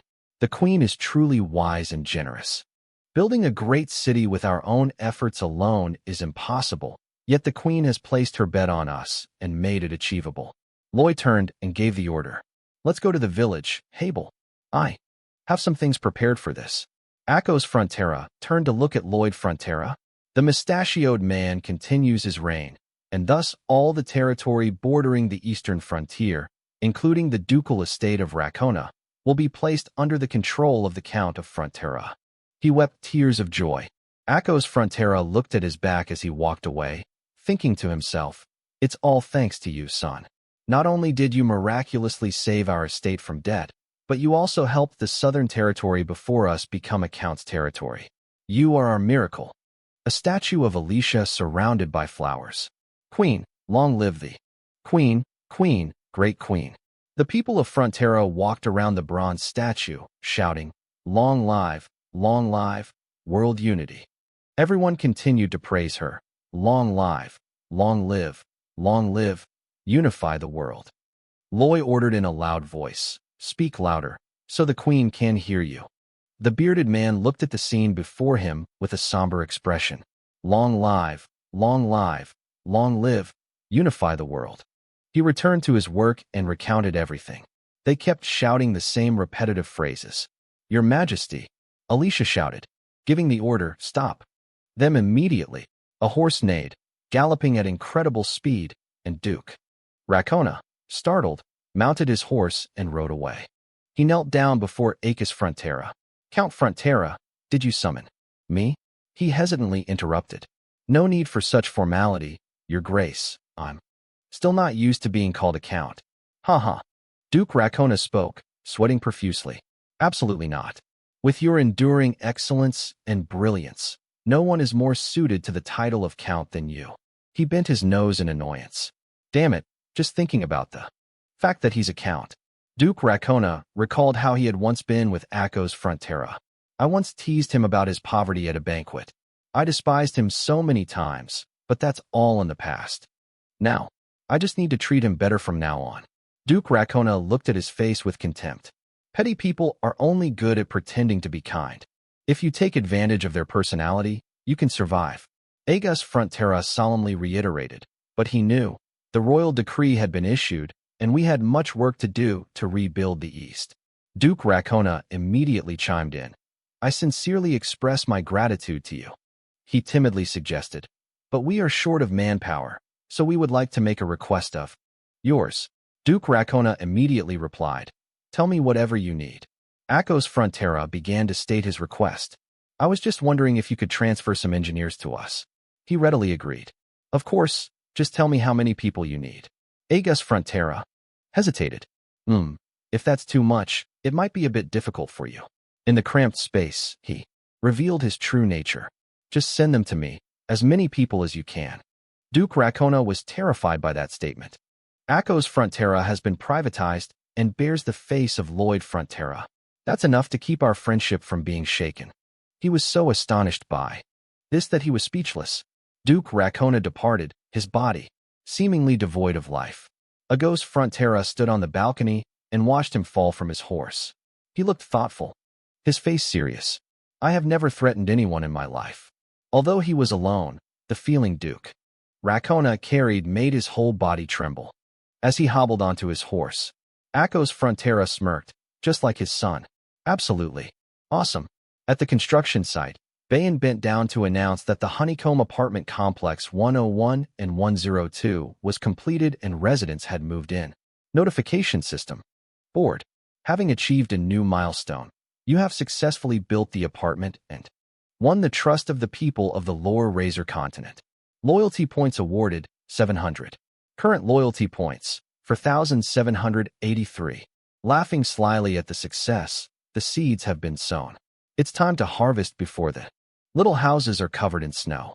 Inside a house, a cheerful voice exclaimed, "Oh my goodness!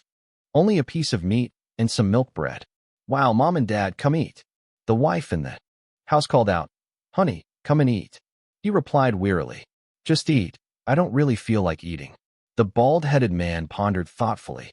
"I'm very grateful for all of this, but I was once a hard-working farmer for my family, and now I can only depend on others." He bit his lip tightly, lost in negative thoughts.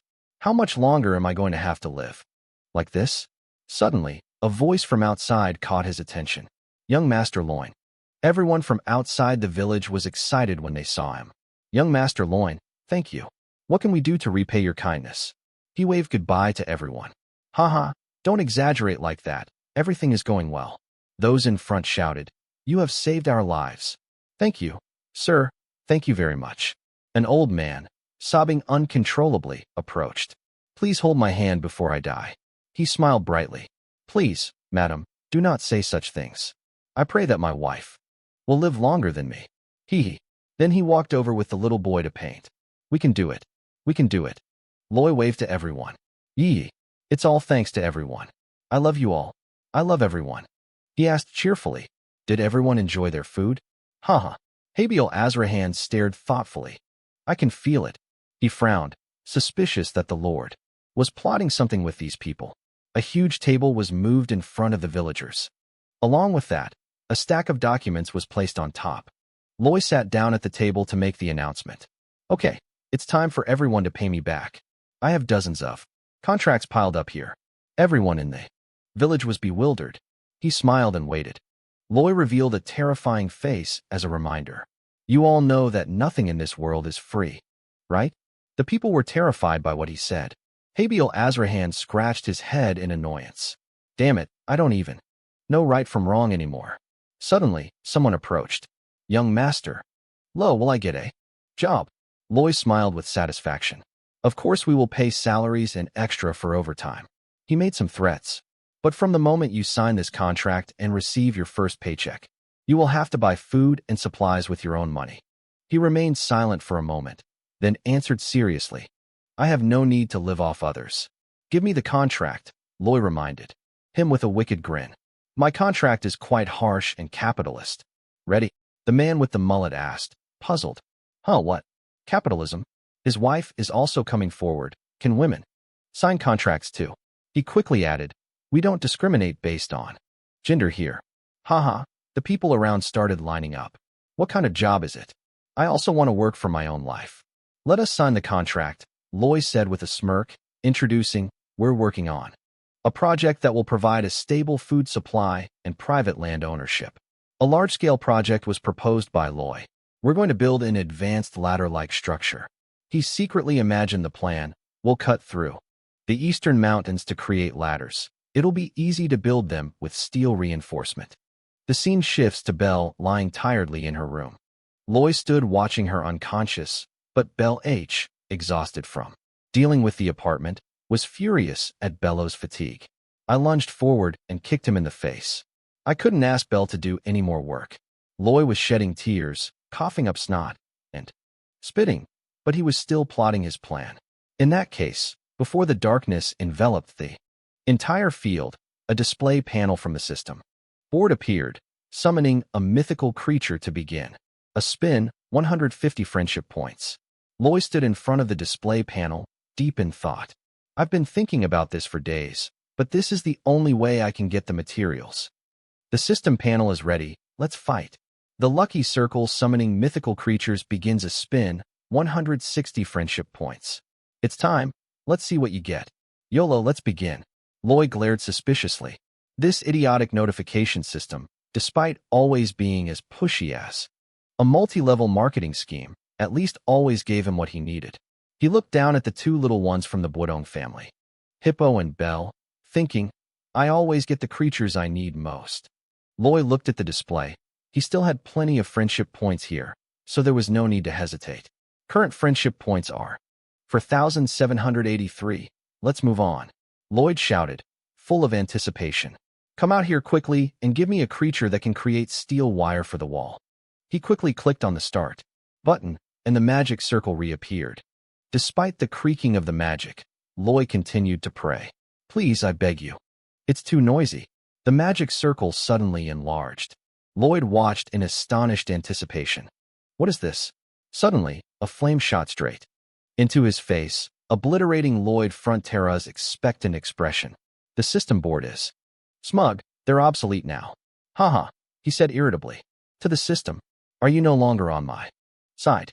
The system panel replied seriously. I'm simply following the law. I'm not taking sides. He irritably stopped. That annoying voice. Lloyd brought up the old story again. So, how many more times do I have to summon you, and you keep giving me the best stuff I need? The system panel notification gradually turned red. Haha. Lloyd was confused by the system's laughter and her expression completely changed to a warning tone. Haha. The system board gradually became serious, causing Lloyd to panic. You idiot. Your brain still hasn't figured it out, has it? Suddenly, the system panel returned to its normal mode. The secret to winning at gambling is to let inexperienced gamblers win a few times, then let them think they can win again. He angrily shouted, How dare you deceive your father? I'll kill you. Humorous system table. Do you think life will always be rosy? Don't dream that life will be easy. That annoying, unpleasant face. This young man often quickly grasps contradictory logic. The system board continues to invite.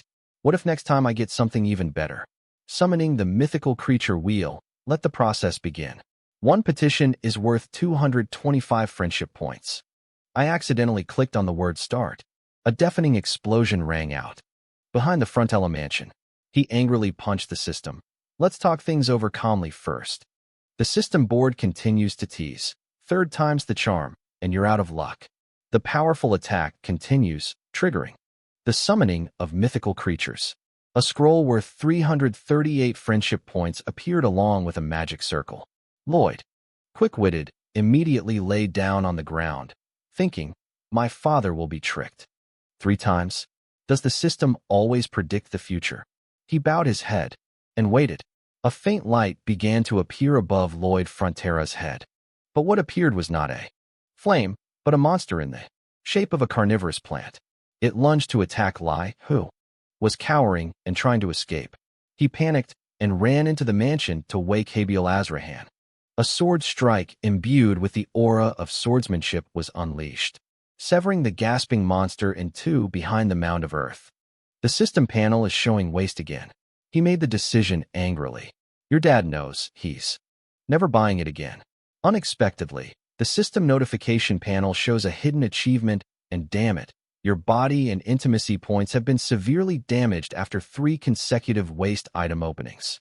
To compensate for that damage, the selection of a mythical creature was possible.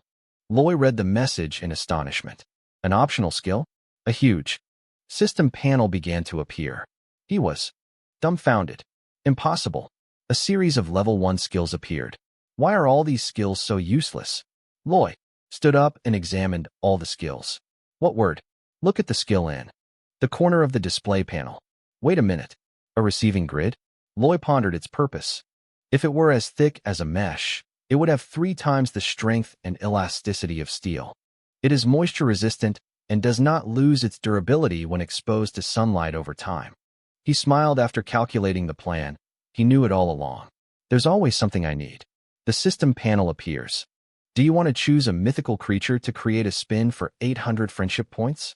Current friendship points for 1,070. Loy decided we should choose the spider web.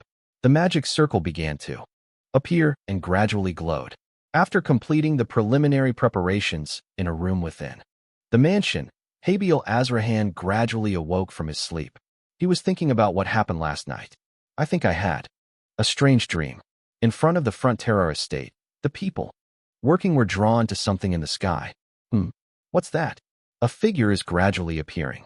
In the air, there's something in the sky. A gigantic bird appeared before the people's eyes, followed by Snow White. Feathers an angel? Loy laughed contentedly. Awesome. Let it circle the territory. Ms. Min carried him as they soared through the air. Miss Min Loin soared into the air. Amidst cheers of praise, hailing him as the young master Loy who could fly, he stood posing amidst the cheers. The young master is wonderful. Lloyd. I was a little disappointed that a spider came out, but receiving a bird was a great benefit. Loy stood proudly, striking a pose amidst the praises. Young Master Loy is flying in the sky. He is looking down on us. We place our trust in you. Young Master Lo smiled slyly. I can promote myself and increase people's loyalty. If things continue like this, we can increase labor productivity and make them pay more taxes. Haha, they're always big. Ms. Min's main skill is spider webs. The second skill is to disperse spider webs, creating a nest to break the mind of the leader. It can release spider webs through backpacks. I tried my best to break it, but it was too tough and only tore a little bit. The quality is top-notch. Loin bent down and gave the order. Ms. Min, please land in that plain area. Imagine the finished product. We'll create a steel mesh using the spider web dispersion technique. This bird is amazing. The only thing is that Ms. Min sighed in frustration. Lo also noticed something unusual. He looked in the direction she flew and wondered. Hey, wait a minute. Where are you flying to? Ko Min landed in a snowy area and threw the whip out from his back. He's incredibly lazy, he responded with his mouth after the throw. Loy shouted angrily. What are you doing, you little brat? Ms. Min sat calmly under a tree and even sighed a sentence. I'm so lazy. The thought of having my nose reshaped is unfounded. He's incredibly lazy. Damn it. How am I supposed to get it to work? Last night, before the final product that the system was giving away, Loy bent down and asked, Miss Min, you know how to remove a spider web, right? Can you show me? She sighed wearily and lay down on the ground. Ko Min voiced his dissatisfaction. I don't care why I was born to work and live a life of work. Loy was lost in thought. Look at this kid, his behavior is so different. Wu Dong walked over to greet him, and she used her knowledge to explain. Building infrastructure to improve society and the quality of human life corresponds to rewards for experience and satisfaction. Bo Dong continued to urge them to form their own opinions. Become an existence that brings happiness to the world. Ko Min didn't even bother to look at her. Then Ms. Min calmly replied, Okay, I'll give it a try. Loy looked at Miss Min's carefree demeanor with disappointment. And so, Padong's words spurred that kid on. And somehow it moved. But now it's in this state. Dong crawled out from inside his shirt, and she stepped forward to advise him. Let's try a little harder together. Ms. Min replied dejectedly. After thinking it over, I can't see why I should work so hard. I continue to use my counter-argument to speak up. The world will continue to develop on its own, even if we do nothing. And since he summoned me, he'll definitely have to feed and take care of me. Loy bit her lip tightly in anger. Wow, this kid is driving me crazy. Should I butcher him? Can I really butcher him? Wu Dong stepped forward. You shouldn't think like that. Ms. Min remained silent for a long time, then spat out the twig she had been holding in her mouth. That branch fell straight onto Ko Dong's head. A huge chicken egg floated up on top of her head. Bo Dong turned back toward Lloyd Frontera. Bo Dong. He wondered. Yes, A suggested. Bo Dong. Dong. Loy readily agreed. Sure. Okay. He gave Padong a red sunflower seed in front of the snow-covered forest. A blood-curdling scream sent the birds flying away in panic. Ms. Min panicked and fled to the heavens, but she still couldn't escape the clutches of Bo Dong. He grabbed the struggling Miss Min in his hands and shoved her straight into his mouth. Even Lo was astonished and stared, wide-eyed as Ko Min's body gradually sank into Bo Dong's mouth. The forest had become quiet again because Miss Min lay almost unconscious in the pool of holy water. Bo Dong wiped the saliva from his mouth and asked, What's wrong? Do you want to play anymore? She replied nervously, No, I'll work hard. Bo Dong laughed arrogantly and turned away. Loy gave a thumbs up and smiled exactly like her. Like master, like servant. No matter when or where, punishment is always the most effective method. Everyone started the construction. Step 1. Dig and create a slope. Step 2. Instruct Bai Bung to use a giant wire to filter the fine sand. Ms. Min began spitting spider webs into the air. Step 3. After the sand has been mixed, ask Ms. Min to arrange the spider webs in the form of a grid. Step 4. With encouragement from the person in charge, Wu Dong stood right in front of her mouth and ordered, "Work hard." Lloyd shouted the order. "White cavalry, go." The white cavalry heard his voice as if they were hearing the call of God and cheered. So stupid. Step 5. Use sand to cover the spider webs and repeat this process until the backfilling is complete. Step 6. After creating a solid base and filling all sides, pour in the crushed stone and gravel tightly. The white knight still stands below, cheering the hero, the hero, the hero. Loy rode Min and observed. "We finished the first part." He smiled with satisfaction. "It looks like we'll finish it before spring arrives. If we distribute this to the refugees and speed up the construction of the apartments, we will finish everything by next year." He lifted the lobby in his hands. He wept with pride, and that would be the end of his working life. The unemployed life of the super-rich awaits me. The White Knights continued their work. Agos Frontura and Bayan were humiliated by the pile of documents delivered before the flower-filled land on the Frontera estate. The Frontera County Ladder Construction Progress Notification System Board has been completed. A large field has been completed.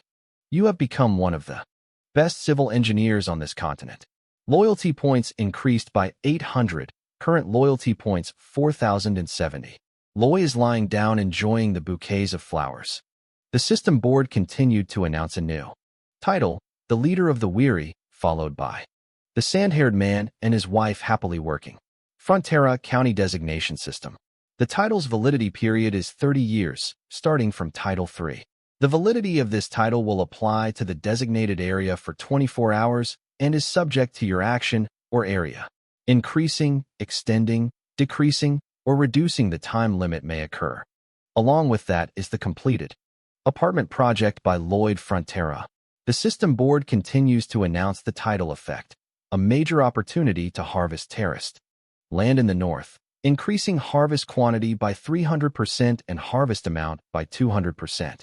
A hand holding a chess piece stammered. It's getting a little harder now, isn't it? Loy is playing chess alone in the room. He moved from white to black. Frontera moves the black piece to attack the white piece from before. What about this? What are you going to do? He stepped to the other side, scratching his head and running his fingers through his hair. This is driving me crazy. Habiel Azrahan stood aside, scornfully amused. Is that so much fun? He replied with a savage laugh.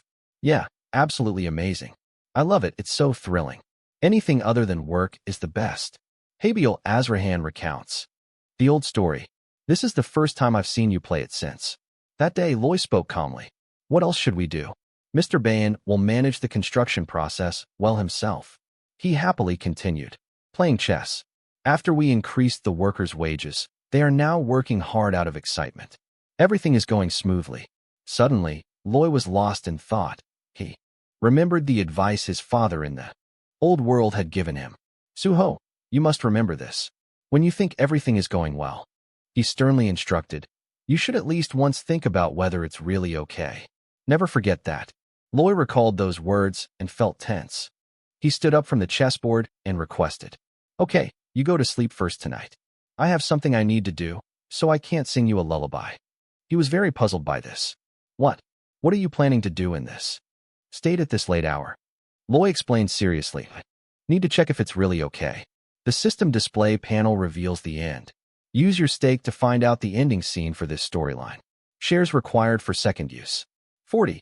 Do you want to use the end disclosure feature? Yes. No. Loy stood in the middle of the open field, deep in thought. Becoming an unemployed super-rich person is not simple at all. He seriously extended his hand forward, aiming to ensure a safe future, free from any obstacles. Loy decided to use his verification skill. A darkness began to envelop his body. Loy slowly opened his eyes. After completing his transformation, he looked around the room and realized he was in the bedroom. then suddenly stared intently in the opposite direction. In his eyes, Habil Azrahan was using all his energy to transfer it into Loy. Loy wondered about his actions. What is Habil doing? Is he giving acupressure? Suddenly, Loy realized something. Ahead was a swirling vortex of magical energy, spinning wildly and relentlessly. He looked at Habil Azrahan and silently asked, "Is he crazy? How could he possibly change his mind like that?" Loin stepped forward to stop him. "Hey, you'll definitely send me to the afterlife if you keep doing that. Can you hear me? What the hell are you doing?" He froze after witnessing the scene before him. Before Lloyd's eyes was Habil Azrahan, weeping and continuously channeling his magical power, his hand placed directly on Lee's chest. In Lee's eyes, he was a thin, weak, and powerless version of himself. He was horrified. After seeing him, Lloyd was utterly bewildered. "Who is this guy?" "Another. Death," Lloyd said weakly. "Habil, stop it, you." "No, it's useless." Habil Azrahan was drenched in sweat, listening to his final words. "Keep living and burn it out." Lloyd became even more confused. Burn what? Habil Azrahan gradually gave up and stopped channeling magic. Lloyd, using his last ounce of strength, prepared to reveal the secret. "And he is actually not Habil's son," Azrahan interrupted, tears streaming down his face. He was the one who held Lloyd's hand tightly. The hero protected this estate and saved many lives. Habil Azrahan sadly expressed his thoughts. "That's how I'll let the world know who you really are." Loy, frail and weak, listened to the final words. His eyes gradually darkened. Loy drifted off to sleep but did not wake up. Bodong Bel Hippo and Kam Min were also heartbroken and wept. Suddenly, their bodies gradually disintegrated, dissolved into the air, and disappeared. Loy was astonished after witnessing the entire scene. He stared, deep in thought. "This isn't the first time I've seen my own death.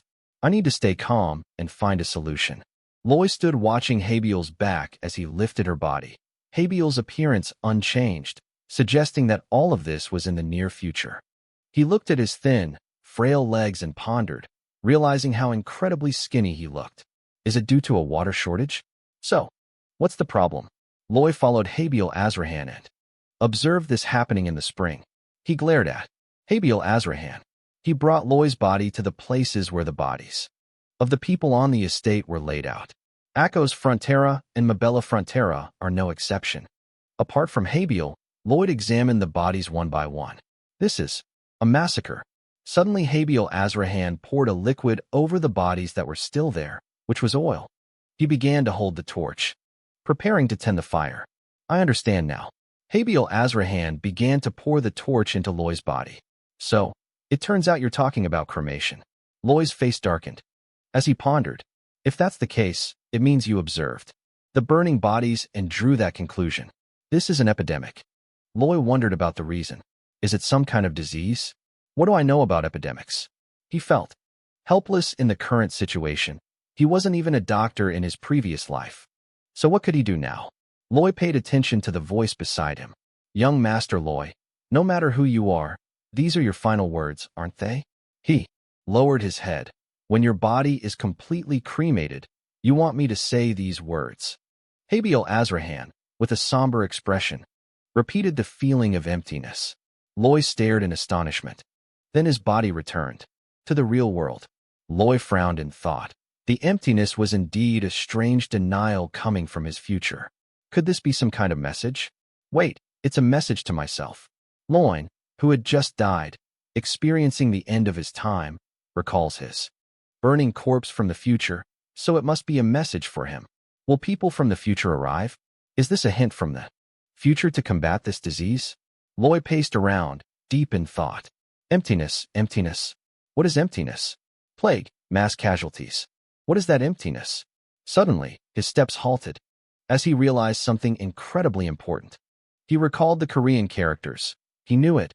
It was it. I already know what that disease is. Loy's face darkened, thinking about his future. Then, he smiled with satisfaction and praised him. Truly a genius. A morning begins at the Frontera estate. Bayan wondered if he was talking about the people of Crimea. Loy immediately chimed in. Yes, I need as many quarry workers as possible. He reminded her sternly. I don't think we have enough funds for that. Loy forced a smile. I know, but we have no other choice. Our people are busy with their land. Meanwhile, the ORCs and the army were busy building the embankment. He recalled his previous skill, being the first to pay off a debt. The attribute effect meant you had earned the highest level of financial credibility. You can receive money and minimum interest rates along with many other favorable conditions. Thanks to that, there would have been no financial problems, but unexpectedly, I ended up in debt. That's terrible. Bayan asked about intentions.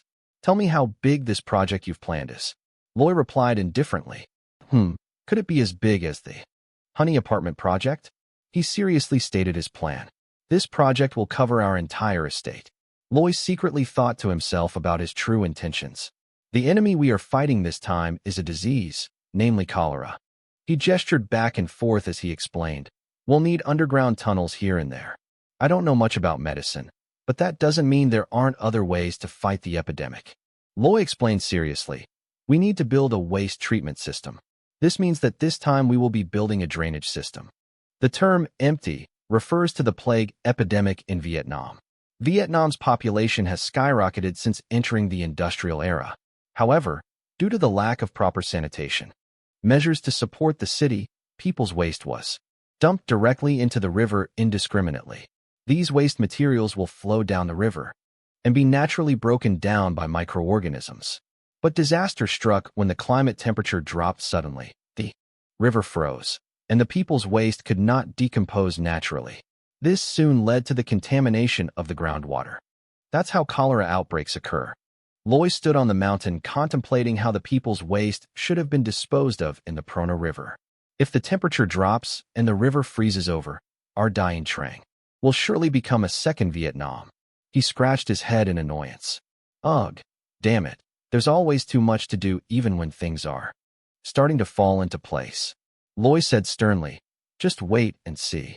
He smiled confidently, showcasing his skills. Whether it's a plague or a ghost, I won't let anything ruin my easy life plan. Loy lay exhausted in bed, overwhelmed. Even the devil couldn't stop his dream of an easy life. But now I have to overcome another huge debt that's preventing me from living my dream.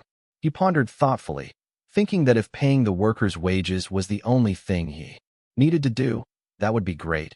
But he also needed to consider other issues. Loy's clothes were torn, and she was struggling in discomfort. Damn it. Borrow money. The concept of toxic borrowing is tearing me apart. On a beautiful day at Frontera Estate, she was doing her work when she suddenly noticed something. In front of him was Sergeant Greg flirting with a girl. I chose this flower for its beauty, but its beauty cannot compare to hers. The girl said cheerfully, Oh, come on. Haha. He uses his handsome face to flirt. The day she set foot on our estate, I finally felt the warmth in my heart from the rays of light in the sky. She laughed heartily when she heard that. That sounds too cheesy again. Haha. Sergeant Greg smirked. She'll have to slap me to make me stop. She was now wide-eyed at the sight before her, a girl captivated by love, a man happily giving that love to her, which made him furious. Suddenly, a soldier stepped forward to make an announcement. Sergeant Greg, the Bavarian Lord is looking for you. He turned back and replied, Okay, tell him I'm coming. Sergeant Greg turned back to say goodbye. My beautiful flower, I must get back to work. She gave him a high five, wishing him a safe journey home, my handsome boy. She stepped forward and said, Sergeant Greg, give him the injection. Sergeant Greg looked at his angry face in astonishment. Her brother, trembling, spoke up. How dare you do that, Chich? He asked, bewildered. Excuse me, what do you want?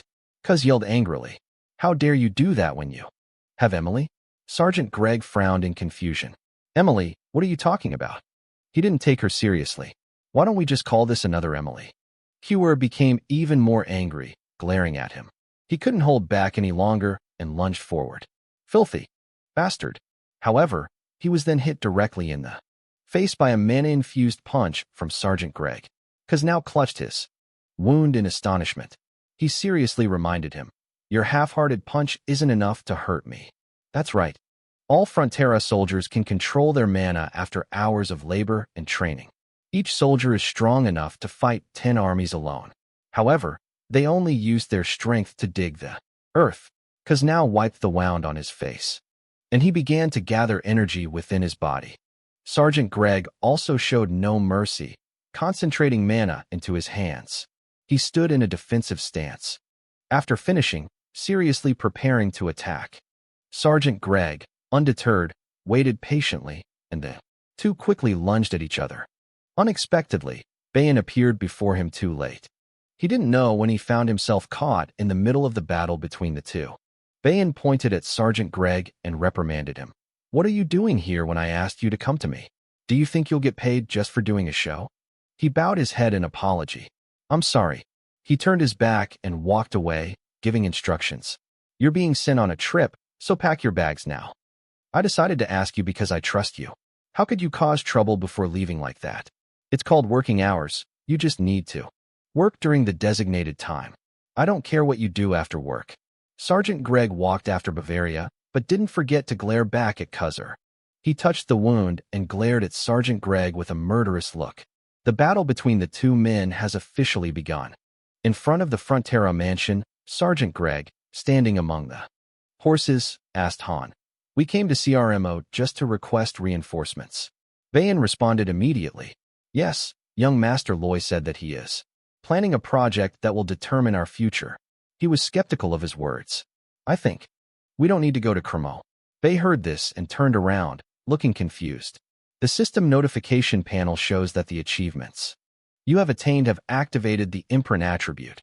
The achievements you have made have activated a hidden attribute. Loy dozed off in his office chair before the announcement. He used his dead fish eyes to read the hidden attribute text. System panel, you have punished the traitor and paid off all debts to the estate. Sergeant Greg walked down the street, announcing the news to everyone. System table, you have assisted refugees and provided them with shelter. The people who were working immediately gathered around him. The system panel continues, you have prevented a disaster and won. Sergeant Greg walked through the villagers and continued making the same announcement. Citizen system table of Dian Trang.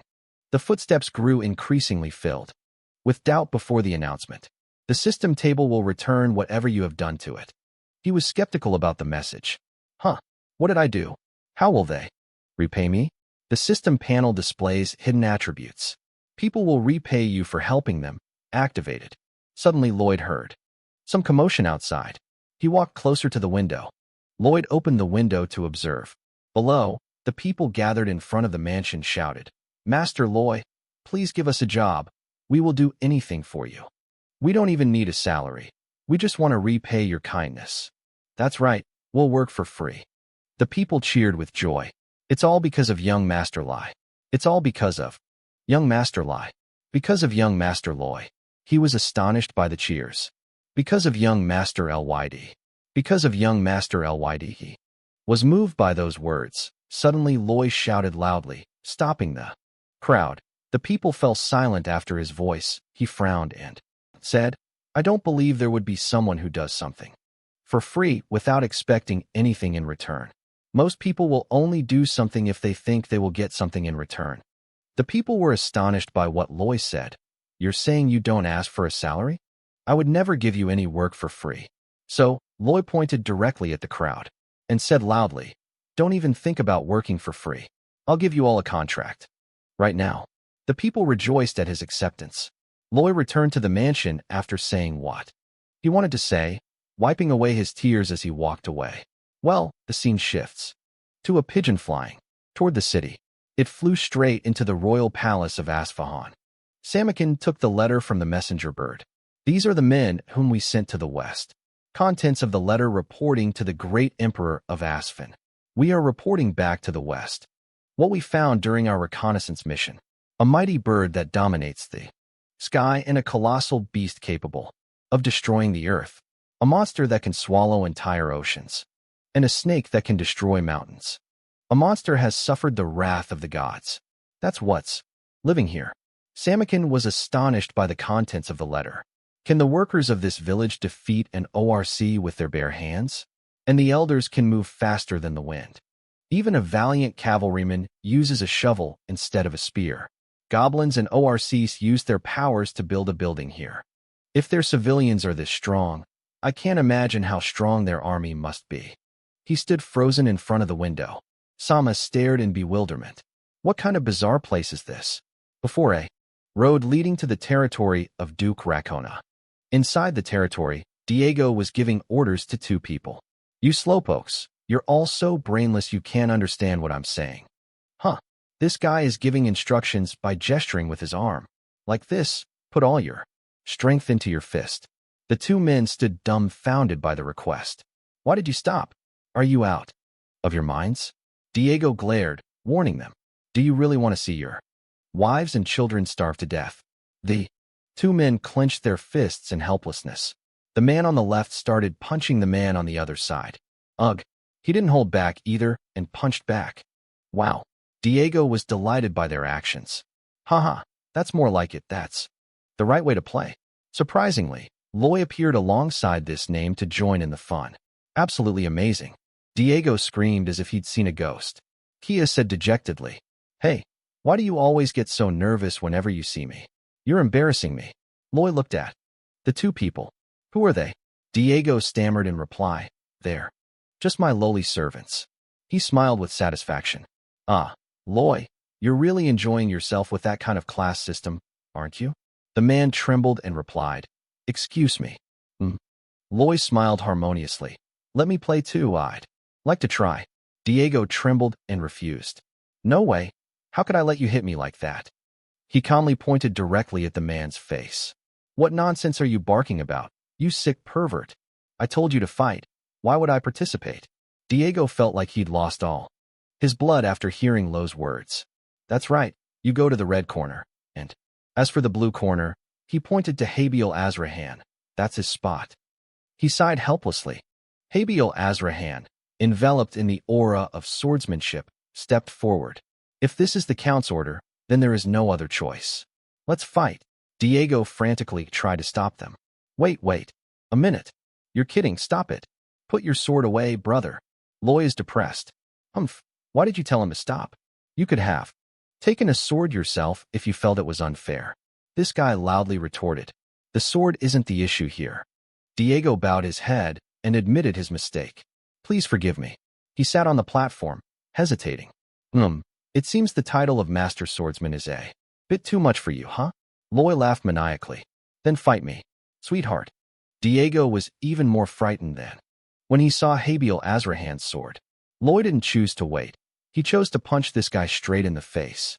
Under the sky illuminating the Duke Racona's estate, Diego lay sprawled below, his face covered in wounds. Loy wrote on a piece of paper. This is the document requiring you to return to school. I should write down your actions today. Diego struggled to stand up and stop him. Please don't write it. He glared at him warningly. I'm really annoyed. Why do you keep telling others not to do this or that? I'm the son of a count, you idiot. And then the document was sent by Min and Padong. Loy looked back at the two men from earlier. The two looked up at his voice. The two brothers turned and walked away, giving orders to go to Frontera Estate and find Lord Bay. You are residents there from today onwards. So please try to work hard. The two men wept with joy as if they had met the Lord in person. Inside the Racona mansion, Duke Racona woke up with a start in his bed. He gasped, thinking, that guy's appeared in his dream again. What a terrible start to the day.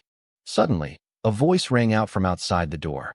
Duke, I have something I need to tell you. Duke Racona angrily shouted. What vile creature dares knock on my door? Leave me alone to answer. A hurried voice outside the door said, It's an emergency, sir. I need to tell you immediately. He became even more annoyed and grabbed the rope skillfully. How dare a lowly wretch like you disobey me? Remember the feeling of a whipping? Loy, with the face of Satan, opened the door.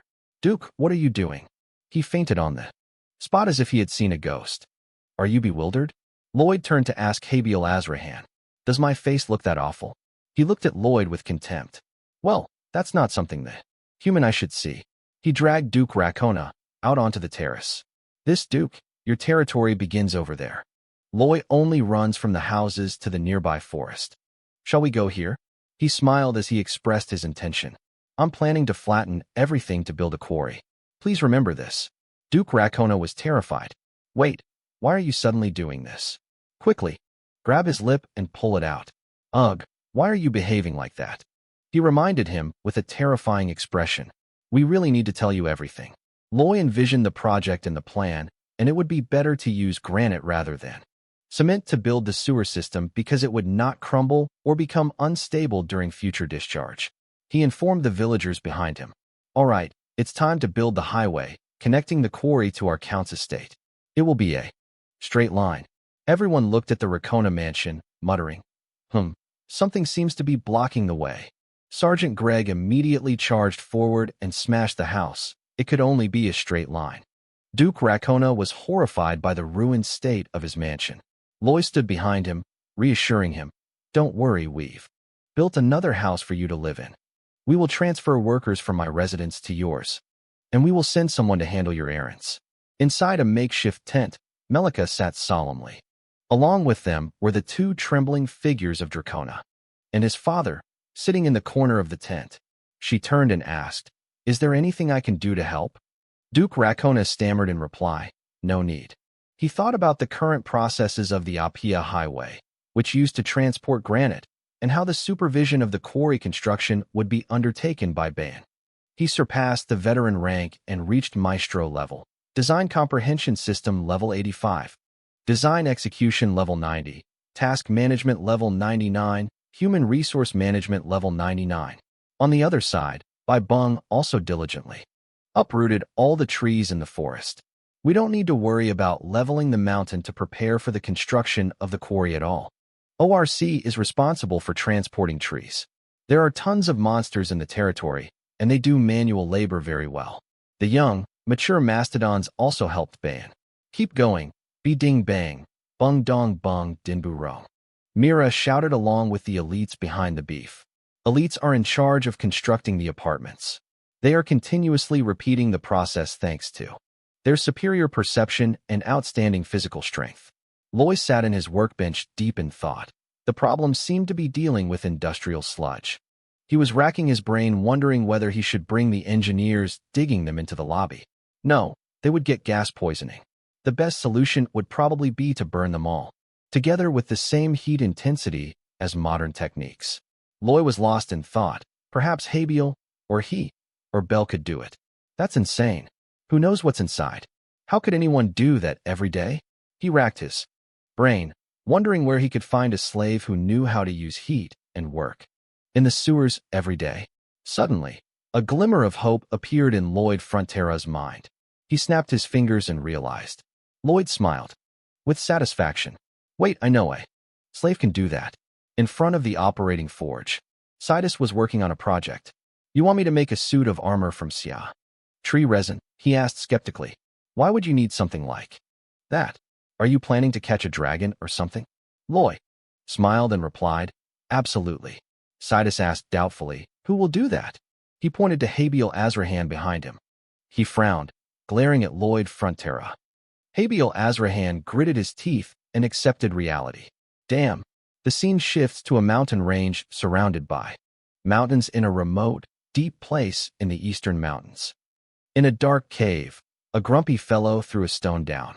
Damn it, I'll just give up. Solitas, in dragon form, sat dejectedly before the stones. He wept over his failed creations. There are so many gemstones, yet why can't I refine a single one? Solitas threw the stone into the nearby lake, along with the faint light shining into the cave. He sat there, lost in thought. I really want to get married. Solitas looked at his hands. Oh, my useless hands. My cursed hands. He thought about the products he should have been successful with. I need to craft exquisite and magnificent jewelry to nurture the egg. Only then will he truly be recognized by a beautiful wife. Solitas looked at the pile of rubbish at his feet with disappointment. Even though I'm really good at destroying things, that's exactly what female dragons hate the most. He picked up the stone and sighed. Making jewelry wasn't this difficult before. Solitas continued his crafting work. It used to be as easy as plundering human castles. Suddenly the stone cracked open and kidnapped the dwarves to force them to do it. But then one day, the creature known as the Dragon King married a human girl and proclaimed the laws of the dragons. All dragon species are forbidden from depriving and threatening other species. All dragons must go to a mineral deposit and craft jewelry with their own hands. So leaders wept and criticized. Those wretched tyrants, they themselves amassed tons of stolen and threatened jewelry, and yet they dare to enact such a law. How dare they pretend to be kind and demand that the next generation do such things? Just pretend to be good and die already, Gua. Suddenly, a voice rang in his ear, drawing his attention. Oh, I can completely empathize with those feelings of yours. A man in full armor recounted the story. I've seen many older generations hoard goods and make a fortune. Then he said that hoarding was a bad thing. Solitas didn't care and flew into a rage. Humanity, have you overcome all the traps I set? Loy explained. Ah yes, we wanted to speak with a great dragon like you, so we temporarily deactivated the traps. At his words, Solitas took another breath and prepared to breathe fire. You're Solitas, aren't you? I have a very promising proposal for you. He angrily spewed a torrent of fire at the two of them. Go to hell. Solitas questioned, spitting fire. Because of you people, I can't get married. Die. All of you. Loy stood helplessly amidst the flames. We knew he wouldn't be able to control his temper. Abel Azrahan wondered. So what's the plan? He said as he moved. A plan? Didn't I just tell you? Abel Azrahan looked bewildered. When did you say that? I don't recall hearing anything like that. Solitas continued to spew fire. Loy noob, after the rock. Repeat, go and take down that dragon. He heard that and looked disgusted. It didn't sound like a plan at all. Abel Azrahan seriously demanded, stop joking around and saying, I know what I need to do. I followed you all the way here, simply because I trusted your plan. Loy replied calmly. Step 1, you fight. Step 2, defeat it for me. He pushed Habiel Azrahan out of his hiding place. Go away. Solitas was astonished to see this. He gazed at Habiel Azrahan's relaxed figure and pondered. He's still alive despite taking the full force of the dragon's breath? Did they use some special magic in that idiotic-looking armor? Solitas angrily yelled, damn it. I'll defeat you with my brutal strength. Loy, hiding behind a rock, cheered, you can do it. Habiel Azrahan could only draw his sword and obey. What a pathetic sight. Solitas's claws swiftly lunged forward. He struck directly at where Habiel Azrahan was standing, but he dodged immediately. Solitas continued to charge. Forward, you lowly fly. Habiel Azrahan once again successfully dodged the attack. He became even more furious and shouted, damn it, I'm so incredibly angry. Habiel Azrahan, seeing this, began to think, what is this? Maybe I can actually do it. Solitas used his tail to smash forward. Loy witnessed the scene and laughed triumphantly. The result was exactly as expected. He recalled the plot, and even if the guy put him through hell like in the novel, Habiel would still be the winner. Loy stood aside observing the match, and Habiel's strength in the novel had only reached the level of a newly awakened swordsman. Solitas continuously attacked him, at which point the master was slightly stronger than the queen and Kai. But now, Habiel Azrahan was astonished by the tail that was lunging towards him. He created a fulcrum in midair using mana, preparing to launch. He's even stronger than the average swordsmanship master. He quickly dodged the attack from Solitas. He's a master swordsman of the highest level. There's no way he could possibly take a beating from the young and inexperienced Solitas. He stared at Habiel Azrahan in horror, his eyes wide and his mouth agape. What the hell is that? Did the man just jump through the air? He's pleased with his achievement. Great. Can I use explosives to move faster in the air? Loy, hiding behind a rock, explained. He just used a technique he learned from the goblin's movement techniques and created a foothold in the air. It seems the protagonist can do anything, doesn't he? Solitas stared blankly at Hab Azrahan darting back and forth like a monkey. Oh dear, he thought, hovering in midair. Even though it's just a young dragon, it's still the strongest creature on Earth. I won't be able to seriously injure it easily. The magical heart began to activate intensely. The two energy circles began to merge and completely combine, creating a massive amount of energy. Habiel Azrahan uses energy concentrated in his sword. He used his strength to slash towards Solitas, unleashing his aura. An energy blast flew straight to his head. They swirled into Solitas's right chest. He cried as if he had just given birth when he saw the injured man. Solitas thrashed about like a dragon that had just lost its mother. It hurt so much. Oh my God, it hurt so much. Habil Azrahan stepped forward and suggested they continue the fight. He raised his hand to stop them. Hold on a minute. Negotiation, negotiation. Loy was pleased with the result. Why would a dragon be afraid of humans? This seems to be Solitas's reaction when he's scared. Someone in the room suddenly noticed a beetle appear and challenged them. Does this want to die? The beetle was unexpectedly sprayed with pesticide, but instead of being frightened, it continued to grin nonchalantly despite being sprayed with pesticide, then began flying around wildly and delivering one final sting. Everyone knows how painful that feeling is. Habil Azrahan strode forward, radiating murderous intent. This was Habil in a state of terror in Solitas's eyes. At that moment he was trembling and crying, begging for mercy. No, stop, Solitas fearfully suggested. Wait, I have something important to tell you. Habil Azrahan stopped, bewildered. He seized the opportunity to strike down with his claws, saying that you had been deceived.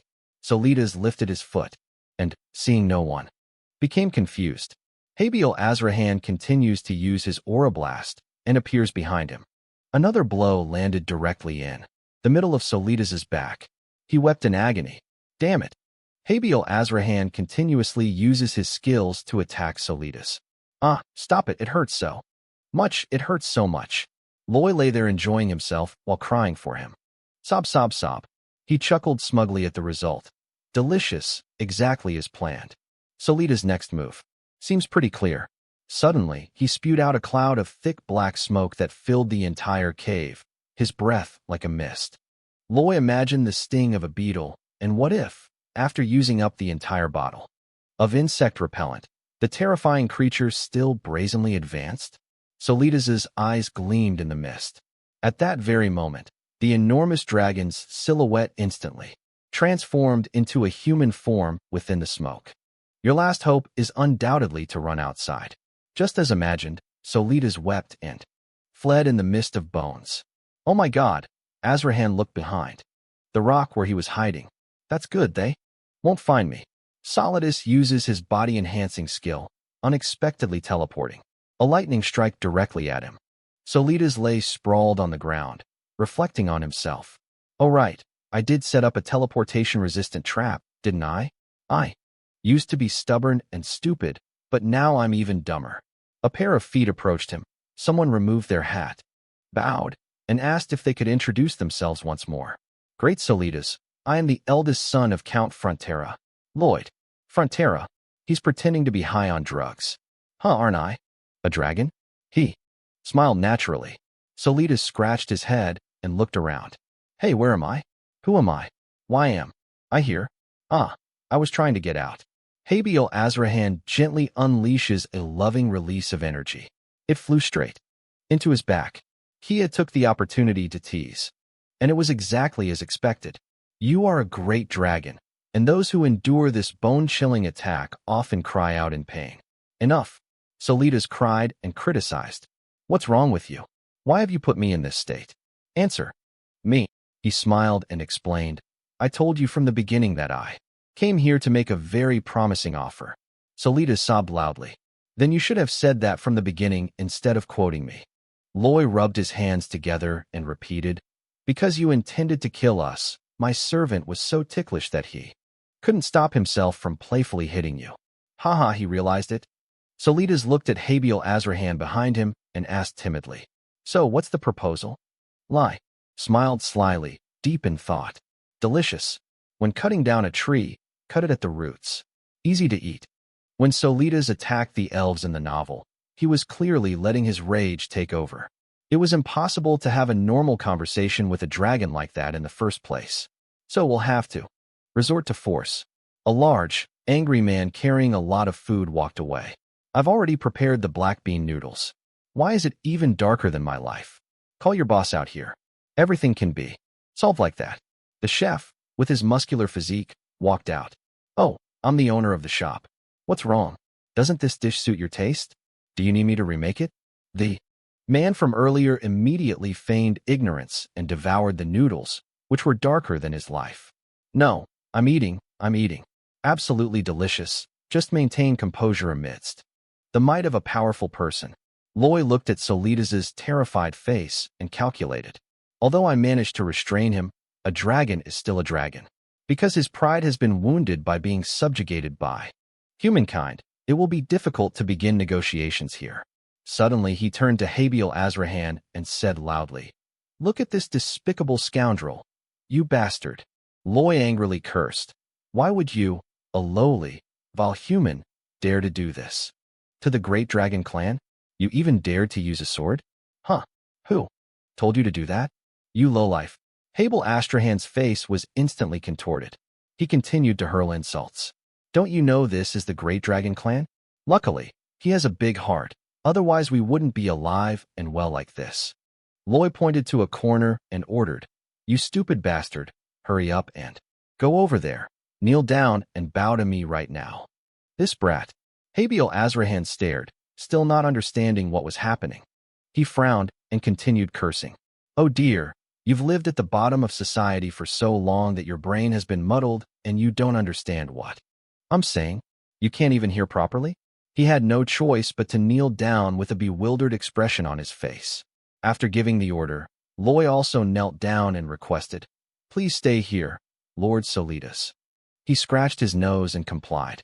"Ah, well, all right." He smiled cheerfully and suggested, "I just want to ask you a simple question." Solidus, in high spirits, readily agreed. "Oh, what is that?" Loy remained silent for a moment under a cheerful expression, then suddenly revealed a sinister look. "Would you like to get married?" He blushed in surprise. How did you know?" Loy seized the opportunity to reveal Solidus's failure. "We know that your hands aren't very skillful, and you can't make perfectly beautiful jewelry, can you?" He stammered. "Hold on a minute," Solidus asked, doubtfully. "How did you know? And how did you find my lair?" Loy said, his face darkening. "He will be able to get married in 10 years. He was delighted after hearing what he said. "Wow, really?" "Wait," Solidus angrily shouted. "That's not it. Answer my question quickly." Loy, unconcerned, continued, "Are you eager to meet and fall in love with a dragon?" He maintained his irritated tone, though of course he was extremely eager. "No, that's not it. My question is, could you and she go skiing together in the Arctic, hand in hand?" Hearing this, Solidus blushed shyly. Loy smirked mischievously, continuing to exchange sweet love letters through telepathy and taking advantage of the romantic moonlit night sky to form a dreamy heart shape. Solidus imagined that scene and blushed thoughtfully. "Can you feel it? Our love tonight." He took out a request contract. "Here, you just need to sign." He asked excitedly, "If I sign, will I be able to marry my wife?" Loy replied with sweet words. "That's right." He instructed me to just sign at the bottom. Solidus observed and then saw. Ah, here it is. After finishing signing, Loy's face suddenly looked noticeably different. He immediately grabbed the contract. Loy stood up solemnly. "Is this a regulation written according to dragon law?" He glared at him with a devilish expression. "We all know that if a dragon breaks its pact with a human, it will be punished by the breath of the Dragon King." Solidus was utterly bewildered. Loy stood proudly before the dazed golden deer.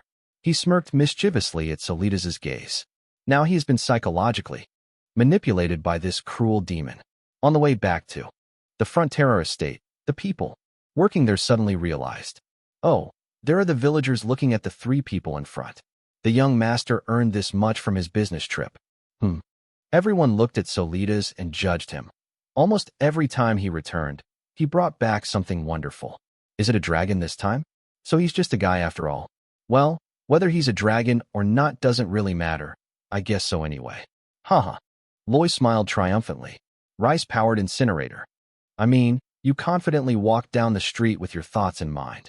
A dragon has been collected. In a room filled with rising smoke, Sidus looked at the person before him and asked, "Is this guy a dragon?" Loy happily introduced, "Yes, that's right.